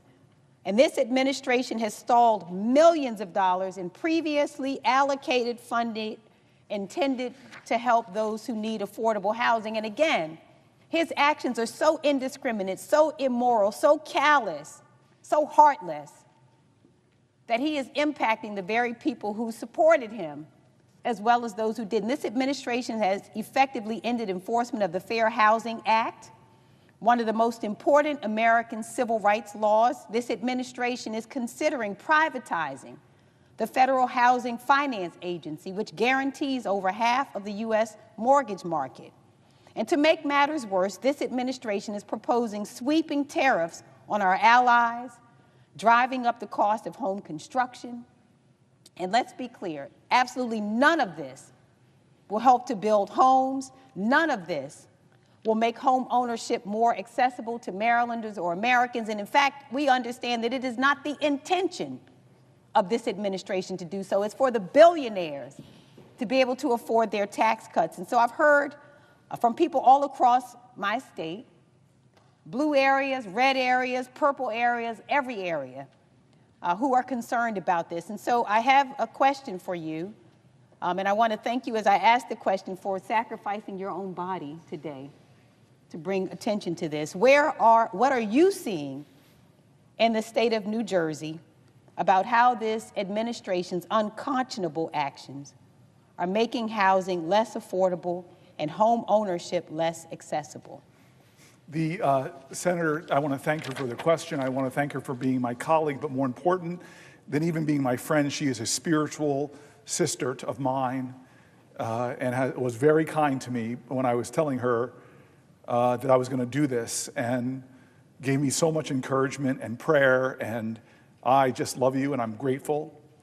And you read the litany of things. I had a whole section, a whole binder that my staff told me to skip and go to this one, about all the things, going in deep and depth to all the things the Trump administration is doing to make housing more unaffordable, more inaccessible, more expensive, more discrimination in housing, which we know is still a problem, more challenges, more pain heaped upon rural areas, and more complications and problems for building affordable housing in all areas. It is so frustrating to me that this is a problem. We cannot lay the crisis of housing at one administration in the United States. We need to have bold visions and ideas to address this. I am so excited about this next generation of Americans that are rising up with bold visions. I want to give a shout out to Ezra Klein. His book is a must-read abundance.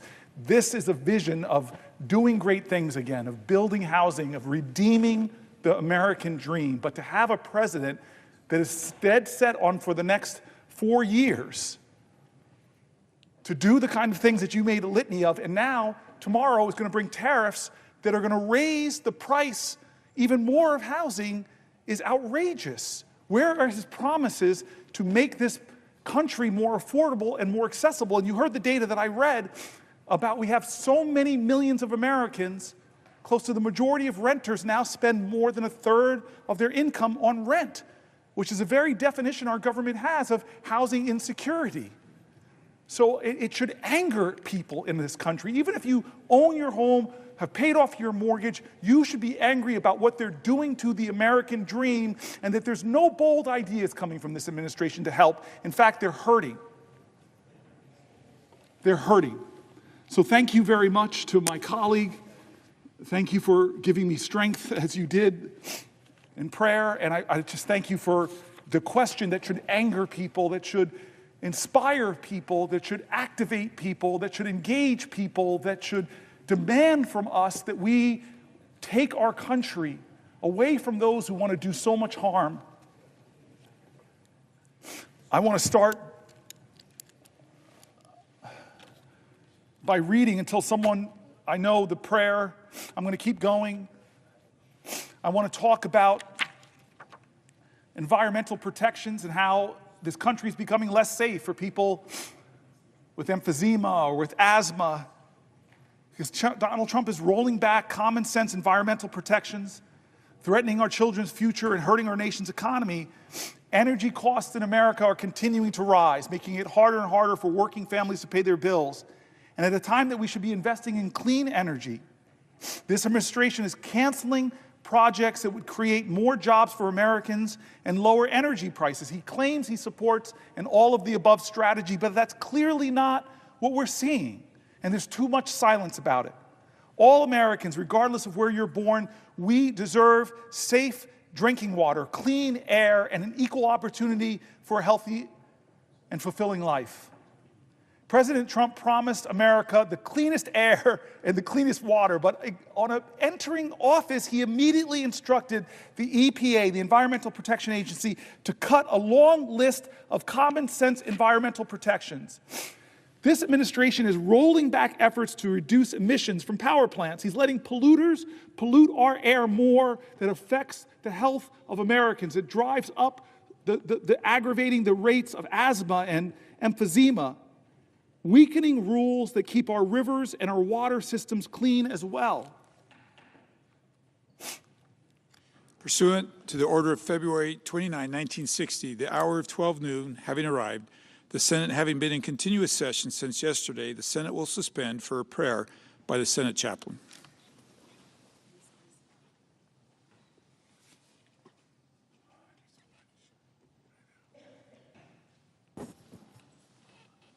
Let us pray. Lord of hosts, you have done great things for us, filling our hearts with determination to do your will.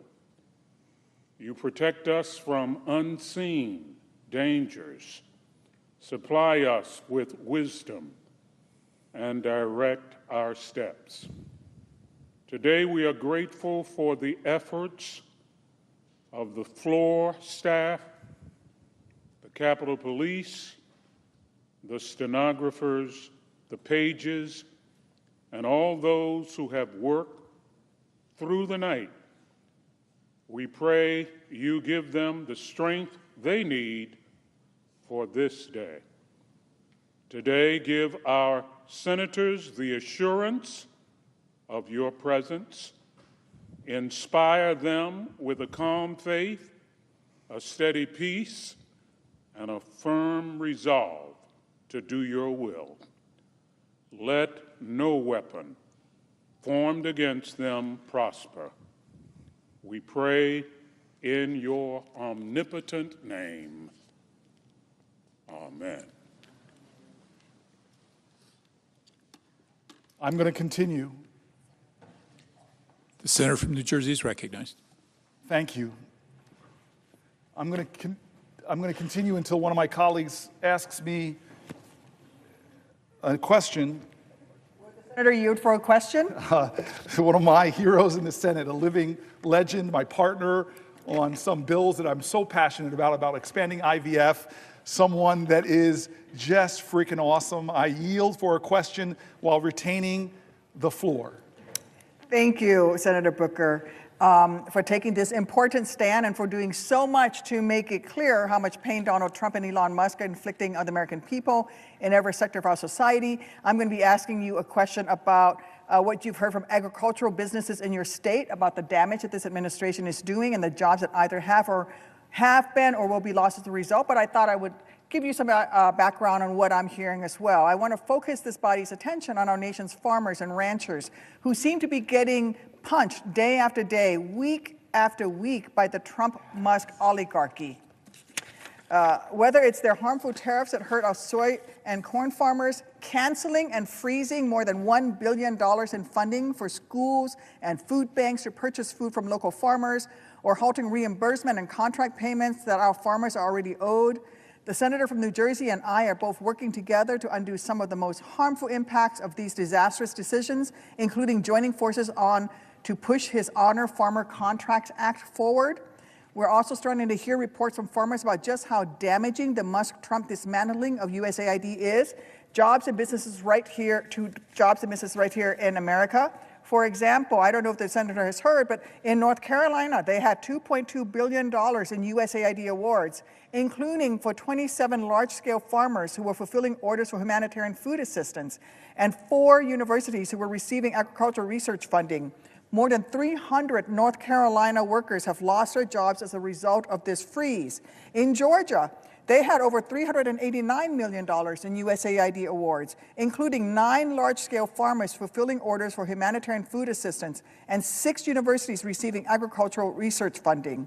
Arkansas had over $210 million in USAID awards, including purchases of rice, grain, and beans from our farmers. Florida has lost $91 million in USAID awards, including $38 million to the University of Florida to improve livestock productivity and food security in developing countries. Texas lost over $48 million in USAID awards, including 9 large-scale farmers fulfilling orders for humanitarian food assistance and 8 universities receiving agricultural research funding. The list goes on and on. My neighbors in Iowa over time now have lost over $4 million in USDA food commodity sales. They have gained they had a total of over $149 million in purchases through USDA and other programs for USAID. Illinois has lost $245 million in aid in farm income that would go towards USAID and aid programs.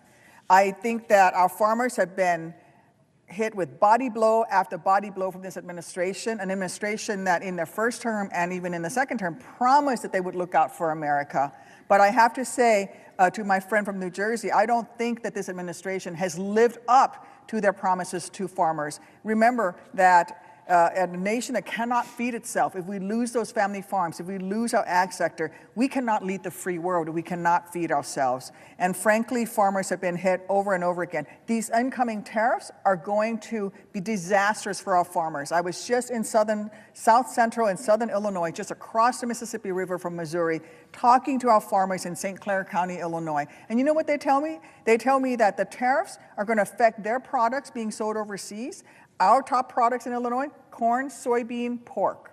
We're also the largest grower of pumpkins. So if you get that Libby can of pumpkins at Halloween time and Christmas time and Thanksgiving, that's thanks to Illinois. If you ever want to come, I'll take you out to the pumpkin fields. So it's the best pumpkins in the country. But frankly, they are being hurt over and over and over again. And so they're going to see the prices on their commodities affected. They can't sell their products overseas to the top countries that purchase their products.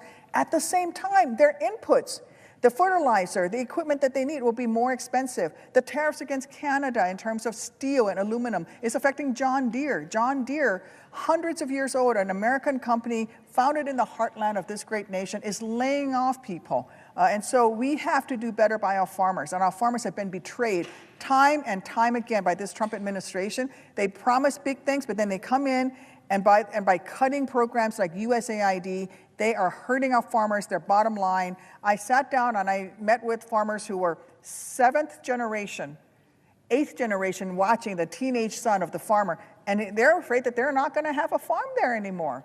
Their products, their margins are so tiny that they don't think they're going to make it.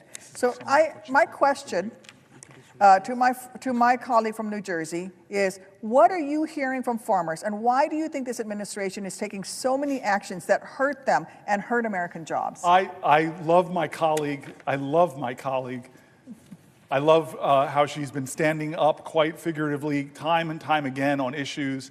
She's really inspired me. I've told folks that on social media I have been celebrating, elevating, liking her content. Thank you. She is truly fierce and is a voice that gives me strength. And today she's asking me about one of my favorite subjects. A lot of people were surprised. My staff knows this story well, that I'm on the Ag Committee. And when one of my staffers, the guy sitting over here, Adam Zipkin, who's been with me since 1998, came to me and said, you should go on the Farm Committee, this is going to get me in trouble, I laughed at him. I had committees I loved. And what's that old saying? At first, they laugh at you, then they fight you, and then they finally accept it. He told me all the issues I care about intersect with our farm and food system, that our farmers are such vital parts of America. They need more people standing up and fighting for them, because the American farmers are getting screwed. We're losing thousands of farms in this country. Family farmers are going belly up. The math doesn't work for them. And this president, as you've pointed out, oh gosh, President Trump is causing an unprecedented amount of chaos, instability, and harm for farmers. Farmers already deal with so much uncertainty from prices, weather, pests, and more. They should not have to deal with uncertainty that our government won't follow through, as you said, on contracts. On contracts. I've had farmers from New Jersey to Texas coming to my office about this president freezing contracts that we approved in a bipartisan manner, putting them in financial crisis. One of the first things that Trump and Musk did is freeze thousands of contracts and agreements that have been already made with our farmers. Farmers applied to grant programs and were selected on their merits. They made legally binding contracts, yet starting in late January, farmers found themselves not getting reimbursed, sometimes reading in the news that a particular grant was frozen, or sometimes no information at all, other than that they were not getting their payments processed. I yield for a question while retaining the floor. Thank you. I think the issue of contracts is especially important because so much of these cuts are claimed to be to cut waste in government spending. We have a law in the books that says that if we don't make payments according to existing contracts, then we have to pay the interest on those payments that we are late in providing. And so if we, for example, cut $2 billion in or freeze funding payment on $2 billion in contracts as we did with USAID, that means that we're going to have to pay, say, 2% interest rate, $60 million in interest. I don't see where that is a savings for taxpayers. That is a waste of taxpayer dollars. I think that is something that we should be talking about. And I also think that, as you were mentioning, the issue with our farmers, they are important to our national security. The SNAP program is a good example of it. That program was instituted after World War II.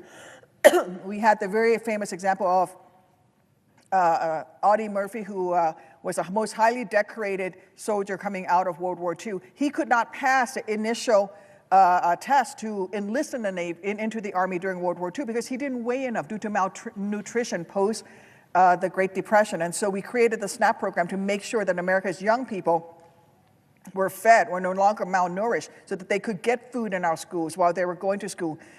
Because it was good for the United States military to have a workforce that could enlist in the military and meet the standards. That is the origin of the SNAP program, and that has been a program that has sustained our farmers over time. And I think that we are losing sight of that. And so my question to the senator from New Jersey is to hear a little bit more. Have you heard about the SNAP program and also the work that the farmers in New Jersey have been doing in terms of organic and sustainable farming, which is really where the beginning of the organic and sustainable farming movement has begun in this country? Yeah, I'm aware of another one of my colleagues. I just want to say, yes, I'm aware of that. The way that Trump, I'm just going to summarize, contract freezes, this is one of the ways Trump and Musk are causing havoc. Program cuts. They've eliminated programs, as you said, that support local food systems, including those that connect farmers with food banks and schools and promote regenerative practices. It's stunning. USDA destabilization. Trump and Musk have laid off USDA employees, closed USDA offices, hindering the agency's ability to provide essential services to farmers. Tariff policies. Trump's tariff policies implemented without consultation with or support from farmers will increase farmer costs and consumer food prices. And finally, general chaos, which seems to be something, as you're pointing out, that they're very good at.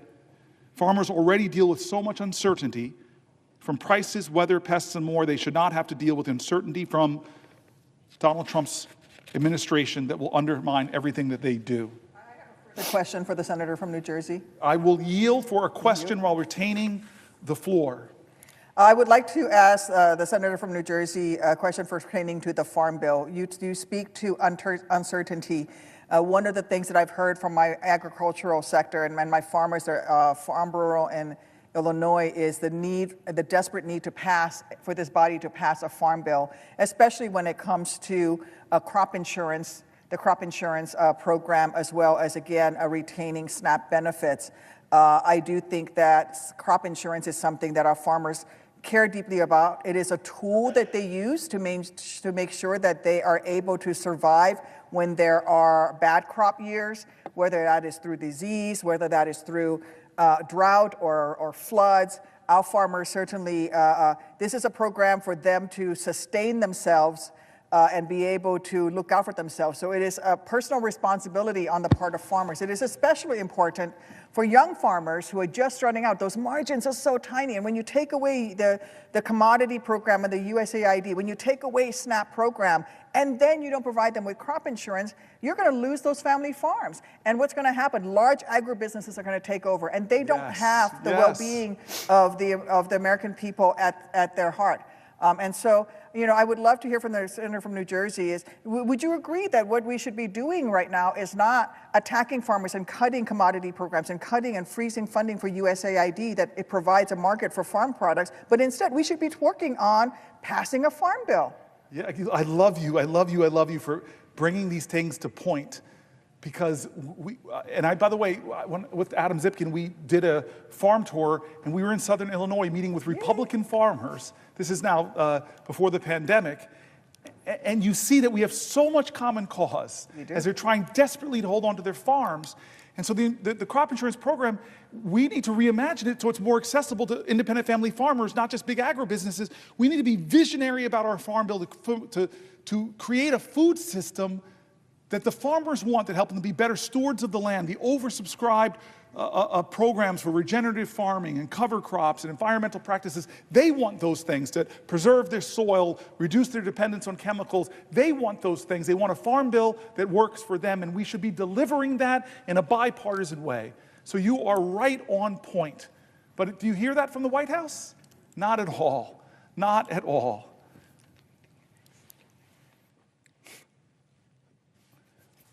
Would the senator yield for a question? I will yield for a question while retaining the floor.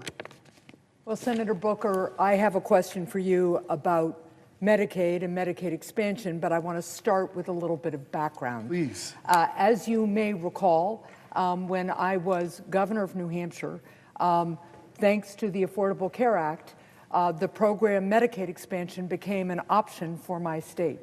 And I worked with people of both political parties to make sure that the people of New Hampshire could actually get the benefit of Medicaid expansion. Expanded Medicaid meant that for the first time, working adults who couldn't earn enough money to actually buy insurance themselves, but who were working and single, could actually get health care coverage. Medicaid expansion meant that people with mental illness who wouldn't be covered by traditional Medicaid actually could get health care and could get coverage. People with substance use disorder, with addiction, could finally get Medicaid coverage and get better. And we worked across party lines, took a few tries, but we got Medicaid expansion done in New Hampshire. And today, Medicaid covers more than 180,000 people in my state, including more than 90,000 children, more than 15,000 people with disabilities, and nearly 10,000 seniors. And here's another number that people don't always think about. It covers 10,000 people who are getting addiction treatment. My state, as you know, has been very, very hard hit by the fentanyl crisis. And just in when the president gave his joint address in March, I brought a woman from New Hampshire with me who had been suffering from addiction. Medicaid expansion covered her treatment. She got into recovery. She's now working in the private sector, but also offering counseling and peer recovery services to people who are trying to get their addiction treated through Medicaid expansion. And she is now on private insurance. I remember talking to another Granite Stater while we were working to pass Medicaid expansion. So she had been laid off from her job as part of the Great Recession, right? She had an ongoing chronic stomach condition. So as she got laid off, her health insurance went away too, and she couldn't afford the COBRA fee to keep her health insurance. So she couldn't get health care. So she got sicker and sicker, so she couldn't go to work. But because she was a single adult, she couldn't get Medicaid coverage. So here's somebody who has been working, wants to work, has a chronic illness, can't get to work. We passed Medicaid expansion. She got coverage, she got treatment, and she got back to work. The other great benefit of Medicaid expansion covering people with addiction in New Hampshire has been that as people have gotten better, as more and more physicians have learned to integrate addiction care into primary care, we have a lot more people in recovery. And like many of our states, we also have a workforce shortage. What's been happening now? New Hampshire is a leader in recovery-friendly workplaces so that people who got this Medicaid expansion coverage, got their addiction treated, got better, can go to work in the private sector and get private insurance. That's some of the benefit of Medicaid expansion. But of course, what we are hearing about now from the House and Senate Republicans is their desire to make massive cuts to Medicaid, including Medicaid expansion. And they're doing it. They want to rip away health care from millions of Americans so that they can pay for big tax breaks for billionaires and corporate special interests. So the Republicans have proposed cutting up to 1/3 of federal funding for Medicaid. If those cuts go into effect, that could mean 30,000 children in my state will lose their health care coverage. That means 1 in 5 seniors in New Hampshire could lose their nursing home care.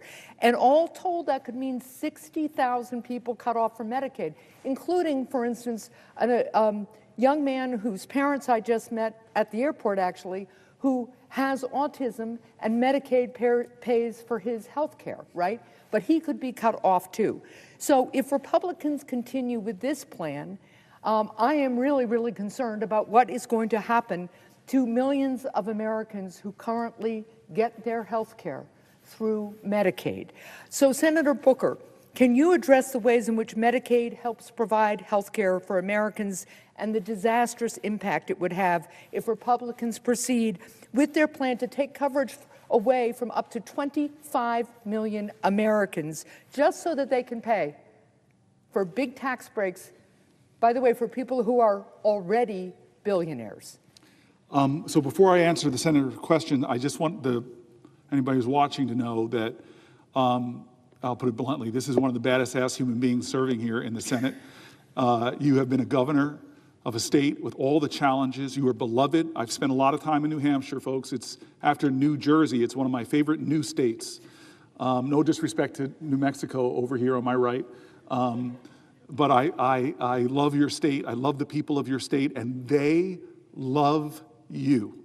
You are an extraordinary governor. You are a trailblazer, a glass ceiling breaker, a name taker. You are a badass. And to have served with you as my colleague, you have the kind of leadership in the Senate that is needed more of, somebody that stands in the middle and draws people together to common sense and pragmatism. I started on health care, some 16 so hours ago. And I read, you would be proud of me, because she's one of these voices that comes to me and says, hey, Cory, let's bring people together. I know that the presiding officer, who's new here, but he has the same spirit of trying to bring people together. And this might be the third time I've seen him in the chair over the last hours. 17 hours. Thank you, sir. But you whisper in my ear all the time, we've got to find a way to do this together. We've got to find a way to put more indivisible into this one nation under God. And so I hope that you would be proud, because I told my staff, who prepared with days preparing all these sections, from farming to environment, all the ways that Donald Trump is betraying his promises, betraying America, driving up costs, wrecking our economy, endangering us globally and here at home, and turning us back on a lot of our values, all while disrespecting this document more than any president I've seen.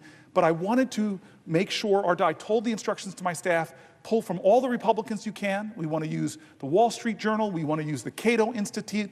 We want to bring this together, because what we're standing up here is not to talk about left or right. We're talking about what is right or wrong.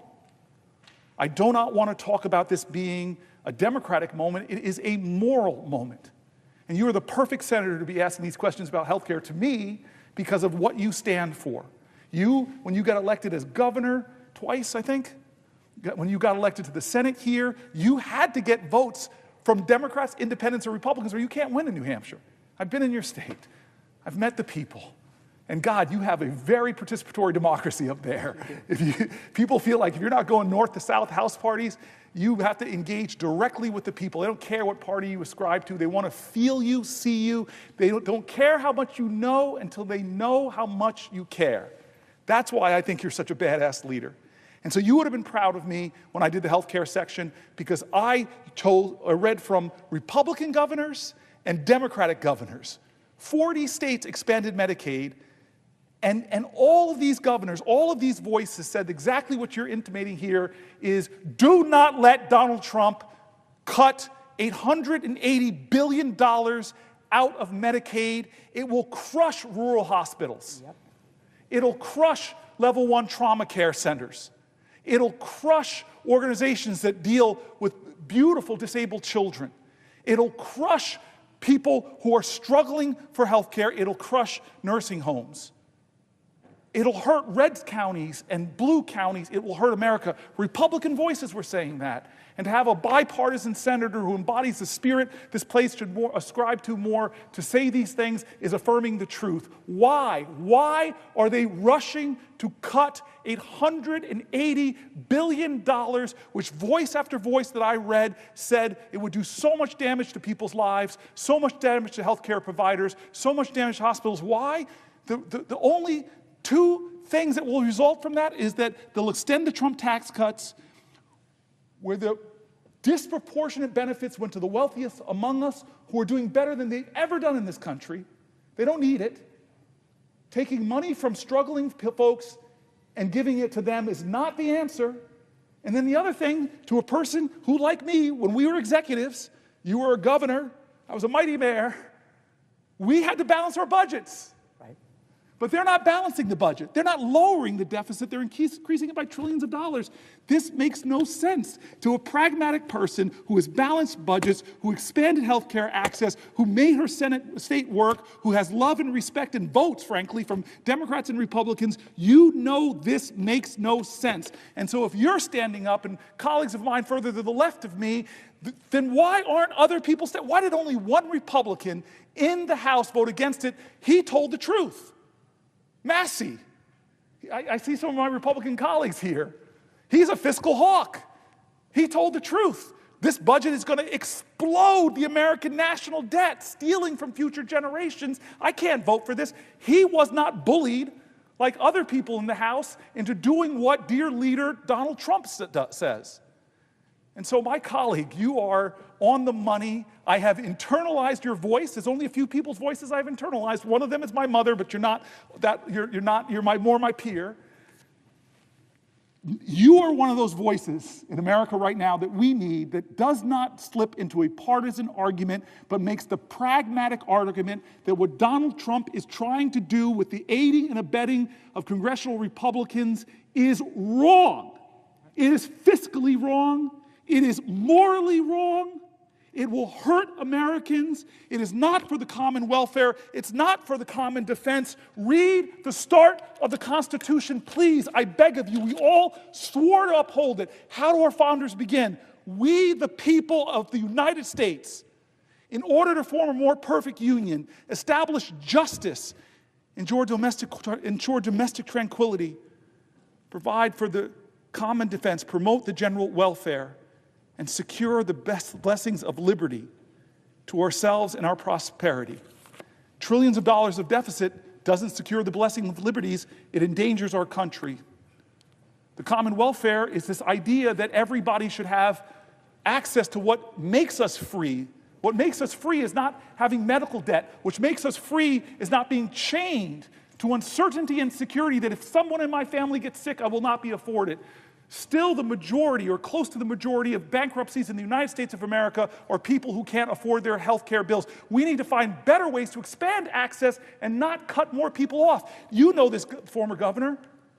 There are a number of states that have these things called triggers, automatic triggers, that if the funding for Medicaid reduces to covering 90% of the costs, what happens in those states? Boom. Medicare expansion goes offline. So if you don't even cut it $880 billion, maybe you say, we'll just do $250 billion of an axe. States are going to lose their expansion. People are going to suffer and get hurt. Why? You said it, you said it, and you said it. You and I are the two people that want to see entrepreneurs make money. You and I want to see small business people thrive. We don't hate rich people. We think that's great. It's often, not always, Donald Trump, it's often a sign of people in America using the ingenuity, applying it, and being successful. But you and I both know that the richest people in this country don't need more tax cuts. It is morally wrong. It is fiscally wrong. It is wrong in the name of God and America. How could we be doing this to ourselves? Will the senator yield for another question? I can't call you one of the baddest ass people I've ever worked with and not yield to your questions, but I have to read the words. I yield for a question while retaining the floor. Well, thank you for yielding the question for a question while retaining the floor, and thank you for the very nice compliments. I do have a question for you about Social Security, and then I think another colleague of mine has additional questions. But look, as you know, you just talked about my wonderful state, New Hampshire.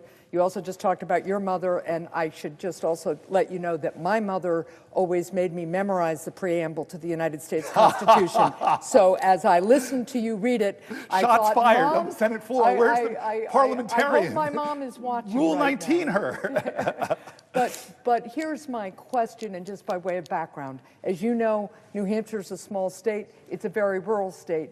And recently, the Trump Musk forces have announced that they want to close a Social Security office in Littleton, New Hampshire. Now, Littleton, New Hampshire, that Social Security office, which takes applications and provides technical assistance for people who need Social Security or need Medicare or who have questions about their current coverage, right? It is the northernmost office in New Hampshire. So they closed that office, and now my folks in the North Country, and there are about 334,000 people in New Hampshire with Social Security, right? My people in the North Country will have to drive as far as 100 miles to go to another New Hampshire Social Security office. And meanwhile, of course, they're laying off people from Social Security offices, and they're making it harder to get assistance via the telephone, which, as you know, many people who are on Social Security find the telephone the easiest way to make a connection, get technical assistance. So Elon Musk has called Social Security a Ponzi scheme. He says he wants to cut $700 billion from Social Security and Medicare. So my question to you, as we're looking at a administration that says that it wants to make things more efficient, but is actually laying people off, closing offices, making it harder for people to actually connect with the Social Security office. My concerns, of course, are that this is just going to delay claims, delay coverage, make it harder for people to get on Social Security, because actually Trump and Musk want to cut Social Security. Trump said, of course, that he was going to protect it when he was running for office. But now he's letting Musk do his cuts. So, Senator Booker, can you speak to the ways in which seniors across the country count on Social Security benefits that they have paid into? Right? This is not charity. People pay into the Social Security system. They earn the benefit. And can you talk about the disastrous impacts if this administration takes benefits, Social Security, Medicare away from our seniors? Earlier, or last night, I had a whole chapter on Social Security outlining not just what you said, my colleague, my friend, but stories from seniors.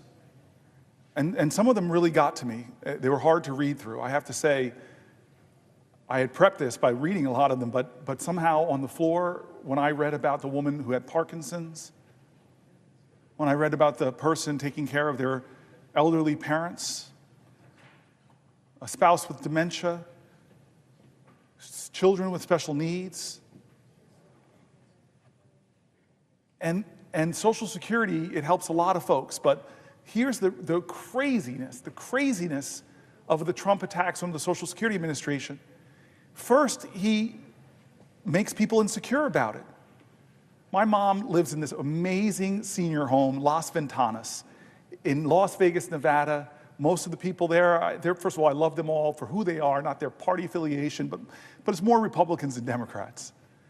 And the stories my mom tells me about just the worry that they or other people in their family have because of Elon Musk calling it a Ponzi scheme, of Donald Trump talking about utter lies from the highest post in the land during a joint address, savaging Social Security with lies that everybody from conservative papers to Democratic papers to left-leaning papers have all called that lie, lie, lie, lie, lie. There are not millions of people receiving false payments. They've insinuated so much insecurity that people were writing me letters talking about they're losing sleep. They have so much anxiety because they only live on their Social Security check.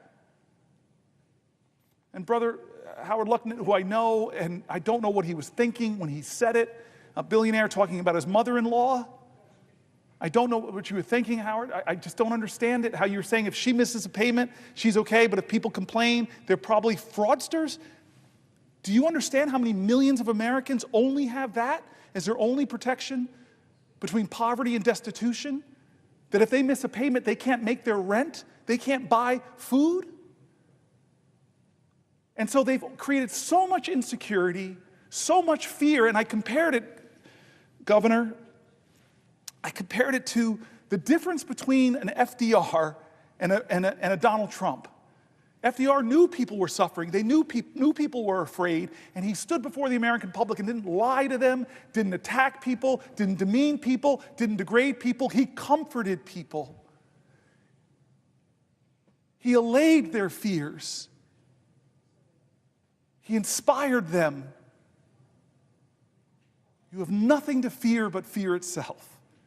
What an opposite in leadership.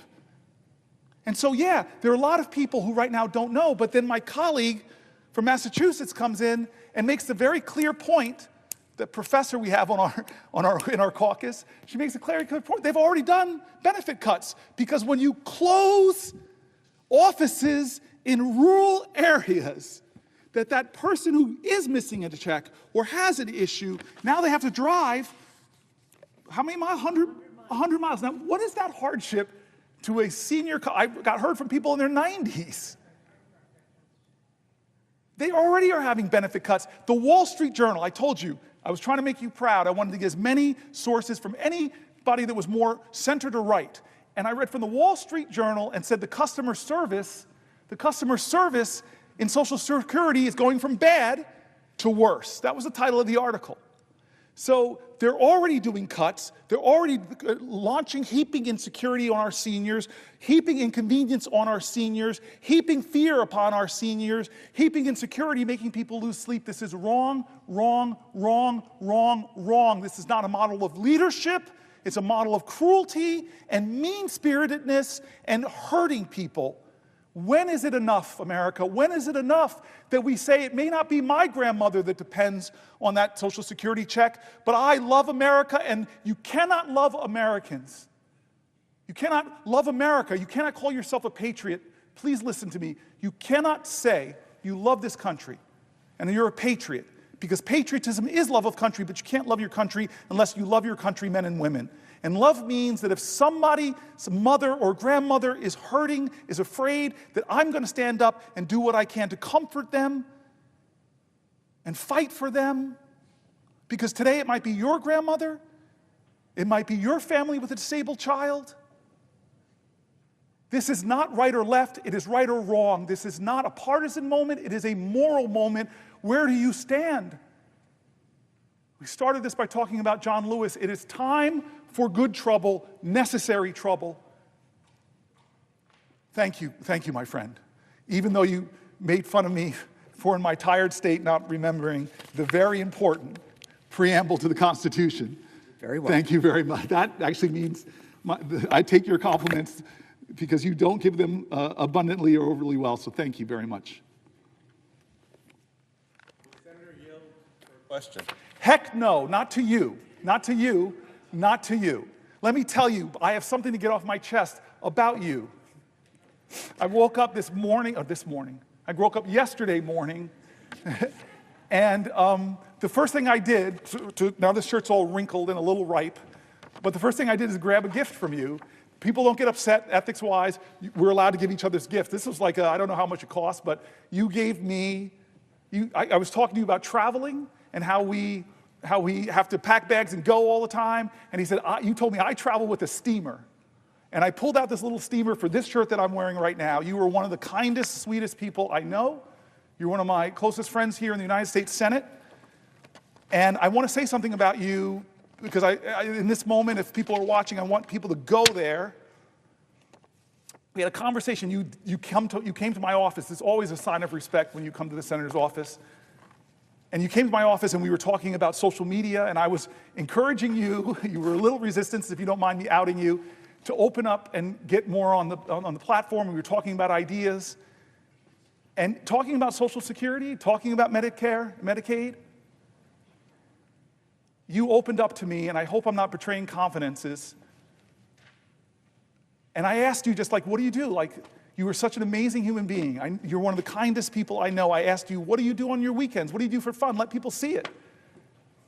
And then you kind of made me pause when you said, well, my mother's getting kind of old. It's getting older. I love her so much. And you said that my brothers, my siblings and I, we alternate weekends just spending time with our mother. It was one of the sweetest things I heard. And then I said to you, what do you do with your mom?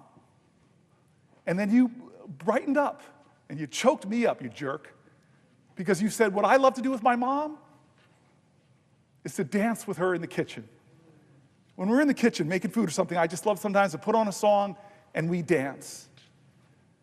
I don't know why it struck me as beautiful, and this is what I hope people will do right now. I said, well, why don't you record that? And I didn't think you would do it. You would ask her if you could do it, but you then put up one of the most beautiful videos I've ever seen from one of my colleagues of you and your mom in the kitchen. I think it's on your Instagram page. And I have looked at that video. I'm probably all the views right now of my colleague, this big United States senator, loving his mother so much. And we are talking about that. I've talked about this on the floor. Great nations respect their elders. They take care of them. One of my colleagues, when they asked me a question about Social Security, they reminded me of what it was. The greatest anti-poverty program in the history of America. That Social Security rescued millions of Americans from being in poverty. It virtually ended poverty, although the checks now are becoming meager and meager as prices are going up, more people are getting lower and lower towards poverty, and people who live on those checks live very austerely. But you're just this amazing guy that turns your own lived experience into greater and greater urgencies to fight for the people of New Mexico. So I did not want to yield for a question until getting that off my chest. You are my friend, you are my colleague, you are my brother, and more than you know it, you're my inspiration. So yes, I yield for a question while retaining the floor now. I feel like I have so much power here to yield to my colleagues who are often more eloquent. I'm like afraid of White House because he's one of the brainiest people in the Senate. But I'm now have the control. But for you, now that I've gotten this off my chest and hopefully embarrassed you, but maybe added a few more views to my favorite video, I yield for a question while retaining the floor. Well, Senator Booker, thank you. I won't be surprised if Mom's watching right now, so you're probably going to get some messages from her. But I want to thank my friend and colleague from the great state of New Jersey. You've been holding this space for the American people now for well over 17 hours. While we represent different parts of the country, Senator Booker, we have the same values. I learned from you the importance of treating people with respect and dignity. That's what we should all be talking about here today, every day. I've also learned a lot about grace from you.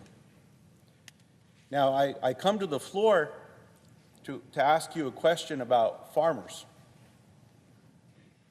I think you and I both appreciate the long hours that farmers put in to take care of that soil, their families, the planning that goes into this, sowing seeds. Sometimes you have to do a little weeding to make sure that we're going to all benefit from the fruits of their labor. Now, having fresh food in a grocery store is not something that can be taken for granted. And for a lot of our constituents, I've had these conversations with nominees that have come before us when they ask me, well, why is someone just eating potato chips or Doritos from that local store? I'll educate them by saying that's the only store around. Yes. There's food deserts everywhere. But we could do something about that. We have programs in place that recognize the importance of getting someone a meal that needs that meal. Supporting our farmers out there to sow those seeds, to help them with their planting. But what I'm seeing right now, Senator Booker, is our farmers have been on the receiving end of these federal funds being taken away from the United States Department of Agriculture, these reckless tariffs that are hurting farmers and ranchers just as much as they're hurting anyone in America. Outbreaks, bird flu. People know what the cost of eggs are at the store now. And then they look into what's going on here, and there's this bird flu that's going around. And my constituents ask, well, why did the United States Department of Agriculture under Donald Trump fire the people, epidemiologists, that are responsible for containing this thing? It didn't make any sense to folks. I was in the Ag Committee earlier today, Senator Booker, and I was asking some questions to USDA. And I learned that on March 7th, 2025, under the Trump administration, the United States Department of Agriculture terminated the Local Food and Schools Program and the Local Food Purchase Assistance Cooperative Agreement. And then they went further, and they also notified grant applicants on March 24th that the fiscal year 2025 competition for the Patrick Leahy Farm to School Grant Program is canceled. Why does this matter to farmers and ranchers and people back home? These programs allow food banks and schools and others to purchase food from our local farmers. Now, our local farmers aren't just making a decision on what seed's going to be planted so they can sell the lettuce next week. They start this a year going back. So when the United States Department of Agriculture a year ago started talking to these farmers and ranchers about what programs were going to be in place, and then these farmers responsibly went and found customers to sell their food, food banks, different groups around the country, they planned the rest of the year to be able to get that nutritious food into the bellies of people that need it most. That sounds like respect and dignity. Yep.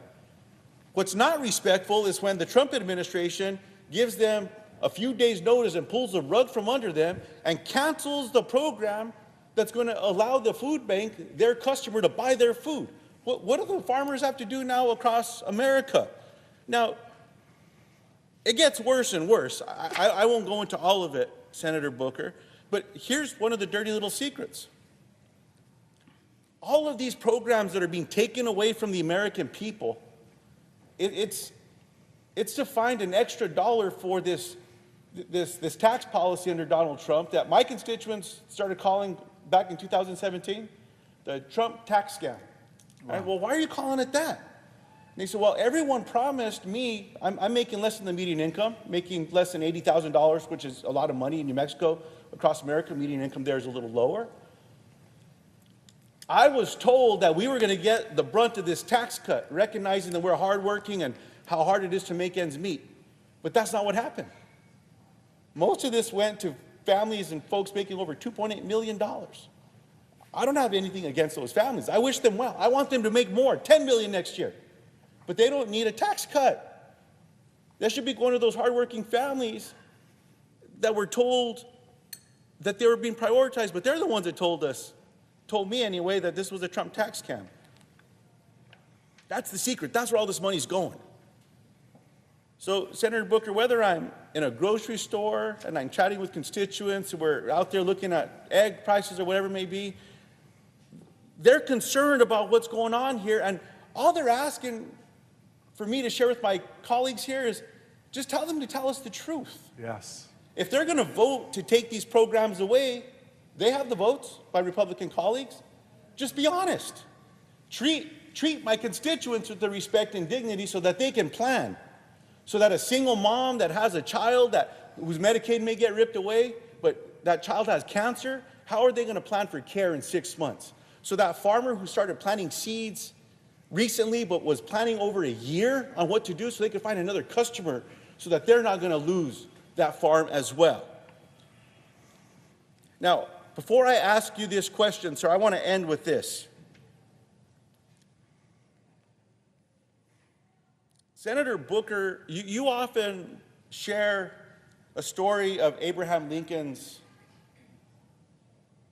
inaugural address, his second,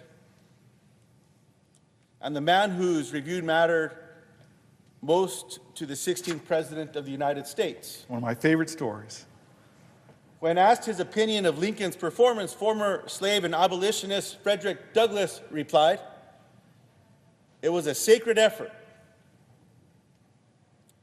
Let me be the first to say this is a sacred effort, Senator Booker, and I'm proud to stand alongside you. So, Senator Booker, the question that my constituents and I have for you is, can the farmers and ranchers of America afford to pay for another Trump tax scam with all this nonsense that's going on? I mean, it's a question I get when I'm at church. I say not during church, but after church is okay. Yeah. Or at the grocery store. But when I'm visiting with folks back home, this is what they're asking me. And thank you for the question.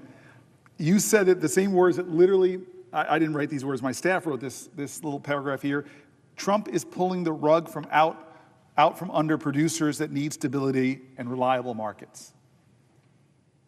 Because you and I sit, right by each other in the Ag Committee, and we see this connection that you so beautifully say, this idea that we are separate from each other, the invisible lines that divide us in this country are bunk compared to the strong ties that bind us. That farmer producer in a rural neighborhood is deeply connected to the person in my community.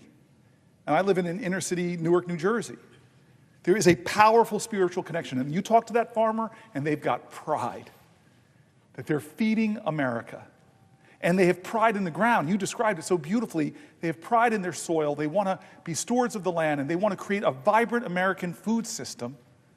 And they rely on people that empower them in that process and don't pull the rug out from under them, drag back contracts, cut programming, especially not those programs that help them get fresh fruits and vegetables, healthy foods to food banks. You talk to the food banks. They'll attest that families, how grateful they are for that fresh fruits and vegetables. You said it right. Parents want the best quality food for their kids. But this food system is killing them. And when I heard the new Secretary of HH&S talk about, hey, we need to get greater access to fresh, healthy foods. Food is medicine. Things I've been saying for years. And what do when they get in there? They cut the very programs that help our farmers and get fresh fruits and vegetables to kids to deal with chronic disease. How could you say out of one side of your mouth, Trump, oh, I'm going to let the Maha people go their way, and then the first thing you do is cut the programs that help kids get healthy, nutritious foods? It makes no sense. It makes no economic sense. It hurts our farmers. It hurts our farm workers. It hurts our end users. It's not fair, and I appreciate your question, sir. Thank you.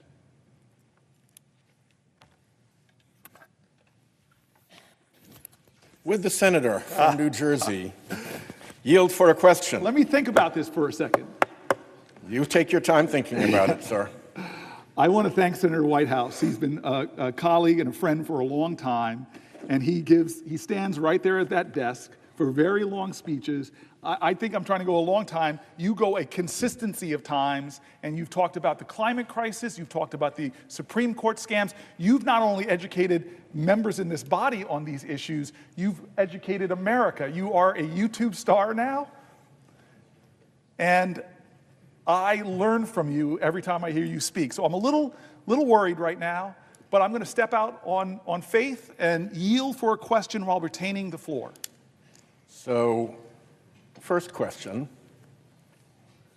It's been 17 hours. How are you doing? I shall not complain. I shall not complain, but thank you for checking in on me, my friend. Yeah, well, thank you for what you're doing. Second question, if you would yield for a second Yes, question without yielding the floor. I yield for a question while retaining the floor. One of the ways in which I try to discuss what's going on in this country when people are horrified, anxious, astonished, whatever, is to describe it as the rule of the looters and the polluters. The looters are the creepy billionaires coming to government, trying to figure out how to get even more for themselves. It used to be that people thought that there was a thing too rich to steal. That doesn't seem to be a thing for these creepy billionaires. They're more than happy to wreck Social Security so that they can send in their tech bros and their private equity folks to put right what they have broken. And the looting goes on across the entire face of government, scarred and disfigured by Musk and his little Musk rats, I like to call them. And then, of course, you've got the polluters who are doing a similar thing, which is to steal from the public, only instead of stealing through government, they're stealing by dumping their pollution into our common air, into our common climate future, into our waters, into our lands, and defending through political influence and clout and power and dark money in this building their privilege to pollute for free. And the end point of both of those is regular Americans who are getting, to put it bluntly, pretty hosed, so that people on the other side of that, the creepy billionaires who are behind the climate denial scheme, who are out to wreck the American government so that it can't regulate their conduct or make them behave like honest bankers and investors or insurers or whatever, react for a moment, if you would, to that framing of our beautiful country now being subject to the really malevolent whims of the big looters and the big polluters. Well, first of all, I will say to you that I meet wealthy people like a group called the Patriotic Millionaires who advocate for progressive tax policy and are the first to say and speak out against this tax scam. I don't, again, to me, what does patriotism mean to you? Patriotism, by definition, means love of country. If you don't love your fellow countrymen and women, how do you love your country? And so what would you do?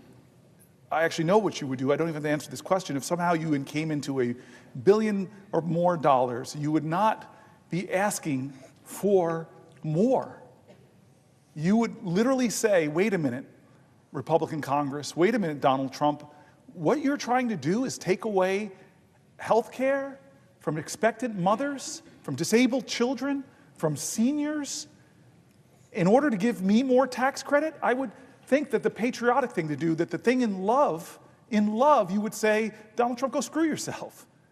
If the senator would yield for another question while retaining the floor. I yield for a question while retaining the floor.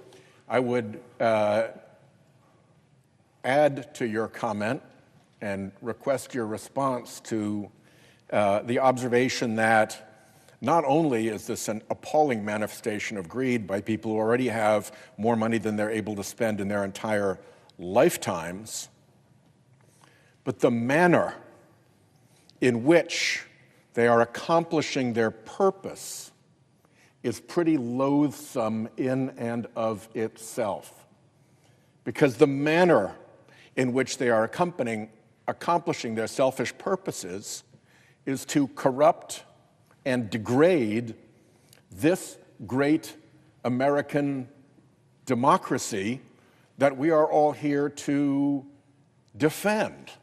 Yes. And they do it by taking their billions and running it through phony front groups, so it pops up as dark money in elections. And of course, the beneficiary of the dark money, the candidate, figures out exactly who's behind the big dark money contribution that ends up in the super PAC that is supporting them. And of course, the big donor knows that they gave the money. So the deal between the creepy billionaire and the in hoc to them political candidate is made. But because it's dark money, because it's secret, because it goes through front groups and into the super PAC and ultimately into the campaign, courts don't know, public doesn't know, voters don't know. Everybody else is left out of the joke. Yes. And so, bad enough that they're here arguing for excess benefits for themselves compared to regular Americans. Worse, they're using dark money corruption to get there. So how is that patriotic? I want to answer this question so badly, but the crazy thing is the person best to answer this question is the person who asked it. You have sat here and given this detailed analysis to show how this group of very wealthy billionaires in this country are so perverting our system by creating these front groups that then interfere in our democracy in the most disgusting of ways. Even if you are like me and you that can't stand the decision Citizens United, even in Citizens United, the majority opinion really projected that we should do the Disclose Act, which we have tried to bring to this floor and get passed. It says no more dark money. How do we have a political system that is so corrupted by billionaires who with all of their money, drown out the voices in politics of other Americans? A great example of that is they're getting so reckless that many billionaires aren't even hiding it anymore, i.e. Elon Musk. He's like saying, hey, I'm going to roll up into a Supreme Court case up in one of our best Great Lakes states. And I'm just going to dump $100 million there and then give away, as if to insult our democracy, $1 million checks as part of my effort to influence an election with my overwhelming flood the zone amount of billions of dollars. And by the way, hey, it's a pretty good investment, right? I'm Donald Trump's biggest campaign contributor, and as soon as he gets elected, a lot of my stock goes up, although Tesla stock isn't doing so great right now. The reality is, we live in a country right now that we're giving more and more ability for billionaires to use their wealth to rig the system and then get more wealth as a result of that. It is so corrupt. and so corrupting to this. We have been talking about this, as you said, for 18 hours now. This big, unchecked corporate contributions, billionaire dollars, dark money in front organizations that nobody in the Senate has outlined better than you, is corrupting our Constitution. And even the bad case Citizens United, even they said this shouldn't happen. You all should write laws in this place that force people to disclose where that money's coming from. But how many years has it been since Citizens United? Many. And how many times have we failed? 15? Guys, I don't know, and I'm so grateful for this man, because all my colleagues who are assembled here know, doggedly and determinedly, you have stood right there with charts and graphs. You've outlined it ad nauseum. They've attacked you because your truth is so threatening to them that more people will know about how big money is corrupting democracy. And so how many assaults are we going to have to watch in 71 days when we now have a president that can create a meme coin? Isn't there something here, my great constitutional scholar, a big word called emoluments? This president has basically created a meme coin where we now know, hard to trace this, that millions of dollars have been put into his pocket. I have my team reading about it right now. Foreign countries, Russian oligarchs, incredible Arab wealth. You want to pay off the Donald Trump? You know, because his government is being run like this. It's not JFK. Ask not what your country can do for you, but what you can do for your country. You've seen how he's behaved. It's ask not what your country can do for you, ask what you can do for Donald Trump. That's how he does business. How do we know that? Look at the evidence of the last 71 days. If you are a law firm that comes to him and offers him $40 million of pro bono work, God, how many people I love in Newark had that kind of legal representation, pro bono. He is beating you up, threatening to ruin your business until you come to him and tell him what you're going to do for him. We're seeing it. You want a merger? You want a merger? What do? Give $1 million to his inaugural committee, and then find ways to get money to him through his meme coin, kowtow to him in any way possible. Senator Whitehouse, nobody has outlined this more than I have. Nobody, more than you have, excuse me. And I encourage people, I feel like now I'm advertising everybody's social media. Go to his YouTube. I call him a YouTube star. I'm not joking. You have on YouTube, I know, just great details and outline about how the corruption of money in politics is getting worse and worse and worse in this era of billionaires like Elon Musk who have no shame anymore. And I'm going to say it on the Senate floor. There are so many reports and stories of him threatening elected leaders, threatening to put $100 million in a primary challenge if they don't kowtow to what the great leader is telling them to do. This is, you use the word all the time, and I'm going to say it over and over. This is corrupting to our democracy and amounts to another assault on our Constitution. How much will we take, America, until we say enough, until we say no more, until we say pass the Disclose Act? Bring back the dark money, put light on it, shine the light of truth on this web of dark money lies. How long will we endure this? I hope that you and I are in the Senate when you no longer have to give that speech, because we took action on the Senate floor to end this nightmare of billionaires trying to outsize influence in our democracy. Will the senator yield for a question?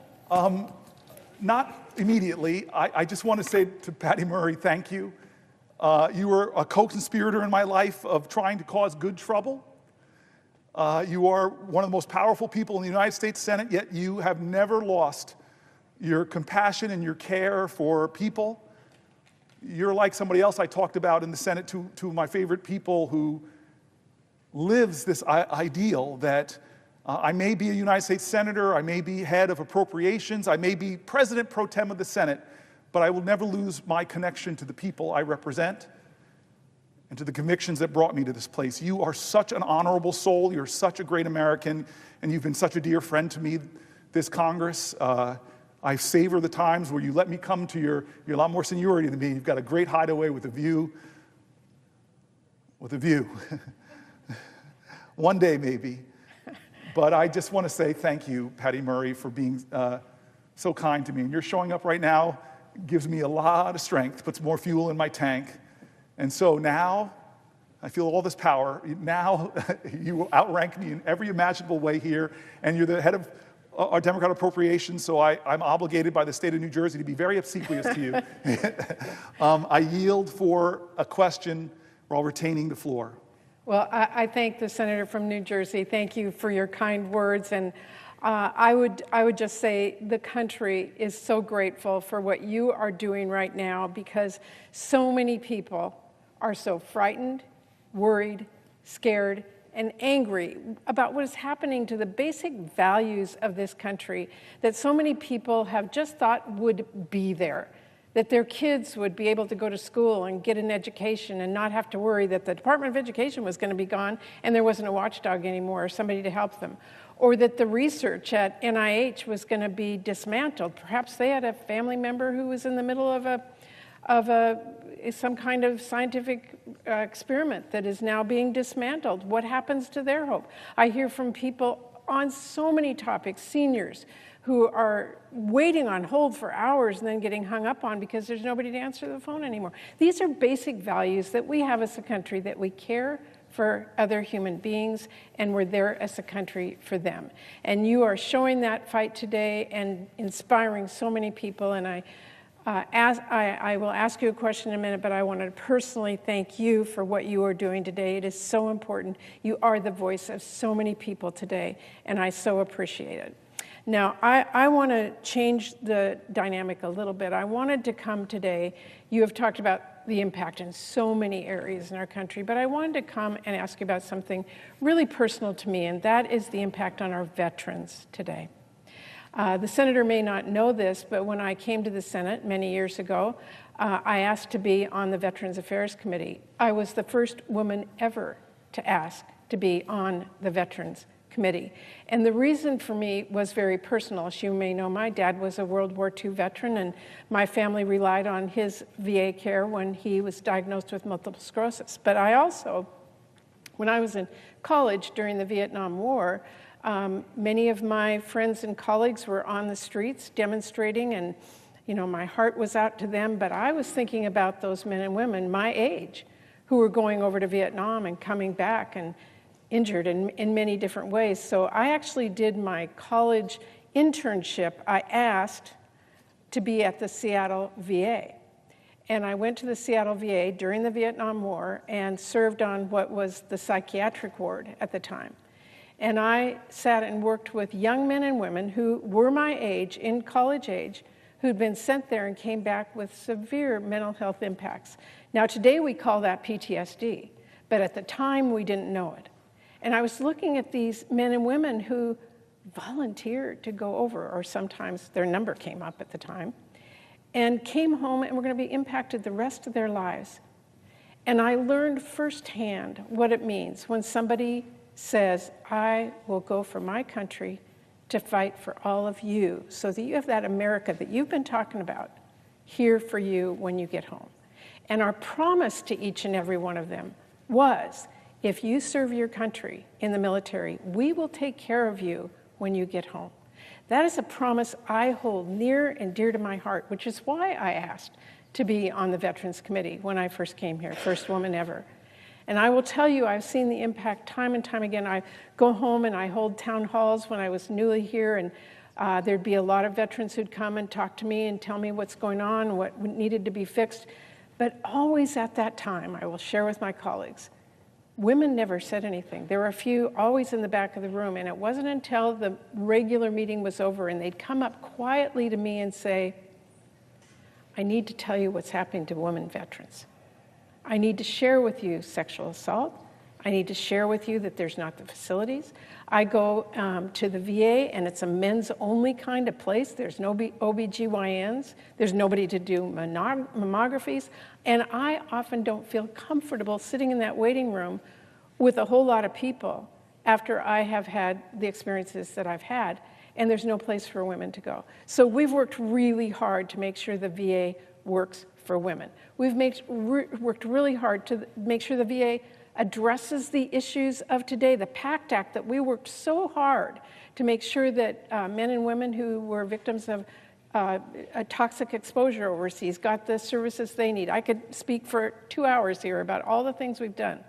But then I see what this administration is doing to those men and women who we asked as a country to serve overseas or to here at home, in service of all of us and the promises we've made them. And I think, what are they doing? They're undermining the very value that all of us have given to Americans who serve above and beyond. So when I hear of 2,000 layoffs a few weeks ago, I go, wow, where's that coming from?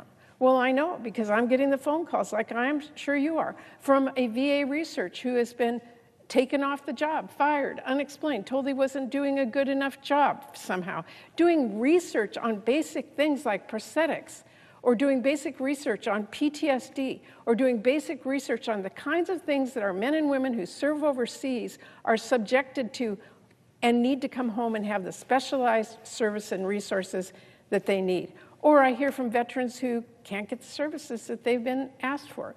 So now when we are hearing this administration is about to cut 80,000, you didn't hear me wrong, 80,000 more people from the VA, a vast majority themselves are veterans. I wanted to ask the senator, how does that hit you? How do you feel about that? I'm so grateful you brought this up. And especially all the work we had to do when I got elected 12, 13 years ago. One of the earliest things I did is meet with women and veterans in my state and heard these awful stories about how long it took to get gynecological care, the waits that they had to do, the indignities they had to endure. And I'm glad we've made so many strides, in part thanks to your leadership in New Jersey, with special dedicated facilities to our women veterans, with shortening those wait times, with prioritizing them. But you're now right. Their proposal is to cut 83,000 positions from the VA. And you know this, you said it, this just years ago, this governing body passed the PACT Act with overwhelming bipartisan support. It was signed by President Biden in August of 2022, the largest health care and benefit expansion in VA history. You were one of the leaders, increasing disability compensation and extending eligibility for VA care. To meet this increased demand, the VA added 61,000 employees in 2023. These new hires included claim processors, physicians, nursing staffs, medical support assistants, food service workers, and housekeeping staff. And now the progress this body made is in jeopardy by this president. We added 61,000 just to keep up with the demands and the needs, and now he's cutting 83,000. This is an article, if you don't want me to yield. DAV urges Veteran Affairs to be more transparent about vet care amid layoffs and budget cuts. Veteran Affairs Secretary Doug Collins says veterans' care won't be impacted. We saw the largest expansion of VA healthcare benefits in a generation under the PACT Act. Collins attended DAV's recent midwinter conference where he came from behind the podium, walked into the audience, and told attendees that vet care and benefits would not be impacted by the Trump administration. In recent appearances on CBS Eye on Veterans podcast, DAV Communications Chief and Air Force veteran Dan Clare said the VA has not demonstrated how it's going to keep its promise. They have not demonstrated it. DAV also does not have a lot of information about what's planned, he said. Can you imagine that? Leaving all these veterans with insecurity and uncertainty. Now we're hearing about the 83,000 people losing their jobs. 20,000 or so folks might be veterans themselves. We're concerned about how we're going to be able to cut that many people and maintain care and benefits. The VA hired thousands of staffers since 2022 in response to the PACT Act, which brought 800,000 new enrollees into its systems, Collins has said cutting the VA workforce by 83,000 would bring it back down to its 2019 level before we did all those expansions to help women's vets. Claire said he has not heard about specific performance problems with those who've been laid off. Well, you haven't heard about it. Veterans' needs have not changed, and they remain great. The people who are sick from the burn pits didn't necessarily get better overnight, and some of these folks are going to have a long road to hoe when it comes to their health. The AV is getting calls frequently from veterans who are scared, angry, and don't understand what's going on and how it's going to affect them. Claire was one of the first whistleblowers on burn pits in Iraq, which eventually inspired the fight to pass the PACT Act to help veterans who became sick or even died from their toxic exposures. When we started talking about dioxin, when Vietnam veterans heard that, they immediately thought of Agent Orange. And that's probably what this is, our generation's Agent Orange. There's a lot of decisions being made behind closed doors, he continued. We want to know what the plan is. We want to know what the plan is. We're not against efficiency of government. We're not against even removing VA employees who may not be fit performers. A veteran has a unique understanding of another veteran's needs, Claire continued. When you lose those folks out of the VA, the veterans, you lose an institutional capacity to understand veterans. It is also unclear how these cuts will impact VA research, which Claire also stressed has helped veterans deal with complex issues that are service-connected, such as traumatic brain injuries and post-traumatic stress. In addition to being concerned about how recent budget cuts and staff reductions will impact veterans care and caregivers, Claire said DAV is also concerned about the impact on veteran-owned small businesses. DAV is asking veteran business owners whose contracts have been recently canceled or who have been fired from their VA jobs to reach out here. DAV is actively keeping a list of veterans negatively affected by the Trump administration's cuts and plans on fighting for them in the weeks and months to come. And those lists that they're keeping are getting longer and longer and longer of people affected by this. So to answer your question, it's absurd, it is offensive, it's ready, fire, aim. Tens of thousands of veterans laid off, veterans who do business and work in contracts ended. Why is this another group that the President of the United States is scaring? Frightened veterans, angry veterans. I'm hearing from them in my state. You know you're hearing them from yours. What's the plan? What's the plan? What's the plan? They have no answer for us. All they're doing is cutting Social Security staff, undermining the delivery of those services, the cutting the VA services. And why, by the way? Is it creating efficiency or effectiveness? No. Is it to create savings? Because we got to create savings to give more of those tax cuts to billionaires like Elon Musk. It is not fair. It is not right. When we send people off into the most dangerous environments on the planet Earth and ask them to put their lives on the lines for us, the least we can do as a nation is not penny pinch on their backs of the service that they deserve. For one additional I question. yield for a question while retaining the floor. The senator's right. And so many veterans are afraid right now. And I had a veteran tell me that he was one of those people that got the letter, you haven't performed well. He worked for the National Park Service, actually. And he said, I've been saving lives. I've been cleaning trails. I've been making sure that the national parks are safe for all of you. And then he said to me, I'm a veteran. I served in the war. And I served my country there because I wanted to serve my country and my fellow Americans. And I came home and worked for the National Park Service to do the same. And now, as a veteran, my country's not there for me. And I would just say to my colleague and to everyone who's listening, to these men and women, that we make a promise to, that we say we will be there for you when you come home. That does not mean slamming a door in your face. It doesn't mean that you have to wait for hours to get the services that you earned. It doesn't mean that you will be mistreated. It means that we will honor you. And I would thank the senator for his response and just say to him again, do you think we're treating men and women in this country as great Americans? by the actions that are being taken by this administration? Thank you for the question. No, and I'm just going to read another article that's going to make even clearer the point you just laid that's so strong and so important. This is from Axios, How White House Firings Are Hurting Veterans. The Trump administration's big cuts to the federal government are hitting one group particularly hard, the country's veterans. Why it matters? Many of those who've served in the military derive a sense of purpose and belonging from their government work, viewing it as a way to serve their country and help their peers outside of active duty. The big picture. It's not clear yet how many vets have been fired or will be. Last year, veterans made up 28% of the federal workforce, 28%. Per federal data, a far bigger share than the 5% in the private sector. About 36% of the vets working in civil service, more than 200,000 in total, are disabled or have serious health conditions per federal data. 36% of the vets working in civil service are disabled vets. This is the largest attacks on veteran employment in our lifetime, says William Attig, executive director of the Union Veterans Council, a large group that represents many of these workers. Attig, who was deployed in Iraq from 2003 to 2009, has been talking to newly unemployed members trying to get a tally of everyone whose job was lost. Zoom in now. Some veterans still holding on to their jobs for now are waiting for the hammer to drop.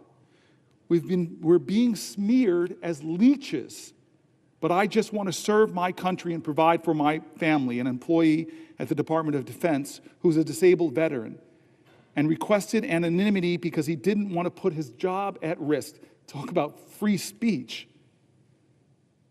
We're being smeared as leeches, says a disabled veteran who stood for us. And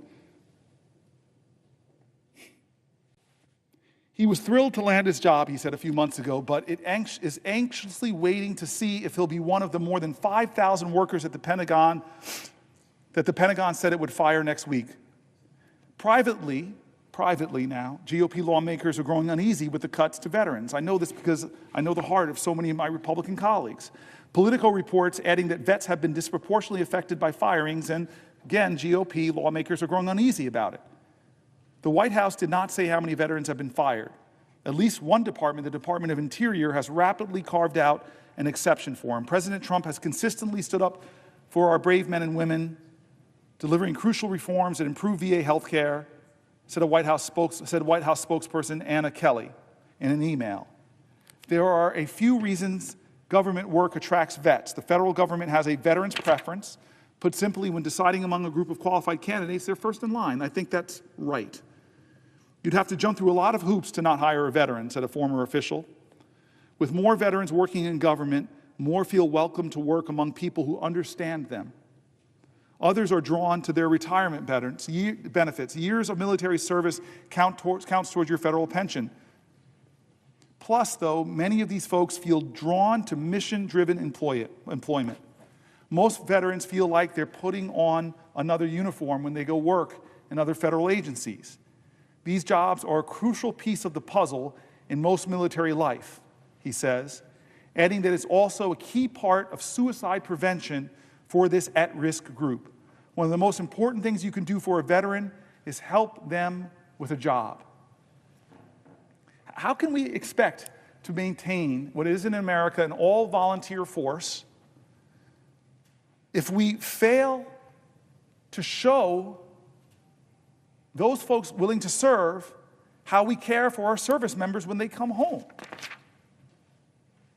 Slashing more than 83,000 jobs from the VA alone, it's clear that these cuts are going to have a disproportionate impact on veterans, veteran contractors, and the services they receive.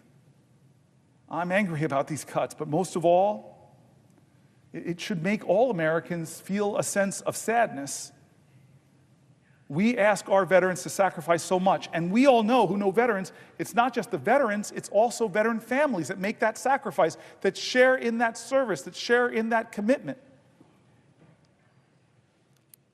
And these veterans, some of the more talented, dedicated leaders I know, they're not doing it for the money. They're doing it because they're called to serve. You know how many people jumped into service after 9/11? Friends of mine, rushed to join the military, to serve in Iraq and Afghanistan. And now they're home, many of them with invisible wounds, many of them with visible wounds. And the services they rely on for their health care, the services they rely on as lifelines, the services they rely on often that give them hope and opportunity, not compounding their trauma, this is now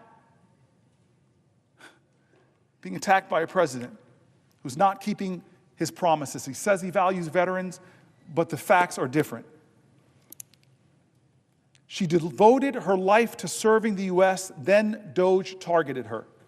It has been 6 days since Joy Marver was locked out of her office at the U.S. Department of Veteran Affairs, 5 days since she checked herself into hospital for emergency psychiatric care, and 2 days since she sent a letter to her supervisors, "Please, I'm confused. Can you help me understand?" Now, she followed her wife into the storage room of their house outside of Minneapolis, searching for answers no one could give her. A half dozen bins held the remnants of 22 years spent in service to the U.S. government, first as a sergeant first class in Iraq, then as a disabled veteran, and finally as a VA support specialist in logistics. She devoted her career to a system that had always made sense to her, but now nobody seemed to know whether she had officially been laid off, or for how long, or even why. "Are you sure you never got an email?" asked her wife, Mickey Jo Carlson, 49. "How would I know?" asked Maver, 45. "They deleted my account." "Maybe it's because you were still probationary." "My boss said I was exempt," Marver said. "I was supposed to be essential." In the last few months, more than 30,000 people across the country were fired by President Trump's new initiative called the Department of Government Efficiency, a historic reduction of the federal workforce that has been all the more disruptive because of its chaotic execution. Entire agency divisions have been cut without explanation or mistakenly fired and then rapidly rehired, resulting in several lawsuits and mass confusion among civil workers. After a court ruled last week that many of the firings were illegal, the government began reinstating workers even as the Trump administration appealed the decision and promised more layoffs. The VA alone said it planned to cut about 80,000 more jobs this year, including tens of thousands of veterans. And for Marver, the shock of losing her job was eclipsed by the disorientation of being repeatedly dismissed and belittled by the government she served. She had watched on TV as Trump's billionaire advisor, Elon Musk, took to the stage at a political conference wielding a chainsaw to the beat of rock music, slicing apart the air with what he called his chainsaw for bureaucracy. She had listened to Trump's aides and allies deride federal employees for being lazy, parasitic, unaccountable, and essentially wasting taxpayer money in their quote-unquote fake jobs. In Marver's case, that job had meant helping to retrain soldiers for civilian work and coordinating veteran burials while earning a salary of $53,000 a year. "Here's the note I got a little while after I was hired," Marver told Carlson, pulling a form letter from the government. "You represent the best of who we are as Americans," it read. "You could have chosen to do anything with your talents, but you chose public service. Kind of boilerplate, but it's nice," Carlson said.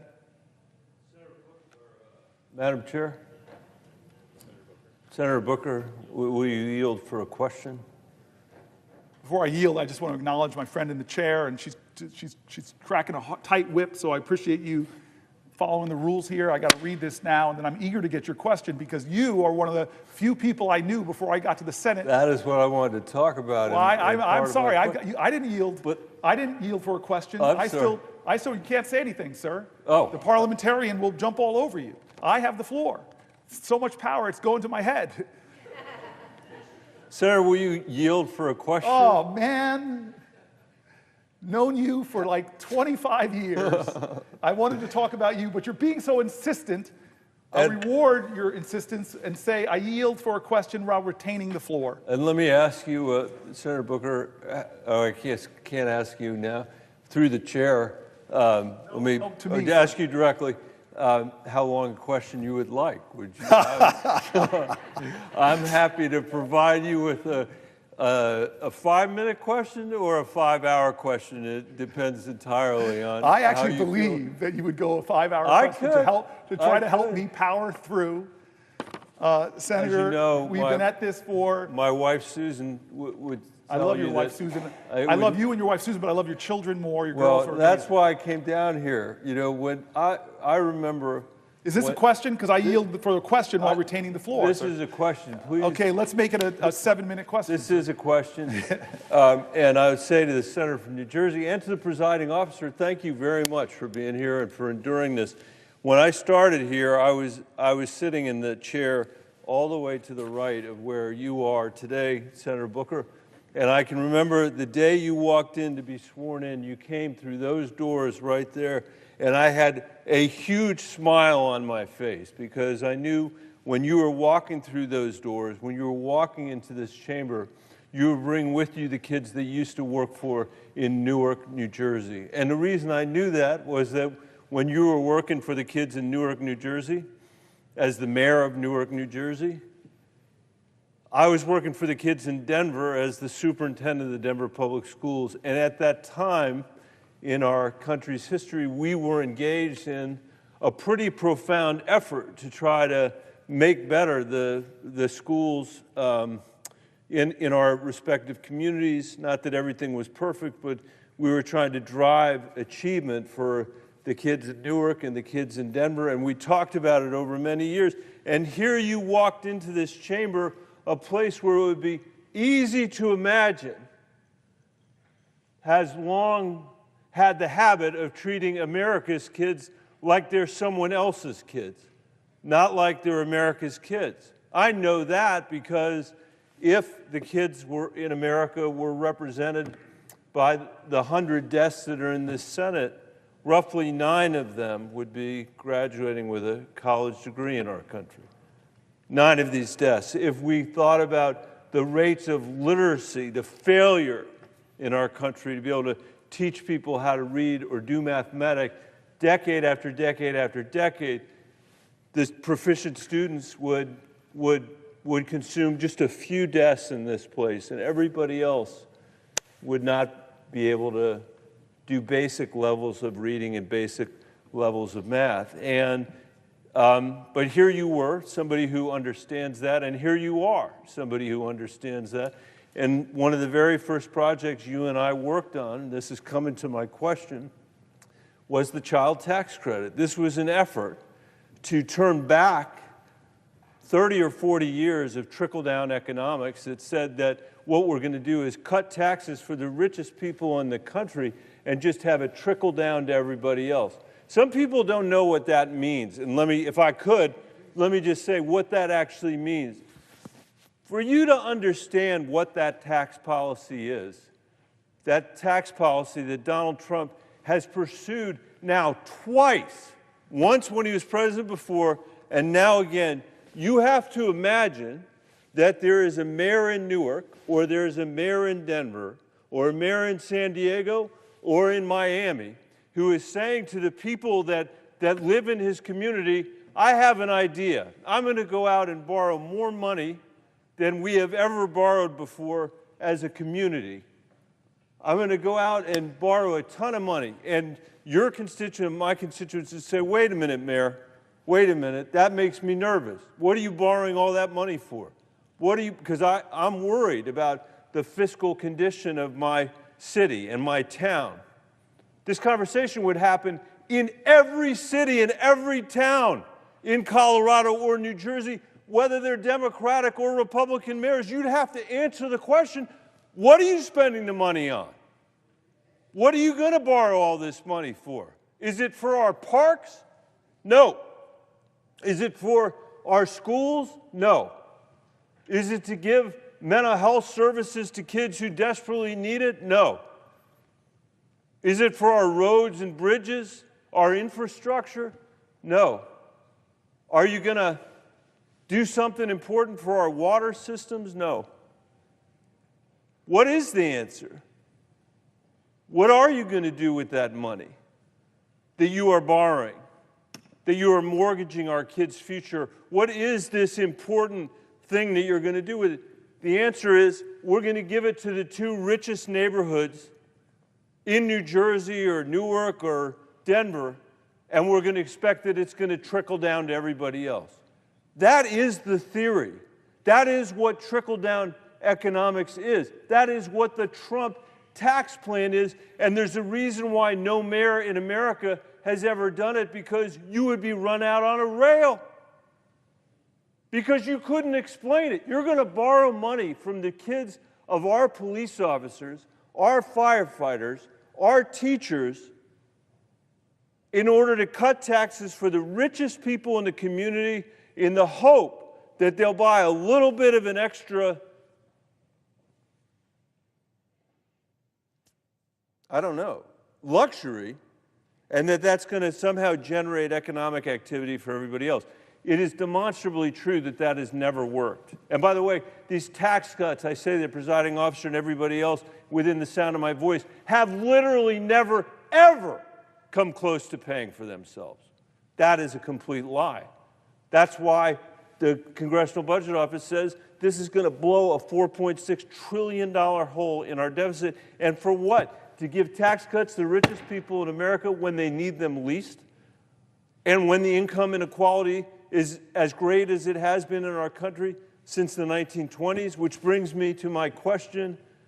My cherished colleague from New Jersey, what was it we were trying to do with the child tax credit? There were a lot of people who believed that we couldn't even get it passed, that we couldn't even get the IRS to administer it. And then we did get it passed during part of the Biden administration, and lo and behold, more than 90% of the families in New Jersey got a tax cut. Lo and behold, more than 90% of the families in Colorado got a tax cut, not waiting for a trickle down from the wealthiest people, but they got a tax cut directly that did what? Cut in half the childhood poverty rate in America. In the richest country in the world, for one moment, we said we don't have to accept this level of childhood poverty as a permanent feature of our democracy or a permanent feature of our economy. We can do something different than that. And Senator Booker, that is what you said when you were mayor of Newark. We don't have to accept these generational outcomes of poverty or of poor schools or of lead in the water. We can do something different, and that's what you've brought to the United States Senate as well. The tragedy from my perspective is there are many tragedies about the election of Donald Trump, and by the way, I'll say again on this floor, I don't blame him for getting elected president. You know, he ran and he won. Those of us that were trying to offer a different vision have something to explain about why we were not successful. But one thing I am certain of is that the kids in Newark and the kids in Denver are completely invisible to our current president. That he is not concerned with their welfare or even loses a minute's sleep over the next generation. So I wonder if you could talk a little bit about, this isn't a numbers and cents question, because I know even though you don't look tired, I'm sure you must be tired after all these hours and hours and hours, but can you talk a little bit, Senator, about how a society should be judged with respect to how we treat the next generation of Americans, how a tax bill should be judged by how we treat the next generation of Americans, how almost nothing else matters except what we do with respect to the next generation of Americans. I can tell you that my daughters, Caroline, Helena, and Ann, understand better than most your commitment to them and to your commitment to their generation, because you've been such an inspiration to them, not just today, but thank you for what you're doing, but for basically their entire lifetimes. Well, thank you for the question. My long time friend, one of the folks I've known the longest, who I get to serve with. And what you did for me when I came here is you and Sherrod Brown, who sat right there by the door, you let Bennett and Brown become Bennett Brown Booker, 3 Bs, and joined together with some of the most extraordinary House members and Brother Warnock, and fight for the child tax credit. And it took years, but we found our opening when we called Ron Klain together before the election was even settled and said, please, this is the best thing our country can do is to expand the child tax credit and make it fully refundable. Because we knew, as you said, it would give the overwhelming majority, between 80 and 93%, depending on what state you are, of the people in those states, we expanded the earned income tax credit, it would give them all a tax break. It was, inarguably, one of the greatest tax cuts in the last 50 years. And it cut child poverty in America nearly in half. And child poverty is a moral obscenity. Child poverty is violence against children. Violence. And here's the thing that you and I both know from the research. Every dollar you spend in raising a child above the poverty line, you return to society between $5 and $7 in economic growth and activity, or in lesser costs, because kids above the child poverty line have, for example, less visits to the emergency room. I just don't understand how we are a nation, again, the wealthiest nation that has one of the highest child poverty rates. It makes no sense, 0 sense. When we proved once and for all with that 1-year effort, because we couldn't make it permanent, we were short 1 vote in this body, we proved forever in America that child poverty is a policy choice, not an inevitable reality. And so you ask the great question, why in a nation that was founded on men that studied virtue, the ideals of virtue, they were imperfect geniuses, but they really struggled with moral philosophy. We have the power, we've proven it, to cut child poverty in half. What's the argument against it? Wasteful spending? Come on. Giving trillions of dollars of tax cuts to the wealthiest in America, I'm sorry, it's wasteful spending, especially if it ends up blowing a hole. Those tax cuts don't pay for themselves. Trump 1 tax cuts didn't. Renewing them won't. Doing the same thing over and over again and thinking you're going to get different results is the very definition of insanity. You are one of the most passionate. I remember a stem winder of a speech you gave in this body.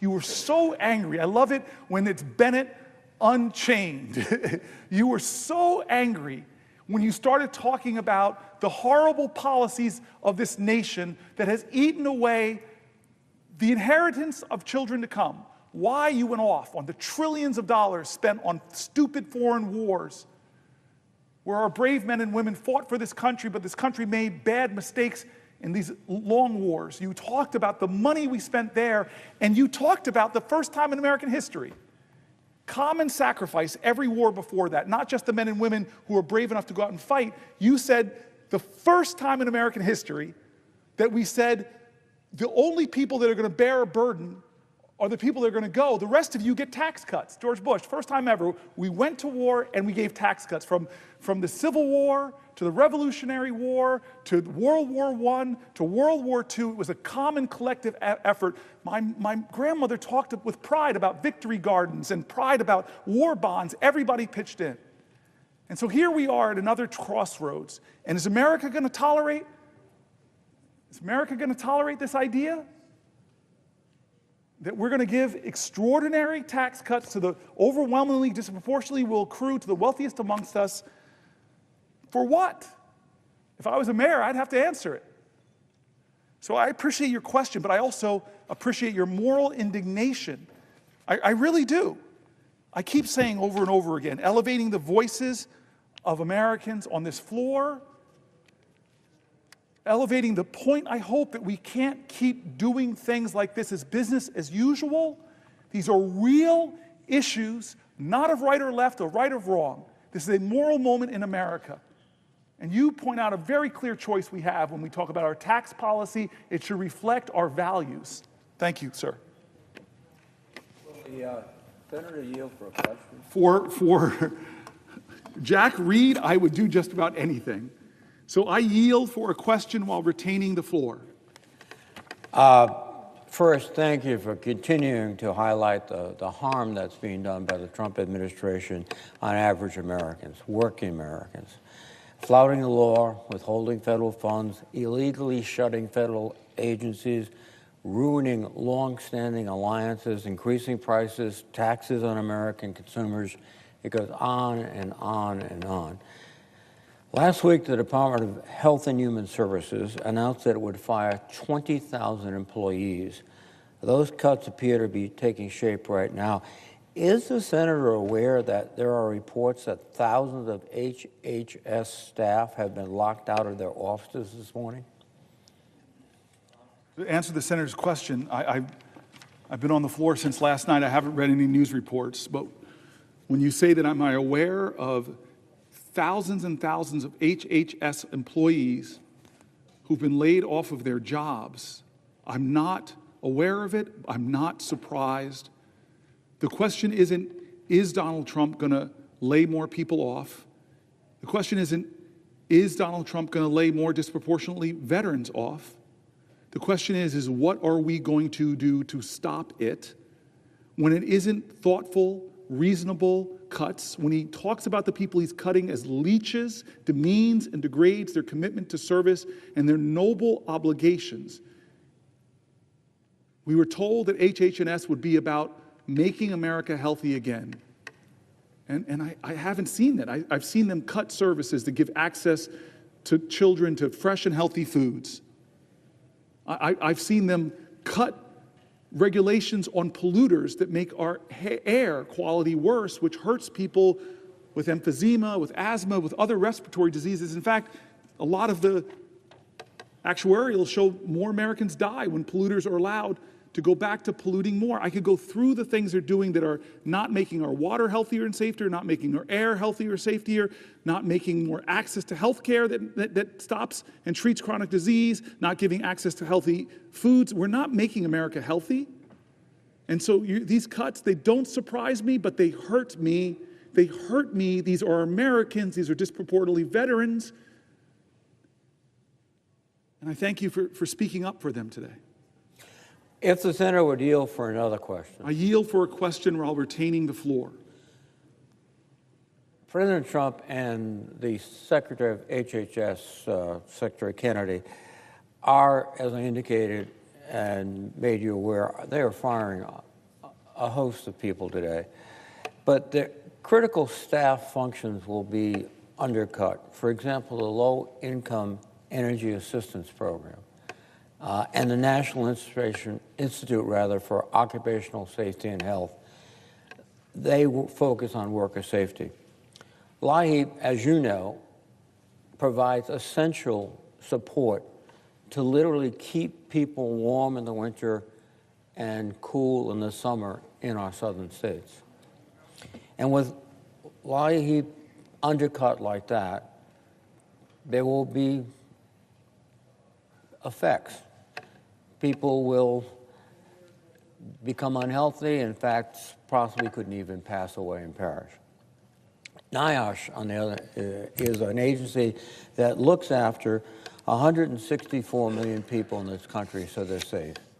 And we all know, we all remember back all those stories about the Gilded Age, which sometimes I think the administration wants to bring back, where children labored in shops, where garment workers were killed in fires because there was no way to get out. All the exits were sealed. The National Institute for Occupational Safety and Health prevents that.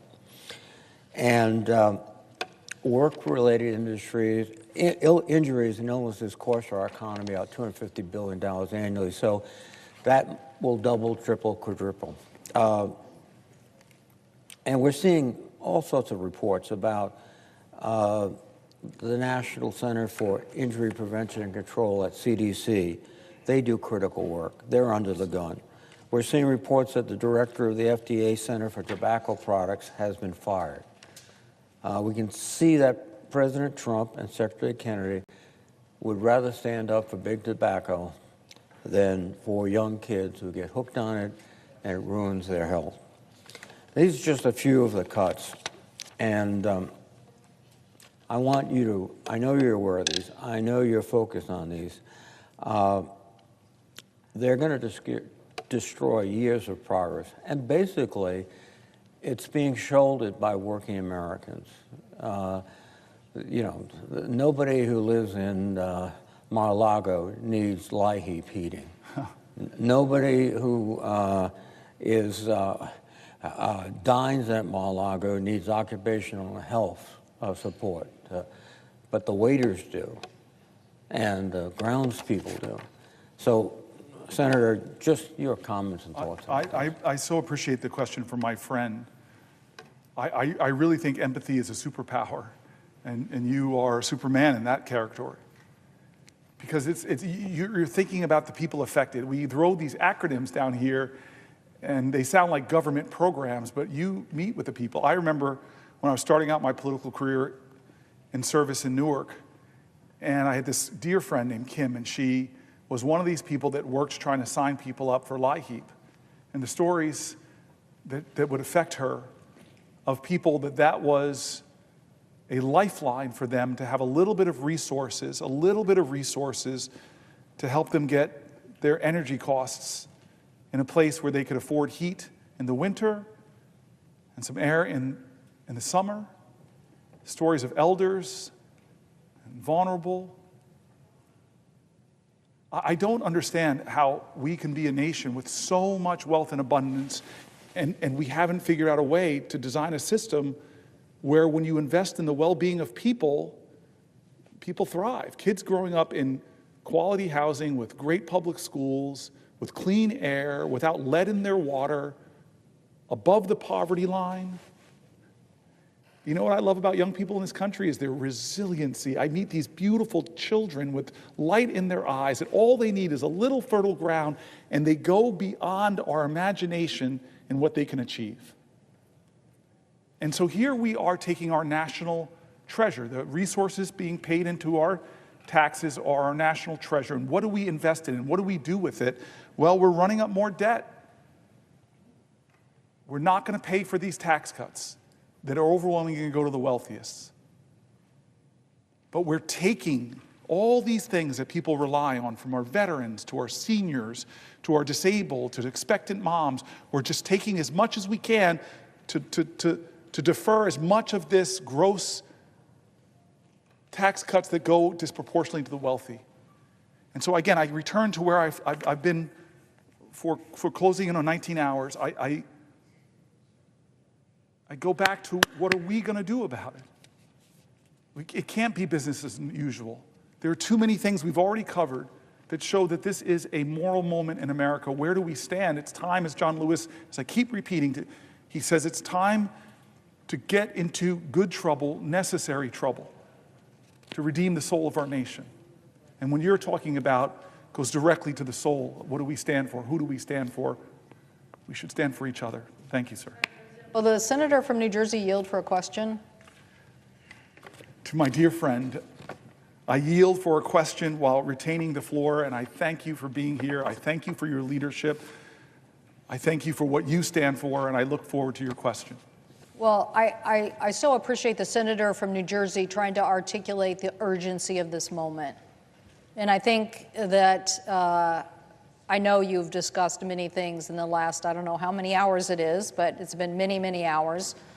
And, you know, we just had a hearing this morning related to the markup of the Social Security nominee. And we're just trying to find out because a whistleblower said that he was involved in helping Doge. And we're here today trying to bring attention to the American public that people are trying to rearrange essential services, contractual obligations, things like Social Security or Medicaid or even Medicare by basically saying, well, we have this efficiency strategy, when in reality, they're over there with numbers just trying to carve something out of the budget, billions of dollars out of Social Security efficiency, or billions and billions and billions of dollars out of Medicaid, which would really come right out of our hospitals who are saying they don't even think they could stay open. But this notion of Social Security, I don't know if you've heard that not only are they closing offices and cutting jobs, they're asking people to re-register. So my constituent, who they basically said was dead, was not dead. He wanted his Social Security. So not only did they not give him his check in January, they tried to claw back checks from the previous months out of his bank account. And even though this has got national press and attention, you would think that everybody on the other side would be like, no, that's not what we're trying to do. Even though the president of the State of the Union said all these people were getting Social Security checks, when my constituent is standing in line with less and less staff trying to get his Social Security, and guess what? They're still at it. As of last Friday, they were still at not giving him his Social Security. So what are we unleashing on America? What are we unleashing that even, and I don't know whether you address these Social Security issues in your statements. I so appreciate you emphasizing the urgency here, because this is the dismantling of contractual agreements between the American people and the people's body that we're here to represent them and stand up for it, and people are acting like they don't care. So you are here in an extraordinary athletic achievement. Thank you. Makes your Stanford days look like nothing, right? You've achieved this great long effort to bring illumination to the American people that they're getting screwed over the fact that these cuts are not some efficient way to deliver better service, but in Social Security, they're undermining Social Security. So have you heard of these cases, the whistleblower issue and others, and do you believe that that's what we should be paying attention to, that before we get a vote on Mr. Bisignano, that we should be finding out what whistleblowers are saying and his involvement related to DOJ and making sure that Social Security checks are protected? I thank you for the question, my friend and my chairwoman.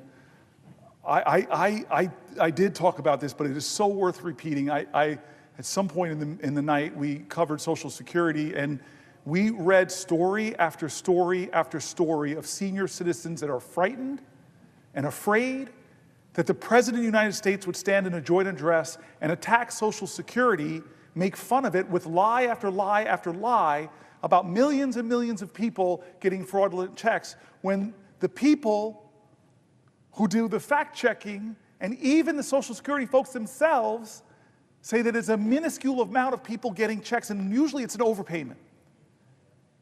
But that didn't stop there. Trump called it a Ponzi scheme. Elon Musk called it a Ponzi scheme. The richest man in the world and the most powerful man in the world, himself a billionaire, are attacking the program that millions and millions of our senior citizens rely on. I read letters of people that say, don't forget about the people who are disabled who rely on SSI, begging us to remember and speak their names and tell their stories. A lot of fear, a lot of terror, a lot of insecurity. But we spoke about this on the floor, that their benefits are already being cut. What do I mean by that? Well, if you are cutting Social Security offices, as one of our colleagues said from New Hampshire, in a rural area, forcing people to have to drive 100 miles if they have a problem, they can't talk on the phone with the waits on the phones. I read an article from the Wall Street Journal, no left-wing mag, from the Wall Street Journal, talking about how the customer service is going downhill because of the cuts that they're making, and now you're forcing seniors. We read letters from 85-year-olds, 90-year-olds, 93-year-old. They're going to drive 100 miles? I read letters from Social Security workers who now work in inadequate spaces with inadequate staff, unable to do their job that they love. They're not leeches. They're not people that should be demeaned or degraded by the most powerful people in our land. They are public servants who love their jobs and want to serve seniors, but now can't do it because they cut before they thought. Question, because I will yield for a question while retaining the floor. I thank the senator from New Jersey. The issue that I think is not being illuminated enough are the sheer numbers here. In my state of Washington, 1.4 million people on Social Security, 1.8 million people on Medicaid. So you're talking about a big federal relationship. Now, I know that some people in the, I actually worked in the private sector. I can tell you one thing about the private sector. The bigger it gets, usually the more inefficient it gets. It just happens. Big organizations can be inefficient. So just because the federal government is the government doesn't mean that Social Security and Medicaid are fraught with fraud. In this case, my constituent's not even getting his check, and no one is responding. And you would think with all this commotion that Social Security would want to jump right on it and fix it, but they're not. And the question I have for the senator of New Jersey is, in my state, I have, as I said, nearly 1.8 million people who are on Medicaid, and the same problem is now where our colleagues are trying to say they're going to get $880 billion out of the energy and commerce budget of the House of Representatives, when in reality, like 90% of that money is Medicare or Medicaid, and if Medicare is supposedly off the table, then the majority of that is going to come from Medicaid. So in my state, I'm hearing from hospitals that means they could close. That means essential Medicaid services that are used even in our jails or for fentanyl treatment, or Medicaid that is used as a Obamacare expansion for health care, that so many literally red Republican states, Republican governors have said, we want that. The governor of Idaho, yes, we want that. That's an expansion of Medicaid, and it's successfully working at providing health care to millions of Americans. But now our colleagues are entertaining a notion that they could cut this system.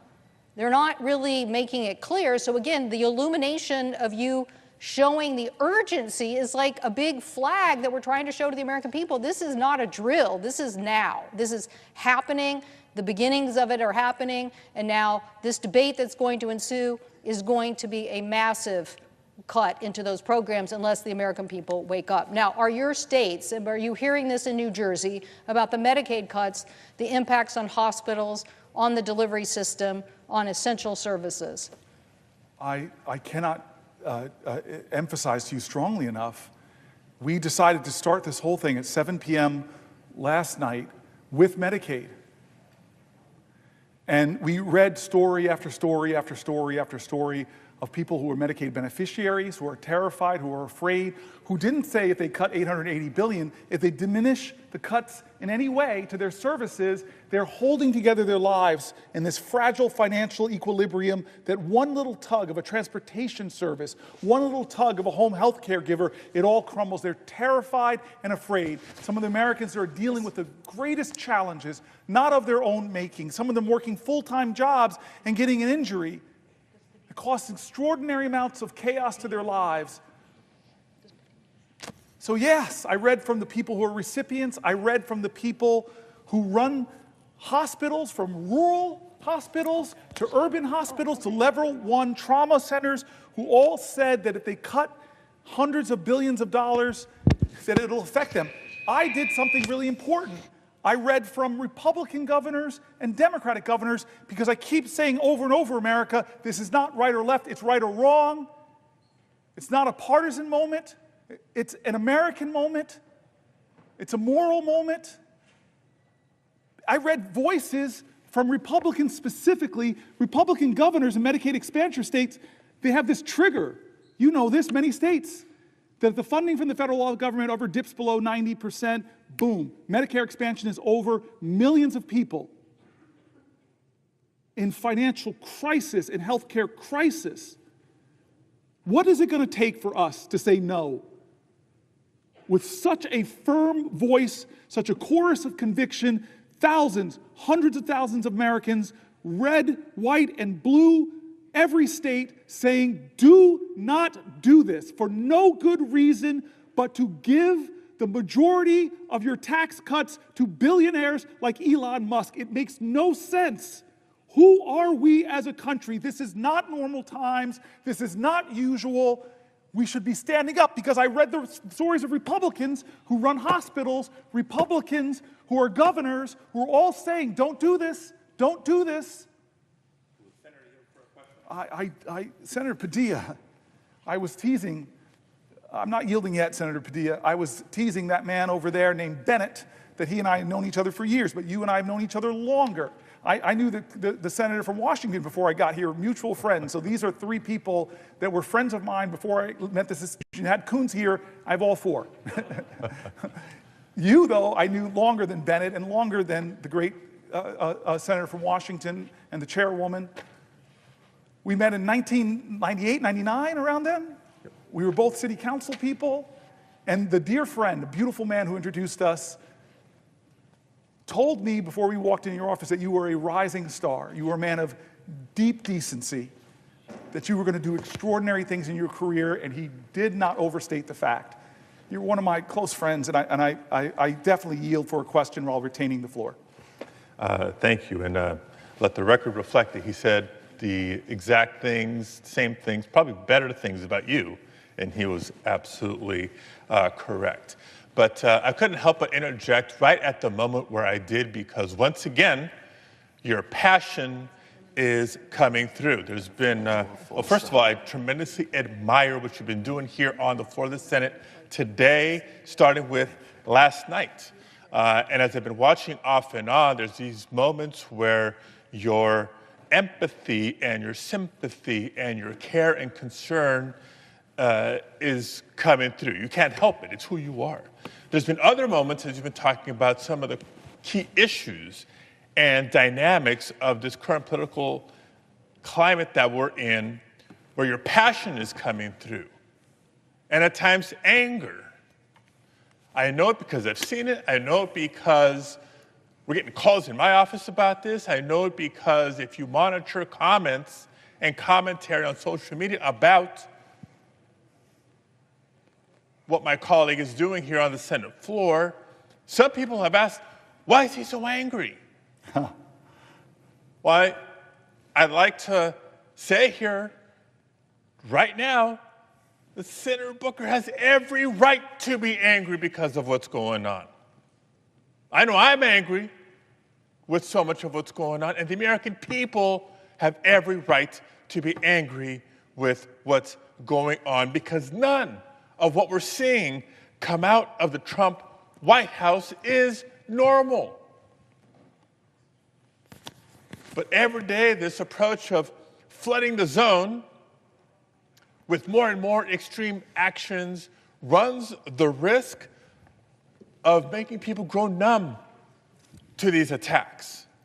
And we certainly can't surrender to the feeling of just being overwhelmed by their tactics. And so I want to thank the senior senator from New Jersey for doing what he's doing to shake and awaken the conscience of our country.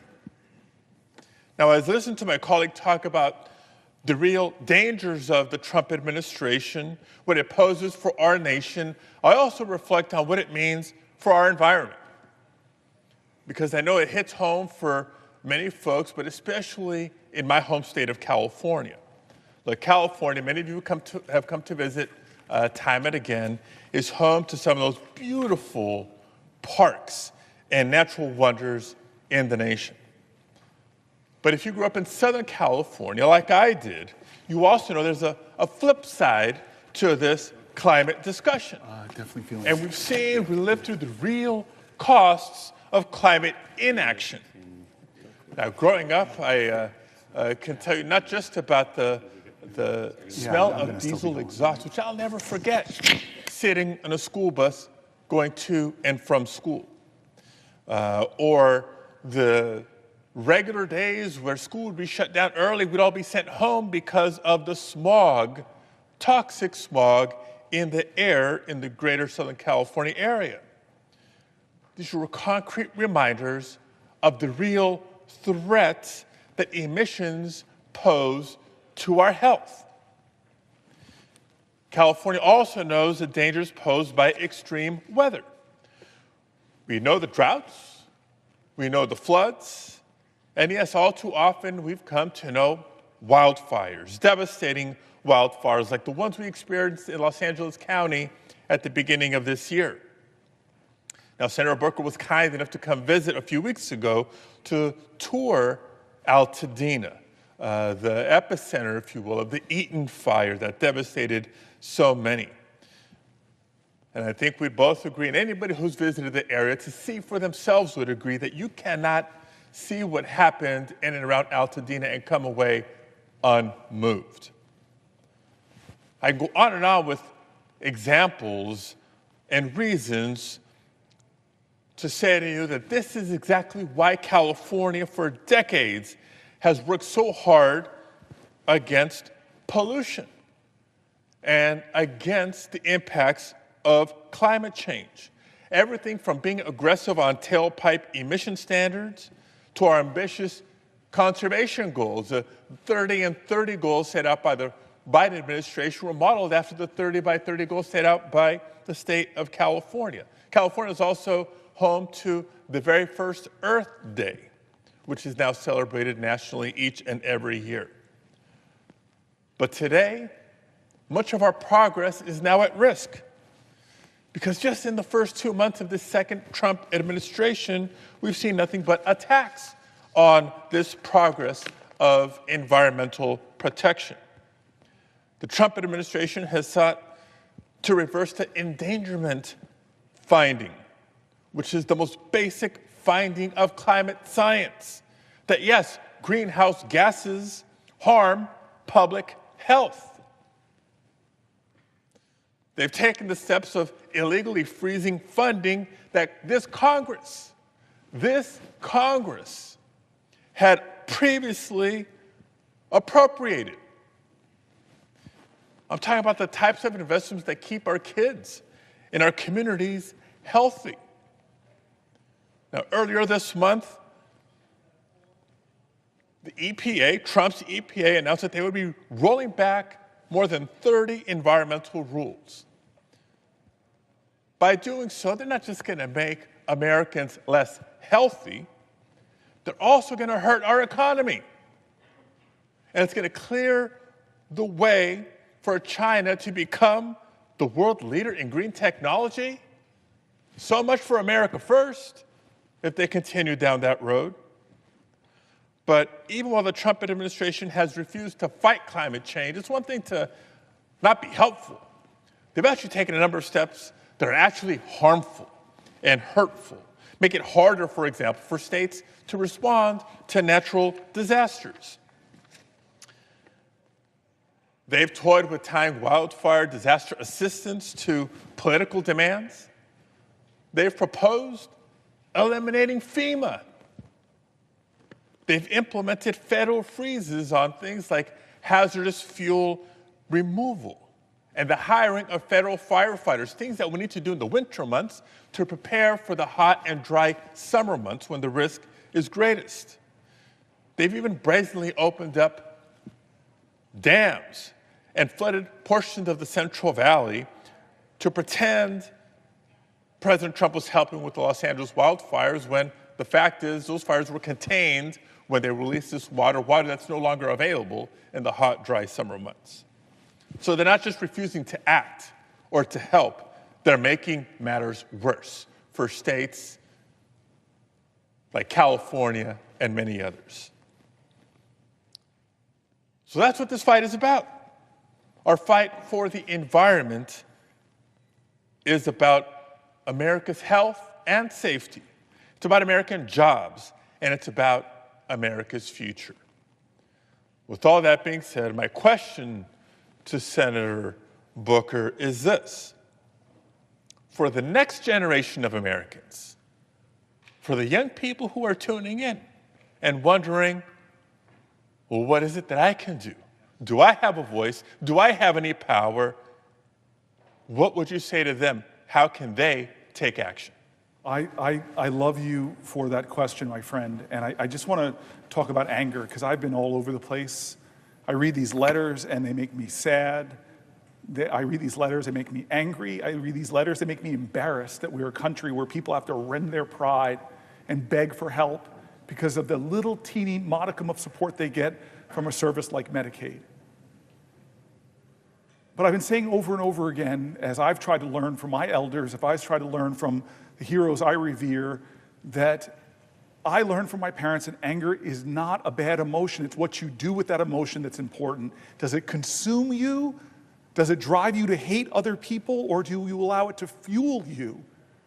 Because it was ferocious love that had ancestors of all of ours in this country make it through the insults, no Irish need apply, the injuries of Japanese internments. It's what do you do with those feelings? You're not defined by what happens to you, you're defined by how you choose to respond. So I tell people, anger, if you're not angry,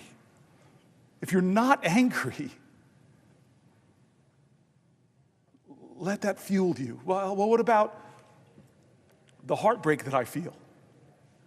Well, I get emotional sometimes because I read a letter and something in it makes me remember somebody I know, or to feel the hurt of constituents begging for help, and it breaks my heart. But I tell you, if America hasn't broken your heart, you don't love her enough.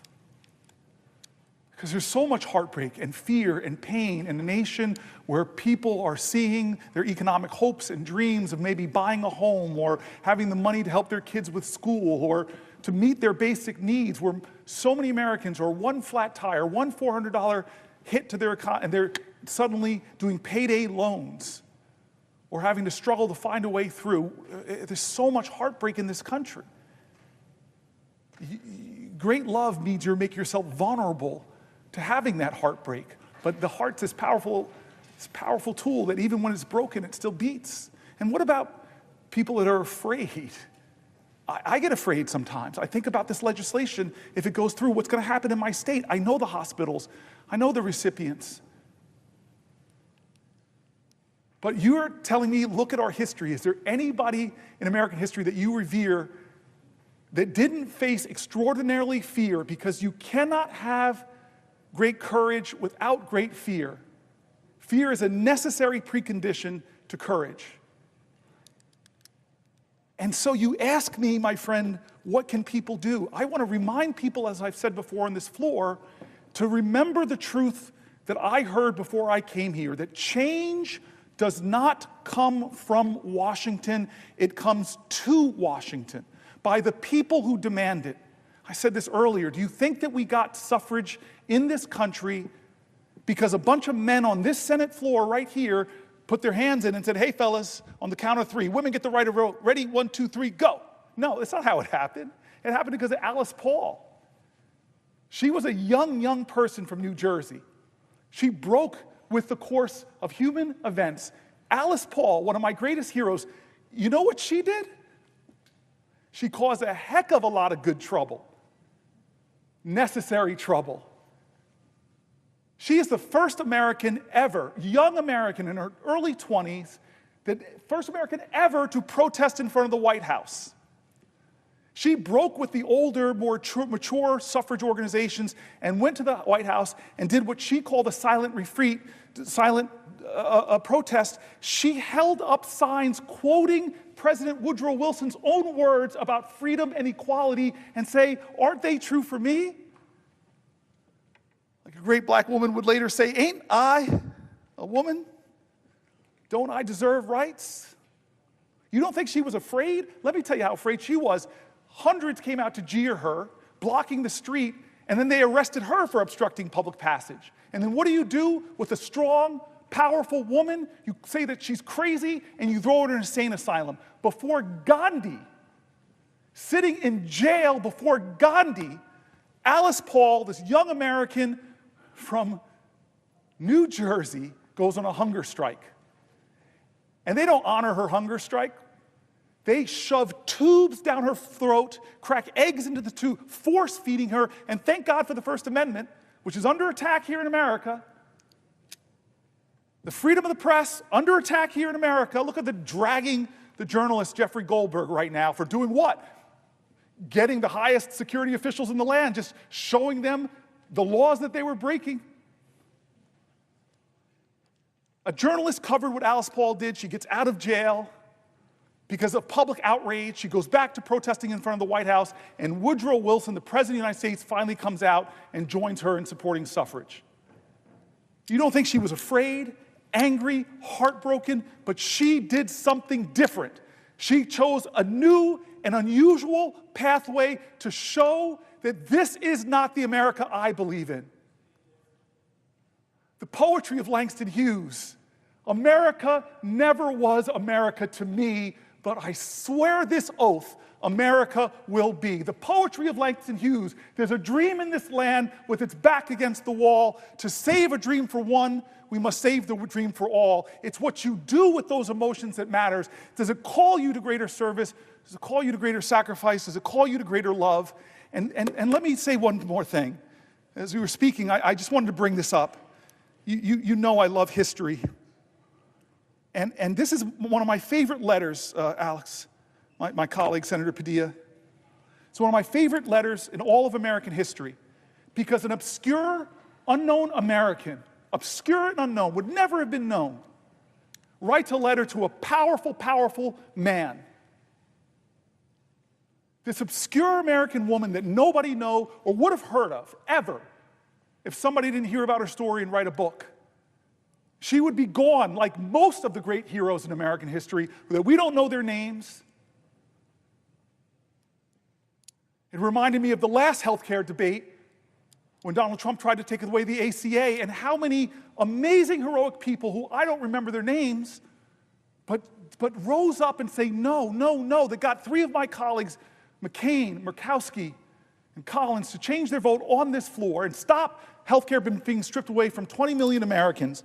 Well, here is what I mean. It's not the powerful people with titles and celebrity and offices and billions of dollars that have ever shaped this country. What shapes this nation is hard-working, determined Americans who say, I'm going to redeem the dream of America. I'm going to heal the soul of this country. I'm going to demand that we do better, that we rise higher, that we make change happen. What can you do? That you ask if you're a young person? I love this letter.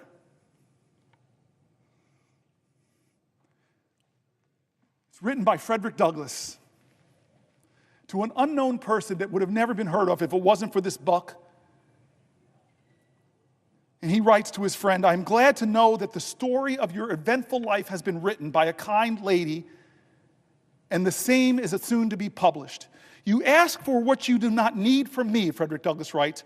You call upon me for a word of commendation. I need such words from you far more than you could need them from me. He says to this unknown woman, especially where your superior labors and devotion to the cause of the lately enslaved of our land are known as I at least know them.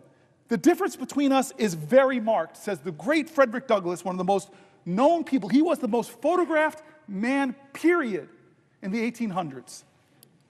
The difference between us is very marked, Frederick Douglass says. Most that I have done and suffered in the service of our cause has been in public, and I have received much encouragement at every step of the way. You, on the other hand, he says to this woman, you, on the other hand, have labored in private. I have wrought in the day, you in the night.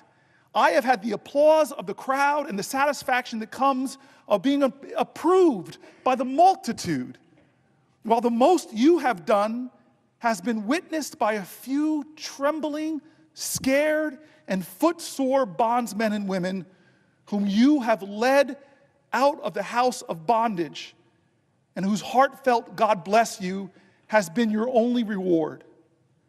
The midnight sky and the silent stars have been the witnesses of your devotion to freedom and to heroism, accepting of John Brown of much encouragement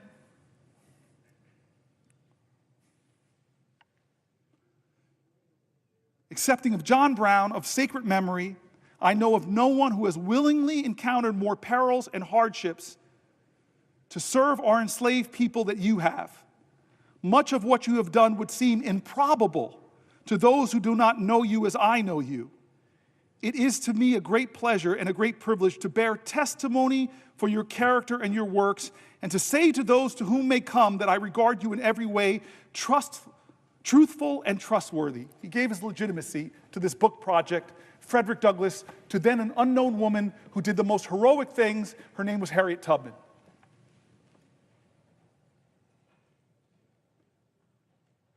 How did we get here, America, to this privileged place? Well, we got here because of that incredible infrastructure project that this place didn't fund called the Underground Railroad, where black Americans and white Americans broke laws, did civil disobedience to stop slavery. How did we get here? We got here because young 20-somethings got upon a bridge named for a grand wizard of the KKK, named the Edmund Pettus Bridge. We got here because they marched. We got here because they were beaten. We got here because they bled, and I may know one or two of the people on that bridge. I may know one of the two of their names, but I am in this body because of them. How did we get here, America? We got here because of people whose names I don't know, who fought at Seneca Falls. How did we get here? Because of people whose names I don't know, who stood at Stonewall. We got here because of people's names I don't know, who were there at Selma. This is the answer to your question. This is an American moral moment. This is the question of where do we stand for health care? Where do we stand for Social Security? Where do we stand for VA benefits? Where do we stand for our American neighbor when the call and commandment of every faith in our land is to love your neighbor? What is the quality of our love, America? Now is the time to get angry, but let that anger fuel you. Now is your time to get scared for what's happening to your neighbors, and let that fear bring about your courage. Now is your time to stare at despair and say, you will not have the last word, because I'm going to stand up, and at least I can give one person hope in this country. Can I give one person hope in this country? And so what do I want from my fellow Americans? Do better than me. Do better than we in this body. We are flawed and failed people. I see people showing up at our town halls yelling at us, Democrat and Republican, do more. How are you letting this happen? Well, I hate to tell you, we're doing all that I can think of. This is why I'm standing here, to try to give voice to those people. But what is more needed from now is less people sitting on the sidelines, less people being witnesses of American history, and more people determined to make it, to make history, to call to the conscience of this nation, to say, I will not stand for another American to lose their health care for a billionaire. I will not stand for another veteran who's dedicated to stopping the suicide of other veterans to lose their job. I won't stand for the air quality in my community to be made worse because they're letting polluters pollute more. I won't stand for the collective assaults on the Constitution by a man who even the highest judge in our land, a Republican-appointed judge, said, stop threatening and bullying other branches of government. When is it going to be enough? My voice is inadequate. My efforts today are inadequate to stop what they're trying to do. But we, the people, are powerful. We are strong. We have changed history. We have bent the arc of the moral universe. And now is that moral moment again. It's the moral moment again. God bless America. We need you now.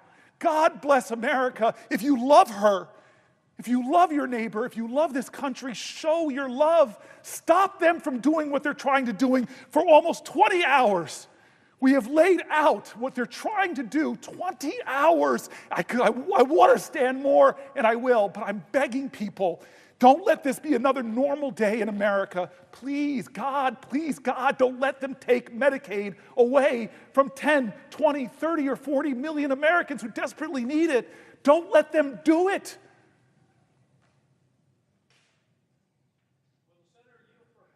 I will yield to my dear friend who I owe an apology. At the last hours of your birthday, as I was preparing for this, I realized that we have a special bond.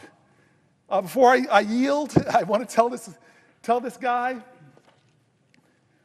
The senator was discussing... Hold on. I yield, but I retain the right to the floor.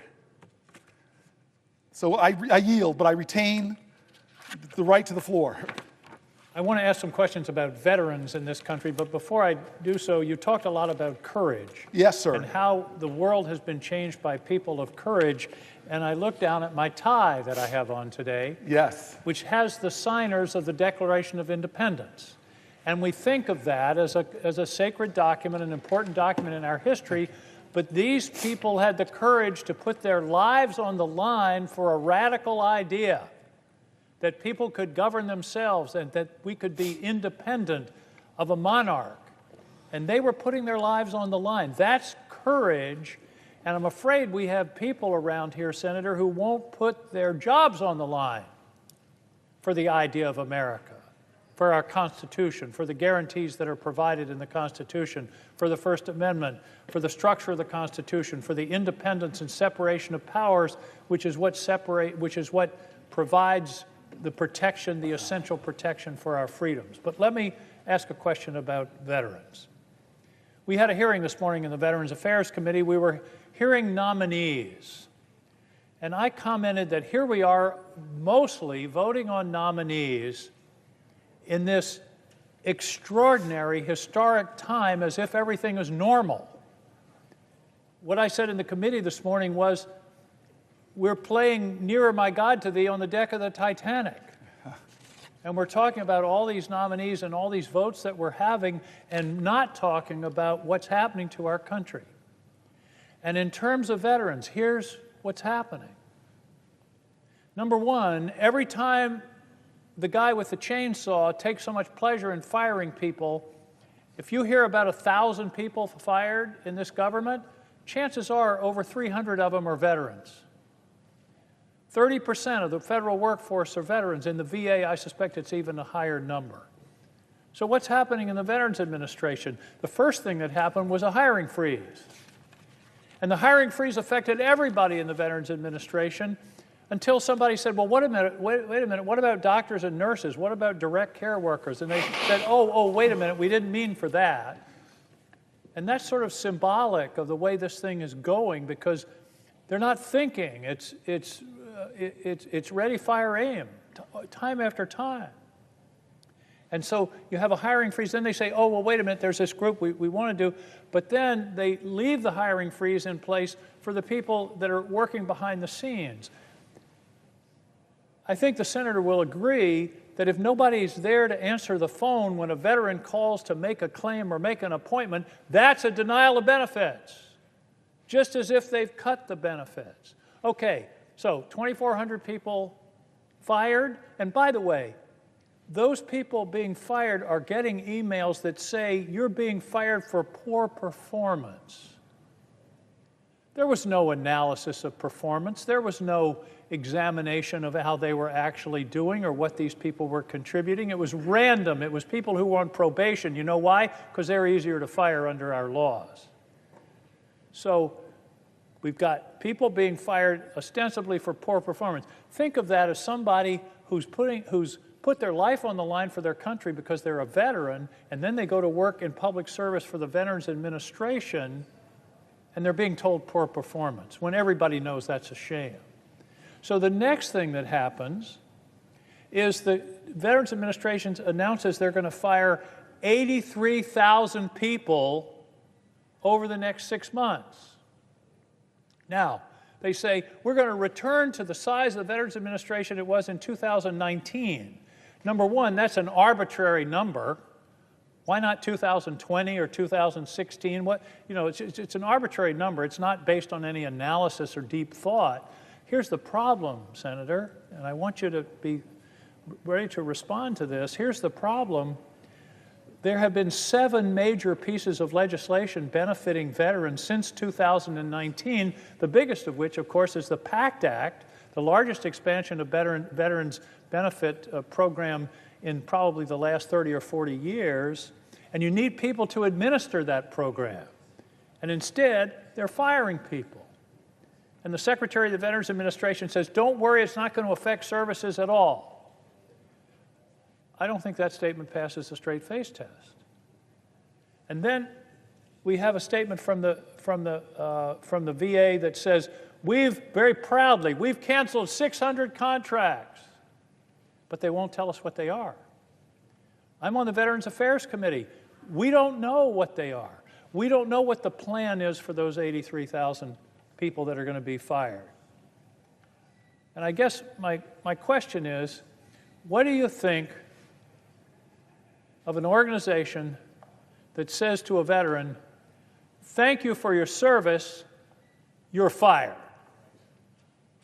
Well, as we were talking earlier, the firings are adding up. It's going to be now about 80,000 people from the VA alone. A disproportionate number of them are veterans. And so that is a rollback in service. We already know that veterans in all of the government agencies represent about 24% of the government workers we're talking about that are getting fired. And these are veterans, as I read their stories, that just want to keep serving their country, from the national parks to serving their fellow veterans and helping them get health care. And we are seeing people that get exemplary reviews, and then they're fired as probational workers under the only way they can, according to the law, is to say that they're a bad federal worker. And then they get insult on top of it when the highest or the most powerful man in the world and the richest man in the world, Trump and Musk, come together and call the guy making $45,000 serving other veterans, they call him a leech, they call him a parasite.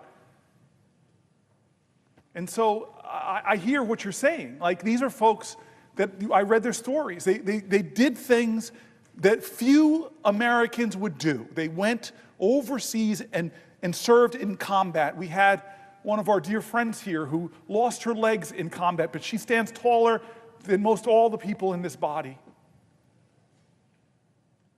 These are the people that are so ingrained in their bodies and minds and souls to serve America, to love America. This president calls somebody like John McCain a sucker. The guy who drafted dodged the draft. And so I hear what you're saying, and one of the things you're just saying is it makes no sense. Nobody came to the Veterans Committee in the Senate who actually approves the resources, establishes the agencies, and should have the say, according to this document, this vaunted, sacred, civically sacred text, our Constitution.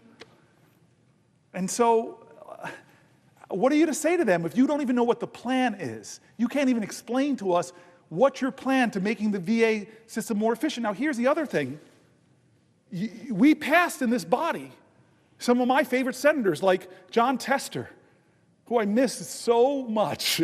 Maybe I even just miss bumping into the guy, because he was the only person in the Senate that let me run from one hallway all the way and hit him. I used to joke that it was this test to see what happens when the unstoppable force meets the immovable object. He is a void in this place, but he stood for that PACT Act, gave some of those fiery speeches, and finally we got that bill passed.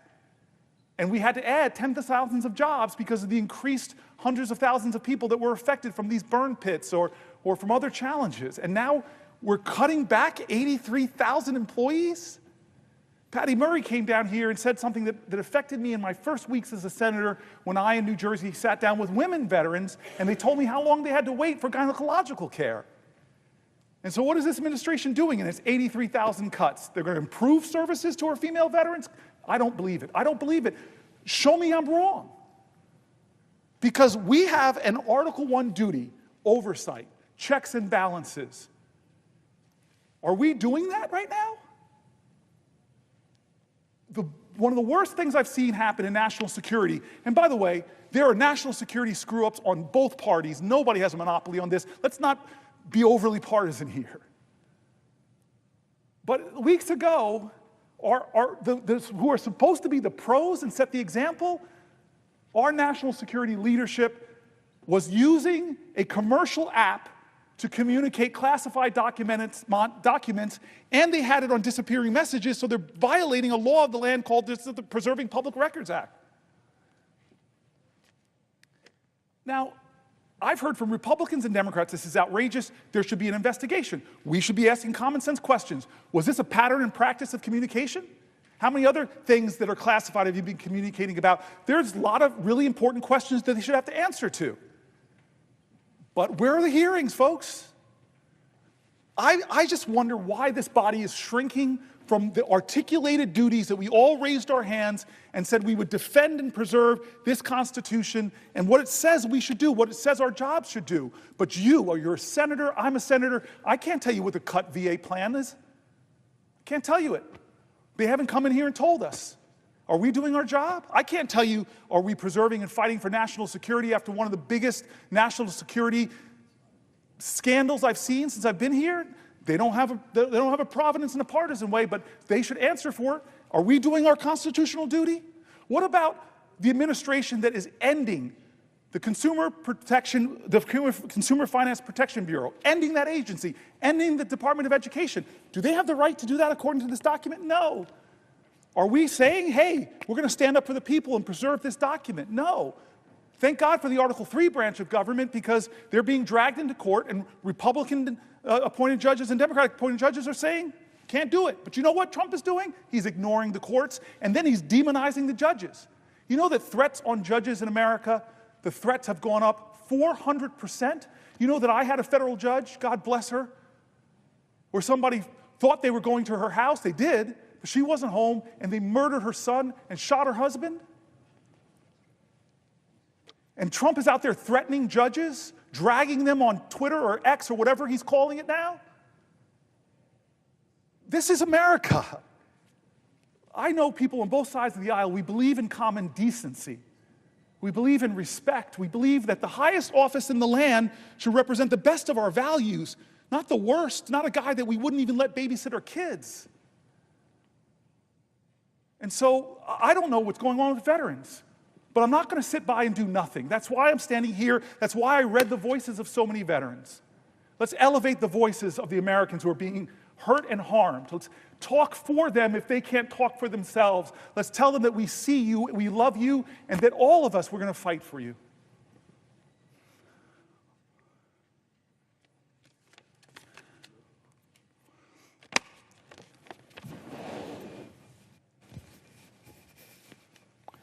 Will the gentleman yield for a question?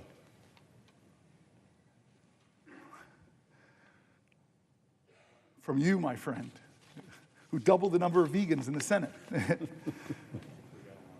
I yield for a question while retaining the floor, and I thank you for being here.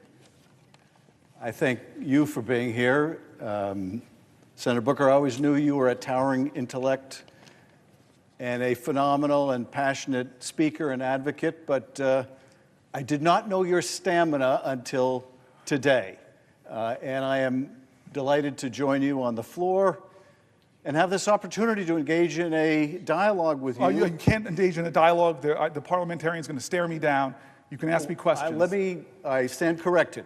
I'm happy not to engage in a dialogue with you, but to ask you a question. And I will yield for a question while retaining the floor. And let me ask the question this way.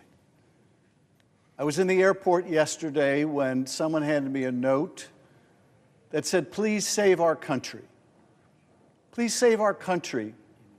And I think the genesis of the note was her profound concern over the direction of this country, over the increasingly authoritarian direction of this country and what is happening to the rule of law in America. We look at institution after institution, and we see the guardrails of our democracy coming down. We see an assault on the rule of law unlike anything we have seen in modern history, maybe in the entire history of the United States of America. Each and every institution. And why? Because they can. Because they feel they can. So they're going after the colleges and universities. Right. They're going after the institutions of higher learning. This was an attack that was presaged by J.D. Vance years ago in a speech where he talked about the professors are the enemy. They have to go after the seat of learning. So they're going after the universities, and they're using an enormous cudgel. We'll cut off your funds. We'll cut off hundreds of millions in your funds if you do things, if you say things that we in the administration don't like. If you irritate the personal predilection of the president, you will have your funding cut. It is unlawful, it is illegal, and yet they're doing it because they can.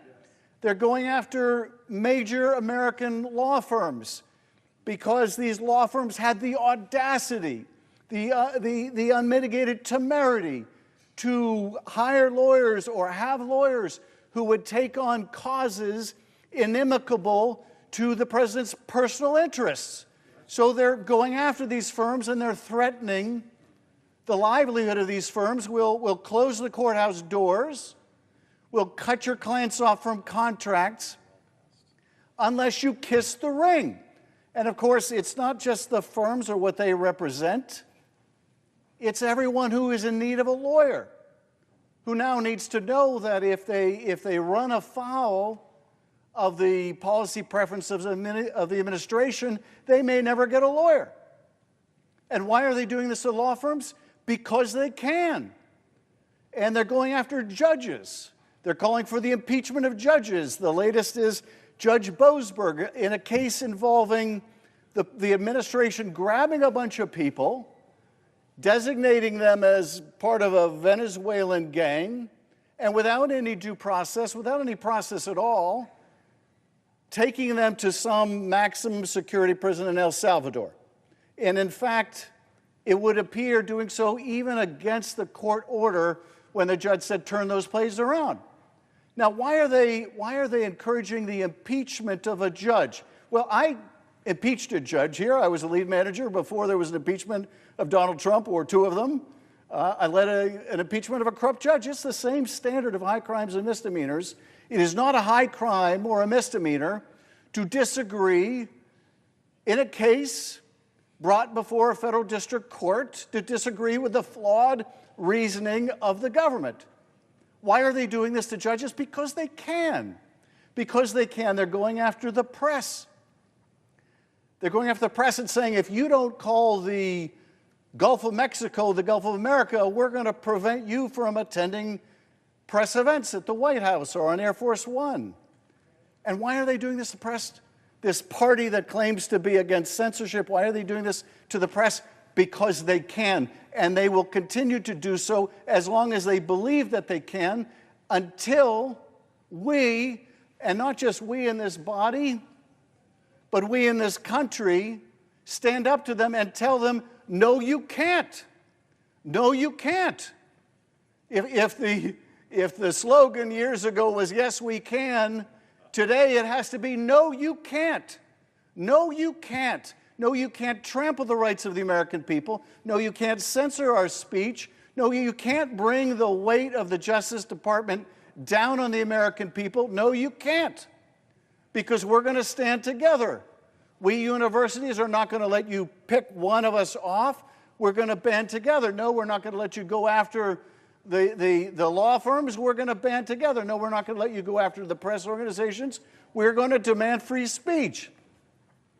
Until we come together, until we mobilize in a massive way together to say, no, you can't, no, you can't, they will continue to believe that, yes, they can violate the law with impunity. So my question, Senator Booker, is how do we tell them, no, you can't, not with our country, no, you can't violate the law, violate our values, violate our interests? No, you can't. How do we tell the administration no? My friend and colleague, I'm hoping that we could figure out thousands of ignition points where Americans can stand up and do that, call to their fellow Americans to do more. I'm not upset at the folks that have been saying to Democratic senators and House members and me and challenging me. I've talked to so many of my constituents who've said, you've got to do more, and all of us have to interrogate ourselves. Because like I said at the very beginning of this, at 7 p.m. on Monday night, I said, we have to say to history where we stood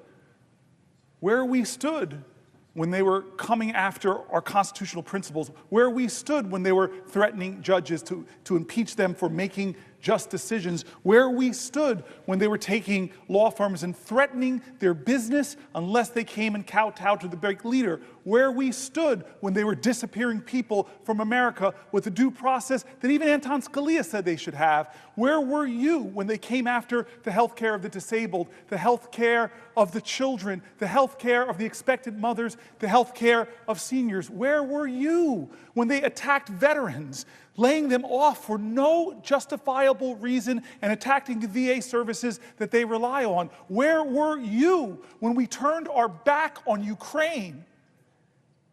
Where were you when we turned our back on our alliances? Where were you when they took the economy down with tariffs?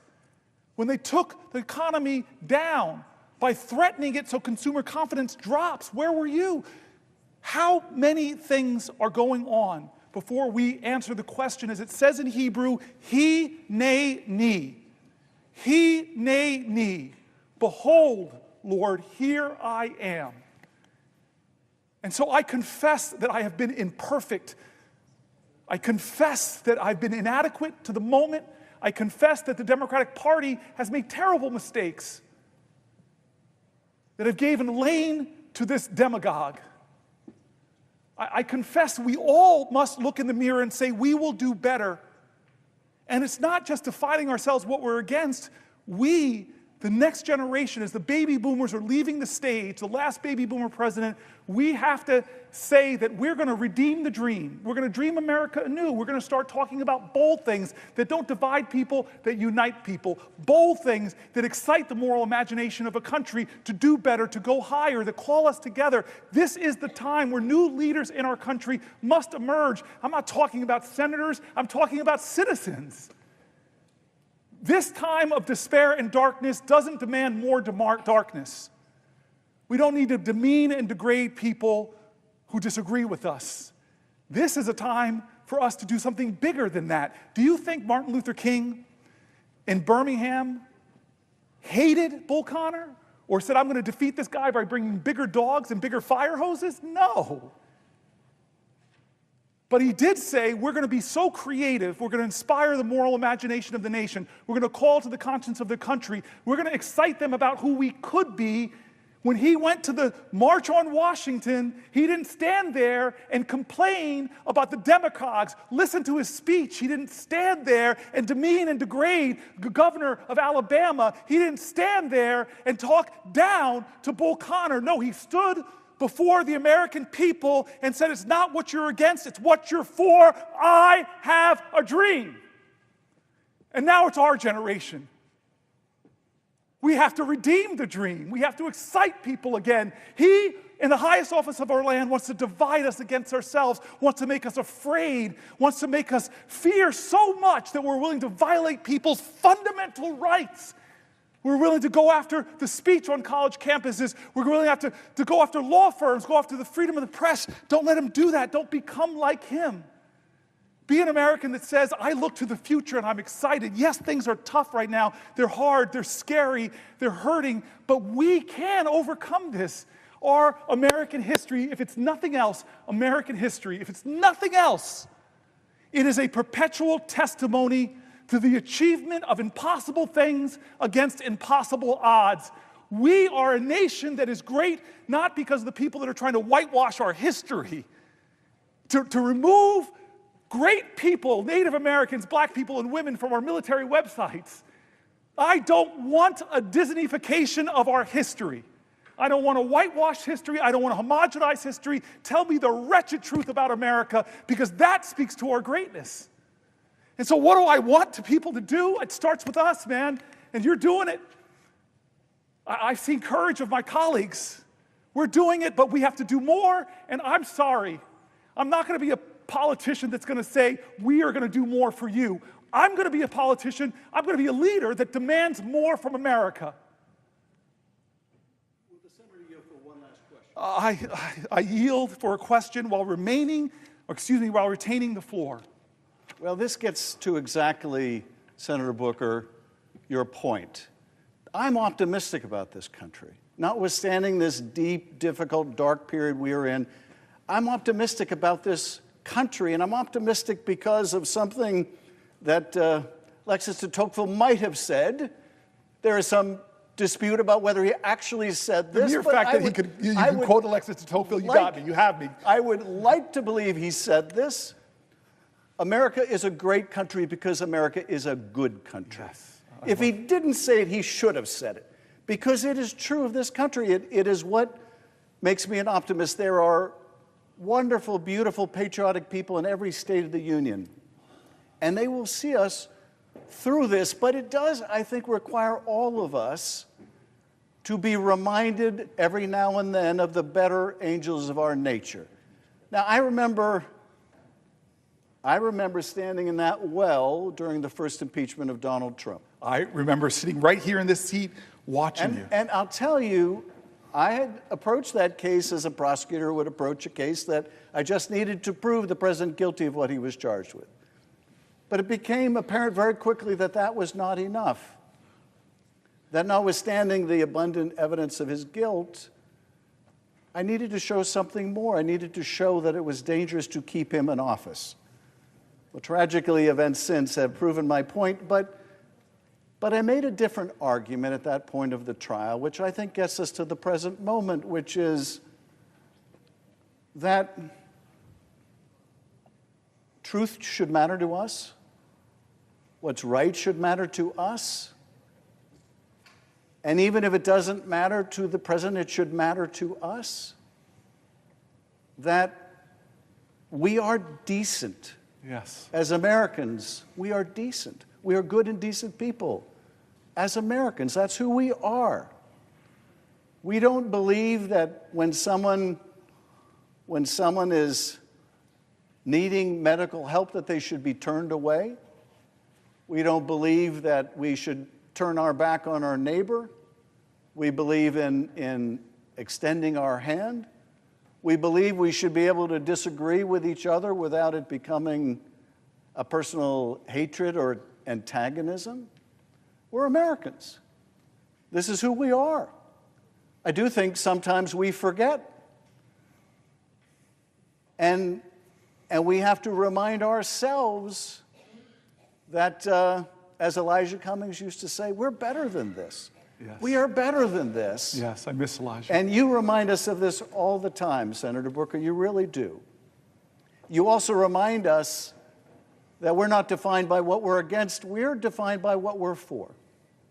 And I'm fully on the same page with you that we haven't lived up to our responsibility as a party in what we're for. I think our democracy is in trouble because our economy has been in trouble. And I think our economy has been in trouble because it's not like after the Depression or during the Depression or the Great Recession when people are out of work. The problem today is not that people are out of work. The problem today is that people are working. They are working. And they still can't get by. And you have too many millions of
address that. And so I join you, Senator Booker, in your optimism about the American people. I join you in the call on all of us, really in both parties, but if they're not going to do it, it falls on us to put forward the big, bold economic plans that will ensure that we can answer the central question of our time, which is if you're working hard in America, can you still earn a good living? Yes. We need to be able to answer that question. Yes, you can. And right now, what we are seeing with this tax cut for billionaires and large corporations is just going to make the problem so much worse. But I want to thank you, Senator Booker, for your irrepressible optimism about the country which I share. I want to thank you for seizing the helm today and every day to put forward that positive vision for our country. And my question is, where do you find the energy, my friend? I don't know. I'm finding it from my colleagues right now. I'm finding it from my friends. I'm finding it from their heart and their commitment. And I'm finding it from the people whose names and stories we're reading. And I more than you know, I appreciate your friendship. I'm so happy you're my colleague now. And I believe that our future, our tomorrows, as bad as things seem, I still believe that our tomorrows are better than our yesterdays. Thank you. And I know you share that. Amen. Will the senator yield for a question? Before I yield to you, I just want you to know I love you, my friend, and thanks. We're doing some good things recently, you and I, trying to solve some big problems, and I appreciate that. So I yield for a question while retaining the floor. Thank you, Senator. Unlike Senator Schiff, who said that he didn't know of your stamina before now, I knew well the stamina of Cory Booker. And I've always admired it, not just physical stamina, but moral stamina, the courage of conviction, the stamina to stand up and speak truth to power, which has become now one of the most common phrases that is used in public life. But Cory Booker has epitomized it throughout his career, not only in this body, but as mayor of Newark and as a leader in sports when he was an all-American athlete at Stanford. That physical stamina was matched by a moral stamina that is invaluable in life today because Americans have come to prize, above all, integrity, authenticity, genuineness, which Cory Booker epitomizes. And so it's not just his eloquence today on the floor and the soaring rhetoric that we have heard from him. It's his understanding and his sense of real-life impacts of what we do here on everyday Americans and what everyday Americans are doing right now as we speak here on the floor. Everyday Americans are in the grocery stores where they're seeing higher and higher prices. Everyday Americans are at the VA hospital where their doctors and nurses and clinicians and schedulers and counselors may be out of a job because they may be among the tens of thousands targeted for dismissal. Everyday Americans are in schools, K through 12 and higher education, where the resources available for their teachers in the classrooms right now, in real time, are going to be cut. In fact, the workforce at the Department of Education will be cut by 1/2 as we speak, and funds will be no longer available to teach everyday Americans. And of course, everyday Americans right now are in hospitals and clinics. They are undergoing treatment for life-threatening diseases. Right now, they are lying on a hospital bed with needles in their arms or receiving other kinds of treatment that have been made available, life-saving treatments, by the research at NIH that will be crippled because of the cuts that we're seeing. And of course, everyday Americans are receiving Social Security checks. And Social Security will be cut by this administration. Medicaid, that provides for those everyday Americans who are in doctor's offices right now in America, even as we engage in this kind of soaring rhetoric, everyday Americans are contending with the real life problems of living in America. We live in a country that has never been so unequal in terms of wealth and pay. And if we look back to our own history, we see that that inequality is a danger to all of us. The stock market crash and depression occurred after the Gilded Age, when inequality became so drastic that the middle class was in danger.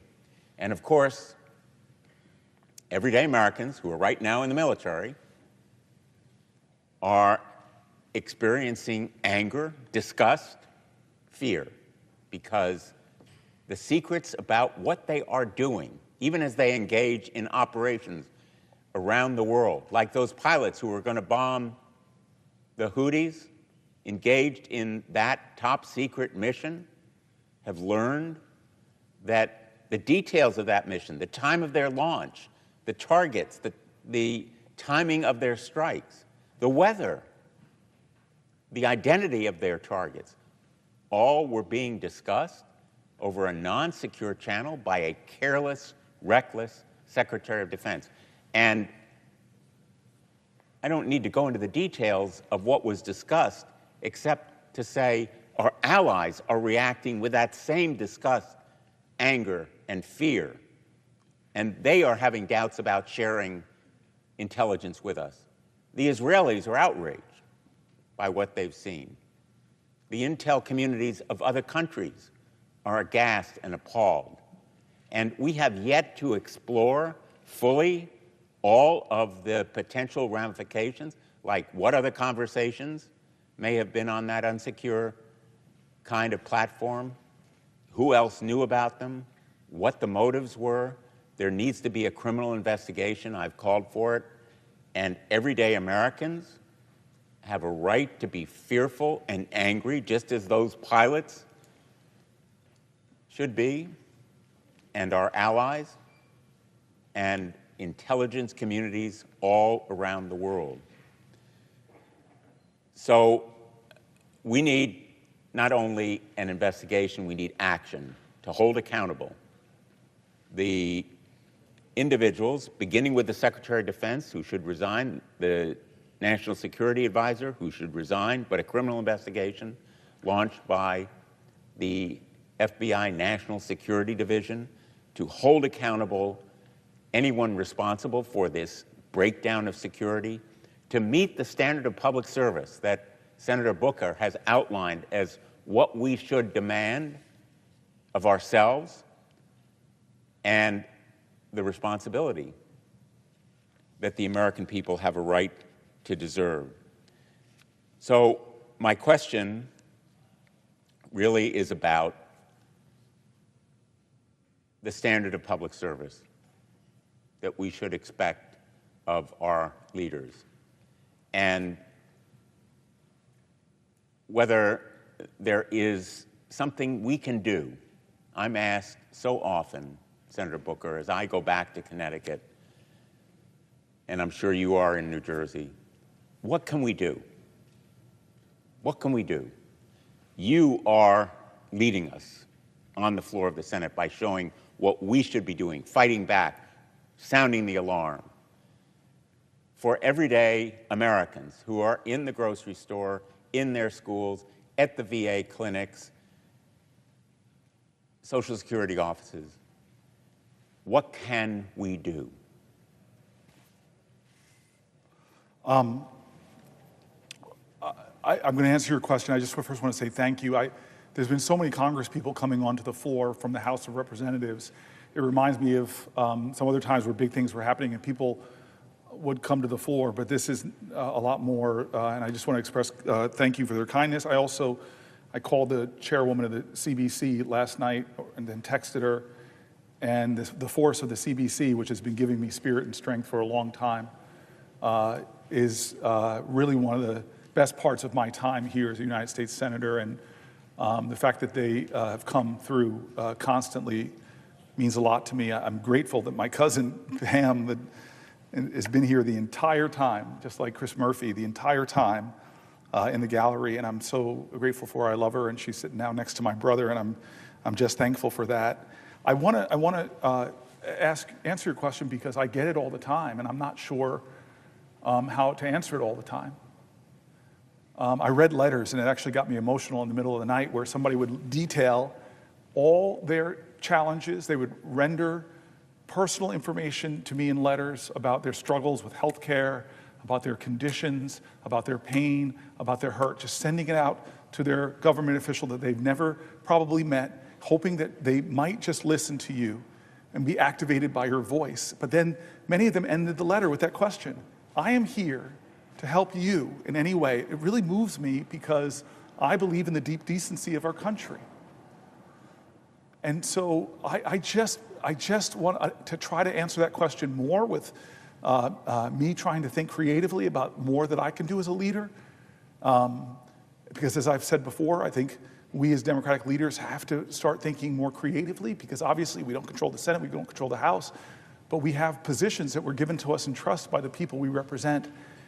And moments like this require us to be more creative or more imaginative or just more persistent and dogged and determined.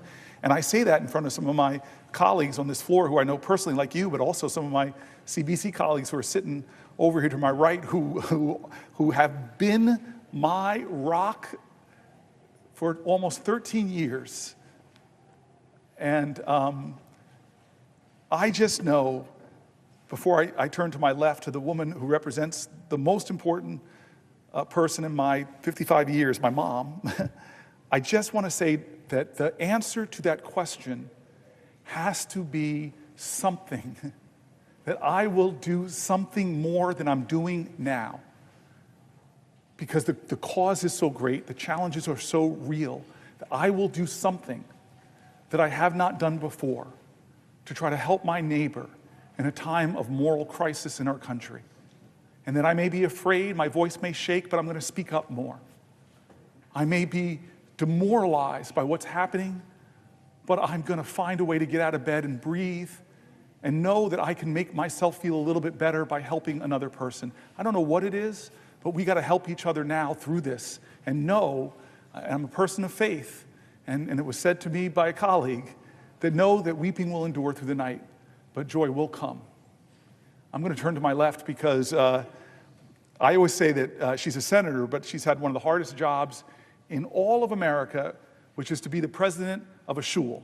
I met her and I realized she could probably do anything. I know about that. Yes. I am not Jewish, but my name is Booker, so I always say I'm Mish Booker. So there's a formal way I have to do this. So I see you, I love you, and I'm wondering if you have something to ask me. Yeah, will the senator yield for a question? I yield for a question while retaining the floor.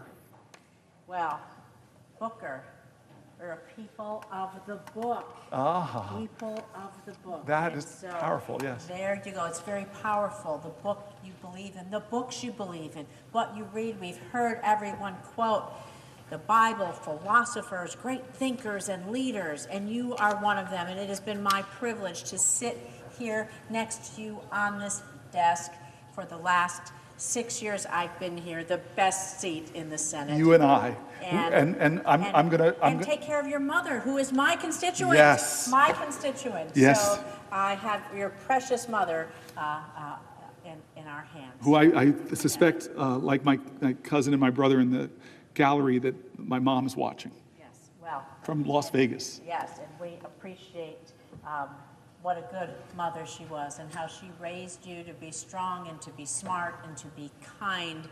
And boy, oh boy, did she give you some damn stamina. I'll just tell you that, sir. We are in awe.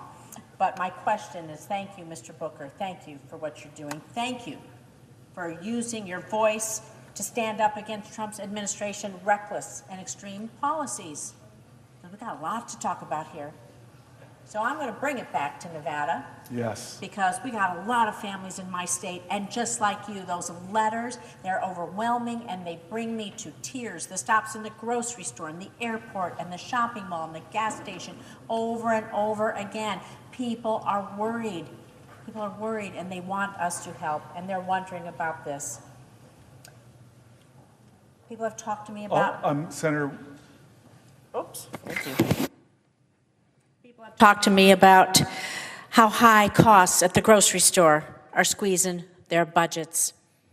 They're concerned that the Trump tariffs, well, what are they going to do? Prices ain't going down. They are going to make prices go up instead of going down.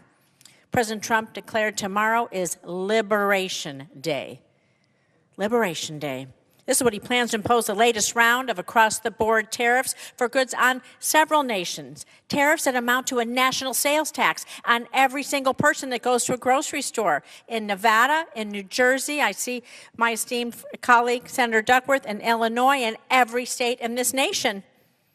Tariffs that amount to a national sales tax. Now, Nevada's economy relies heavily on tourism. I don't have to tell anyone that. And these tariffs don't target tourism specifically, but make no mistake, they will have a profound impact on a city like Las Vegas, the entertainment capital of the world.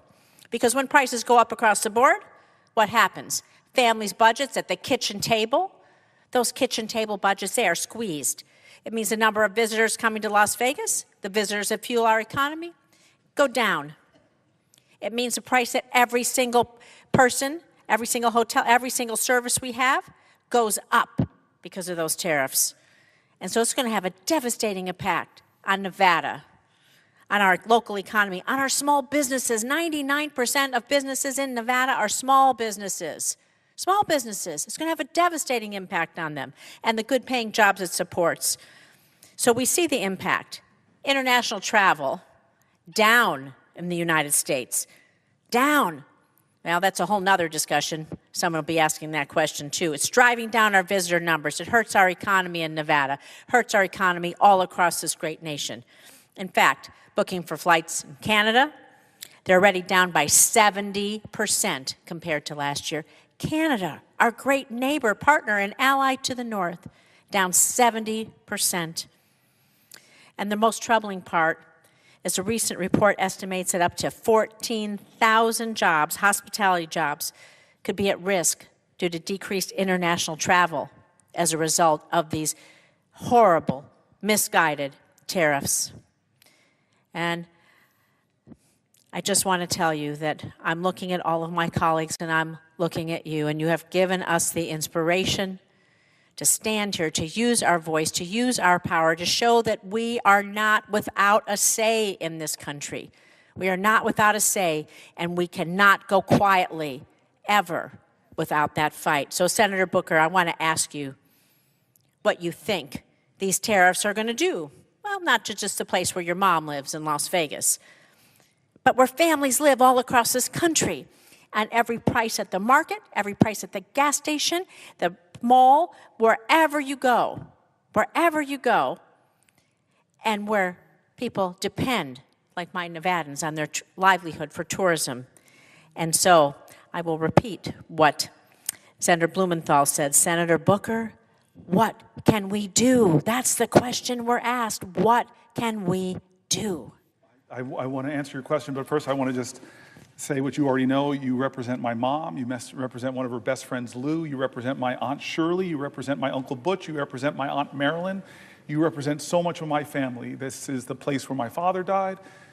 When Harry Reid came to his bedside when he was sick and I was still running for this office and showed me the extraordinary kindness of senators from Nevada. That tradition has continued.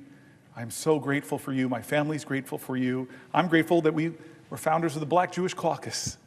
And in fact, I keep this Juneteenth Seder coming up. Juneteenth Seder coming up, but I'm gonna put this on as you have it on. As I think about Edon Alexander and all those who are suffering. I'm just so grateful for our friendship and what we've done against anti-Semitism, what we've done for the Abraham Accords. You are somebody that you and I find a lot of ways to work with. And one of the best things I saw in you was on January 6th, sitting in this row, me, you, Mark Kelly. And I always say that the best, often in the most difficult of circumstances, you see the best of people. And I don't know if you remember this, but staffers started rushed in, and usually you have to have special identification. And then some of them stood behind us, and they were crying, and they were upset, and they were frightened. And I just watched you go from senator to mother, and I watched you comforting people in their times of fear, when they thought they were going to be killed, literally. And you were this voice of comfort, voice of calm. I saw you in one of our worst countries, worst crisis. I saw your light. I saw your love. I saw the Jewish mom, and I benefited from that. I just feel that Trump mocks us. What does his Liberation Day mean to the people that are shackled to debt? From medical debt, that are shackled with student debt, that can't afford the rising costs of groceries. What's his liberation mean? To people who are chained by fear right now, waiting with bated breath to see if the Medicaid programs they rely on are going to be cut. What does his liberation mean? To people who are literally in jails right now because they were disappeared from our streets. What does his liberation mean to people who can't afford homes because of his tariffs, who dreamed of a new car, but that's going to go up as well? I don't know what he means by liberation. I honestly don't. I wish he'd explain it to the American people. Who's liberated in this financial times? Who's liberated? I don't think the law firms feel liberated, that we're so threatened by you that they felt the only way they could get from under the threat of you is to come to you and beg them and offer them and say we'll do this and say we'll give you millions of dollars of pro bono worth. I don't think they feel liberated. What about the people that are banned from the press corps because they won't call it the Gulf of America? The idea of the press, the freedom of the press, do they feel his liberty? What does his liberty mean? What does Donald Trump's Liberty Day tomorrow mean? In a nation where I read letter after letter of people that feel like their liberty is gone, that they're losing sleep at night worried about Social Security. What does liberty mean to the veteran that was laid off, that fought for my liberty? What does Donald Trump's liberty mean? What is he talking about?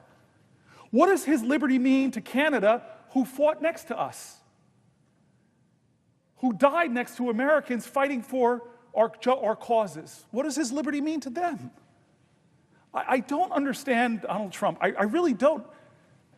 There are going to be PhD students writing about him for generations. He'll love that in heaven. He'll look down and say, I'm so happy people are talking about me. But I will tell you this. I love great presidents. I love that Lincoln said, with malice towards none, with charity towards all. But I hear Donald Trump say, with malice towards everybody that does not tell me how great I am. And charity, I don't know if he understands that. What it means to show sympathy and compassion and empathy and to help people whether they like you or not. I love great presidents. I love FDR. You have nothing to fear but fear itself. But the letter after letter, the word fear, the word terror, I was reading from voices from my state and across the country. It's as if Donald Trump is saying, be afraid of me, the big man with the power. Be afraid, be afraid, be afraid. There was another president that said, Mr. Gorbachev, tear down this wall. And yet Ukrainian Americans are watching their president go, not Mr. Gorbachev, tear down the wall. They're saying, hey, Mr. Putin, come in and take the Donbass. I'm going to start the negotiations. not with Zelensky at the table. I'm going to call him a dictator. I'm going to start the negotiations from a position to giving Putin what he wants, Ukrainian sovereign land, and that's where we'll start the negotiation. And I love John F. Kennedy quoting a poet saying, ask not what your country can do for you. Ask what you can do for your country. What is Donald Trump? Ask not what your country can do for you. Ask what can you do for Donald Trump? Because I will threaten you until you kowtow. I will threaten to run primaries against you if you don't fall in line and vote for things you know are wrong. I will terrorize your law firm unless you come to me and kiss my ring. I will make political your applications for your merger. I will drop cases against you. I will pardon you if, as he said in a recent pardon, he was a pro-Trump guy. I don't understand this. I really don't. And I don't understand how he tries to divide Americans. I got on a plane once. I'm on a plane and I'm juggling to put my carry-on up, and I get lots of reactions in airports. I have to say, on the whole part, good, but occasionally I think my colleagues next month, should send me a Mother's Day card, because occasionally I get called, you mother, with something following it. And so here I am putting up my overhead baggage, and I sit down next to two people, the presiding officer before this, my friend from Alabama, two Alabamans, one 80 years old, one 60 years old, mother and daughter. And they see people paying attention to me. They said, who are you? Are you a professional athlete? And as a middle-aged, overweight black guy, my ego wasn't insulted. I wanted to say, well, I could be, but I chose to serve the people. But no, I go, no, ma'am, I'm not. Well, who are you then? I go, well, I'm a senator. And we're so conditioned in America, if we meet a congressperson out and about, the first thing we want to know is, whose team are you on? My team or their team? It's us versus them, horrible dynamic of tribalism in our country. And I took a deep breath, and I looked at these two great American women, and I said, ma'am, I'm a Democrat. And the woman next to me looks at me suddenly sour, and she said, I should have brought my Trump hat, and she wheeled it away from me. And immediately I said, you know what? I'm not going to dance to this tune. I'm going to scratch this record. And I looked at her and I go, oh my gosh, Donald Trump signed two of the biggest bills I wrote in Congress into law. I said the First Step Act, which we passed in this body, 87 votes. We would have got 88 if one of my dear friends and colleagues was not off trying to do whatever in the world and he wasn't here to vote on it. And I talked about opportunity zones, working with Tim Scott to get billions of dollars invested into some of our country's poorest rural and urban areas.